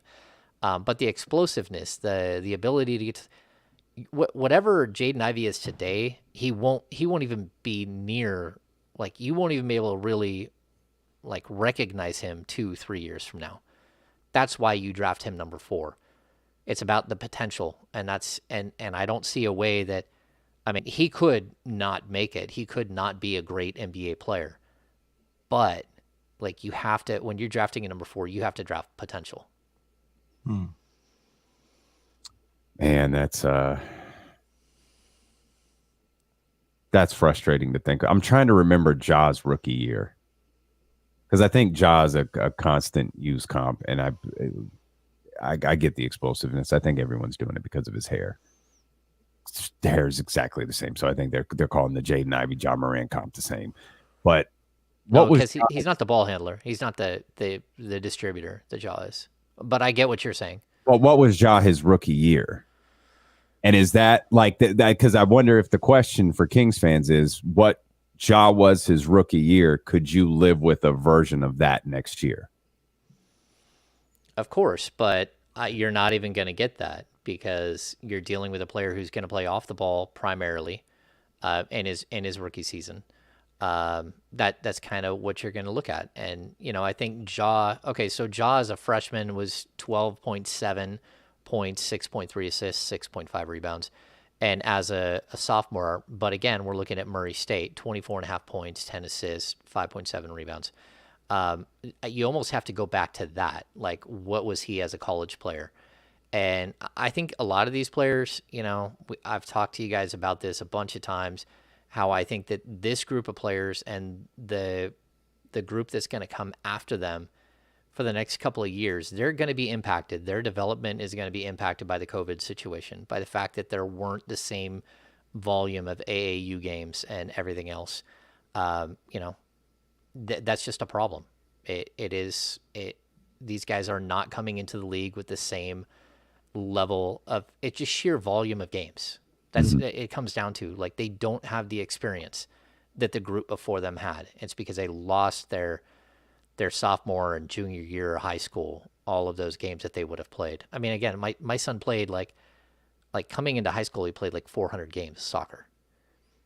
I mean, that's crazy. So if you have a kid who shows up who is a rec player and wants to join a comp team at age 13 or 14, and he's going up against players who not only have practiced 3 times a week for the last 6 years for 2 hours of practice, but they play more games in 2 weeks than you have in your entire rec season for years. There's no way to catch up. So again, a lot of these guys, they're going to need time. They're going to need time to develop, and even their bodies, but also, like, we're looking at a bunch of 20-year-olds, which is totally different than most drafts. Chet is almost 20. Jaden Ivey is a sophomore. He's almost 20. Keegan Murray's almost 22 and is sophomore. Like, this is a very, very different draft, and it's for a lot of reasons, but a lot of it is pandemic. And to me, the draft, I'll keep saying this, from 5 to 10, I almost guarantee there will be more quality players from 11 to 20 than there are from 5 to 10. You're shooting, it's darts at this point. There are going to be really good players from 11 to 20 that are much better than the players that you get, some of the players that you get from 5 to 10. I heard you say that on the Kings beat. I disagreed. I think you're selling short these guys after 5. Like, these cats can play. But is there maybe there's something to be said too for the level of pressure that's on those guys that's at 5, 6, and 7 versus kind of the more maybe looser approach of the general managers in those later rounds. 2, they're also going to better teams. So perhaps 1, you have more time to develop them be more patient with them. And when they do play, they look better. No, I agree. But again, we're looking at like a guy like AJ Griffin. Like he's in the mix between 5 and 10. He averaged 10 points a game. He shot the 3-ball well, didn't defend at all. Everyone calls him a 3-and-D, didn't defend at all. He has this monstrous vertical that everyone, mystical vertical, doesn't use a vertical at all. He literally averaged 10 points a game. And Dyson Daniels, guy who's sliding up. Again, like his G League stats, everything he did, he cannot shoot at all. And we're seeing him slide up into the top. Shaden Sharp has not played at all. And not only that, he didn't even want to practice at Kentucky. Everyone's like, what in the world is the allure of this guy other than some mixtapes that we can see from high school and a prospect workout where a one-on-none? Like, we don't have anything to judge him by at all. So, like, again, like Matherin, I know Matherin's a baller. I would take him at number 5. That's in this draft. I mean, I guess that's why you have Keegan Murray in the discussion for 5, 6, 7. In a normal draft, I don't buy it. A normal draft, he's 10 through 16, 18. Yes, I'm watching Keegan Murray wrong. I think he's a good ball player. He's not a bad ball player. He's going to be in the league for a long time as an NBA starter. I totally agree. He's not a game changer. His upside, maybe Harrison Barnes. Well, where was Harrison drafted? 7. Yeah, but I would even say too. I'd even say at that point he had higher upside. You're a harsh draft critic. I am, but like again, like you want to compare him to Tobias Harris? Tobias Harris is the 19th pick in the draft. Like that, like you want to compare him to Sadiq Bey? What 16th pick in the draft? Like in a normal, Harris, like nobody wants to touch him. Everybody thinks he's an overachiever. Like Tobias Harris is not like I think he's a good ball player, but people are like, oh my gosh, like I don't want to touch him. He makes too much money. He's not. Oh no, that's the only reason. He's it's not the money. All the money, all this. He's bounced around. He's been on his 4th team now. Yeah, but I mean, he's a really good player who gets you 20 and 8, 20 and 7. And he's the same. That's my point, though. Like the guys like what we're talking about, Keegan Murray. I don't see his upside as 24.5 points a game like he did at college, and I don't see him averaging 8.5 or 9 rebounds a game at the pro level. I don't see him being a lockdown defender. Like, I watched the tape a bunch. He's not going to average 1.9 blocks a game. I guarantee you that. So maybe I could make the argument for that for Jaden Ivey. All right. Nobody argue anything. I'm done with all of this. I'm going to go get a drink because today's show, as all of our shows, are brought to you by McQueen and the Violet Fog, the smoothest gin in the world, handcrafted in Brazil. We appreciate you so much for being with us. Head over to thekingsbeat.com. Check out the Kings Beat podcast. Check out the D-Lo and KC podcast. Have a great weekend. Drink responsibly. We will see you here Monday at noon on Sacramento's #1 sports station, ESPN 1320. Come on, Giants, get it together. It's over. Goodness, this show was at least 7.5 hours long. This is a draft show. Man, I just pragmatic pessimist. I like, man, make sure you're following the Kings Beat and send me an email.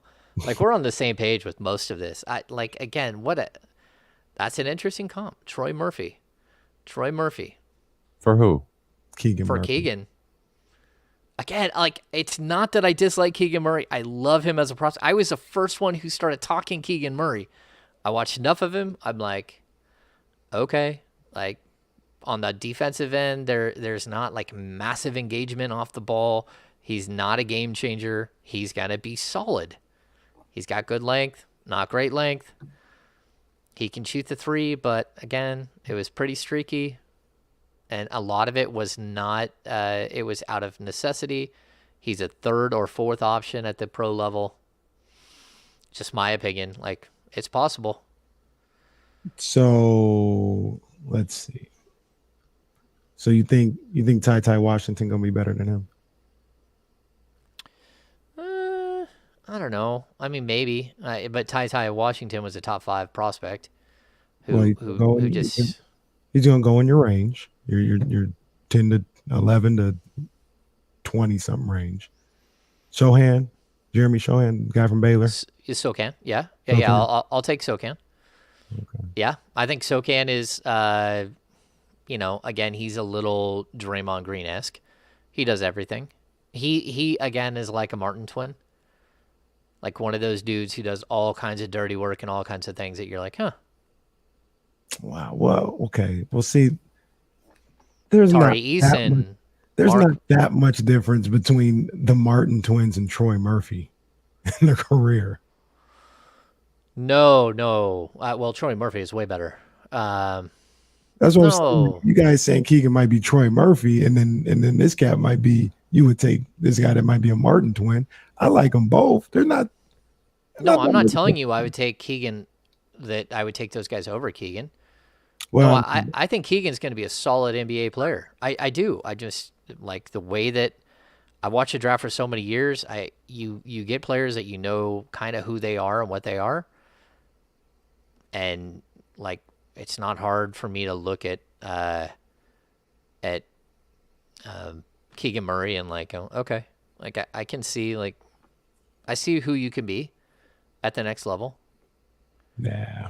So, I mean, maybe he goes to a perfect situation. I don't know if there's a perfect situation. And he becomes much, much better than I thought.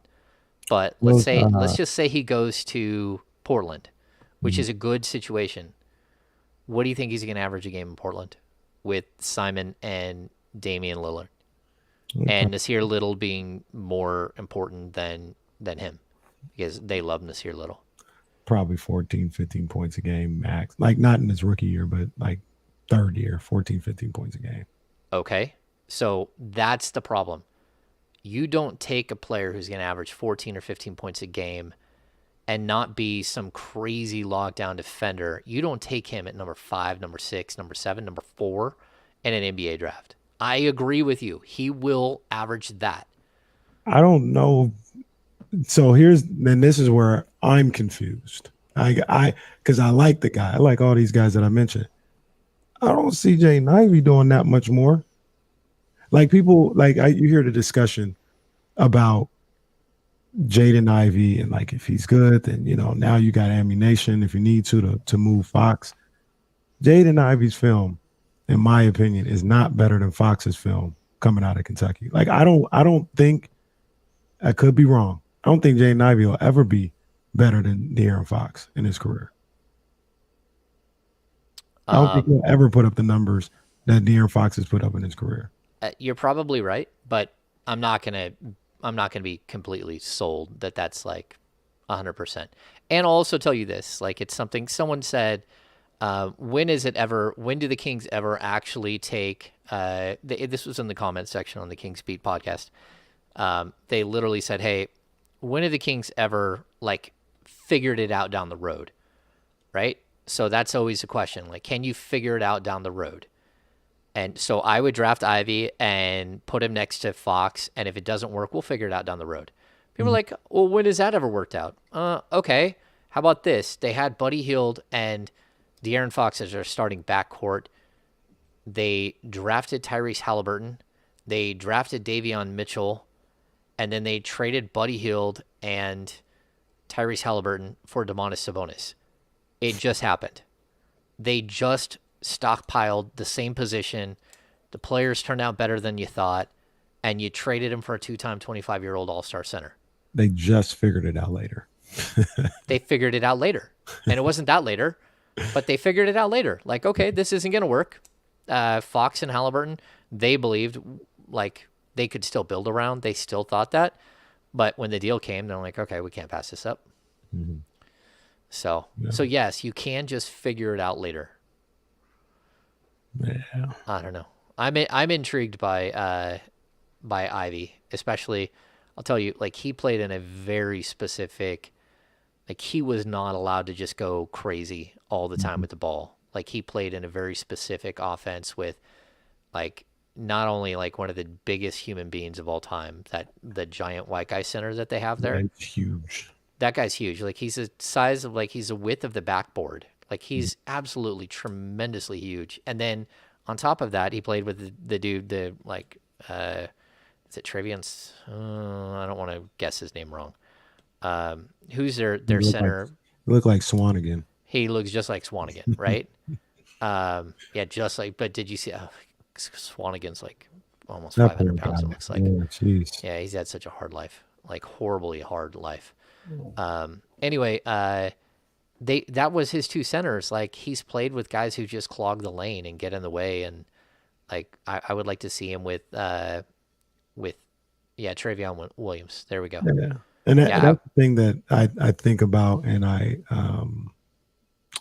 wonder if, I hope, like the positive, NBA game is different, a little more wide open, a lot more space, and he can use those athletic gifts, the speed, his handle, and he can get better at those things right there. So, I look at that and I say, that's what excites me about seeing him in the NBA.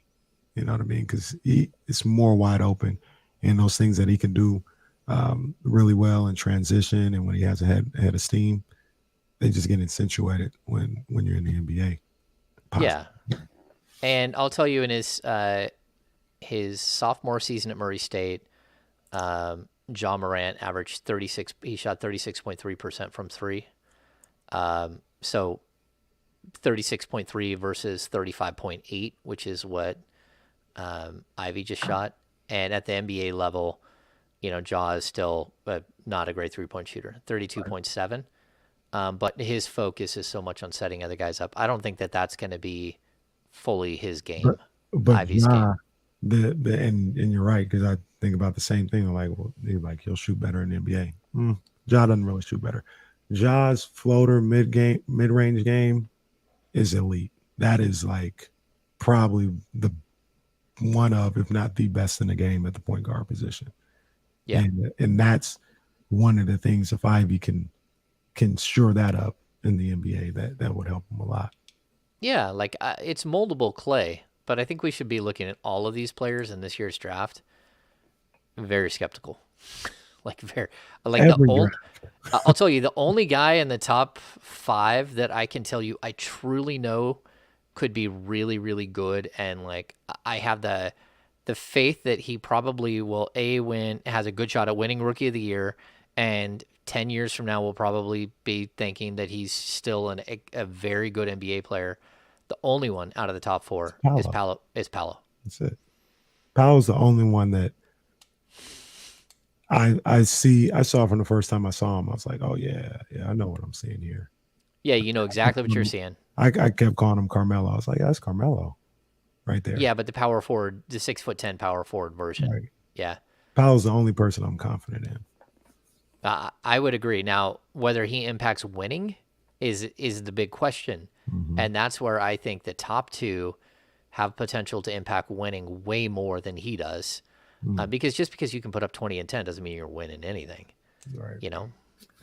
That's, and I don't have any, like, I don't think he's going to be Blake Griffin.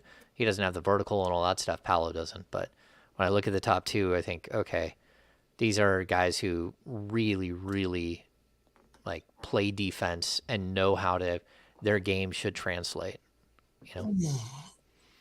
Jabari should be a better rebounding version of Jaren Jackson. Yeah. So, I don't know. Intriguing. Dame, you ready for the weekend, huh? Yeah. You're just tired of biting yourself, right? Tired of biting. You all right? Yeah. I'm good.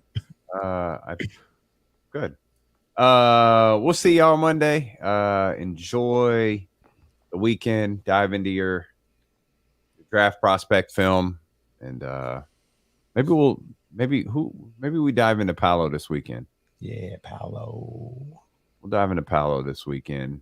We still got plenty of time to do Keegan and everybody else. So we'll dive into Paolo this weekend. We got plenty of time to watch everybody. Why is it so far away? Jesus. Yeah. Right. We'll report back on Monday. We'll see y'all.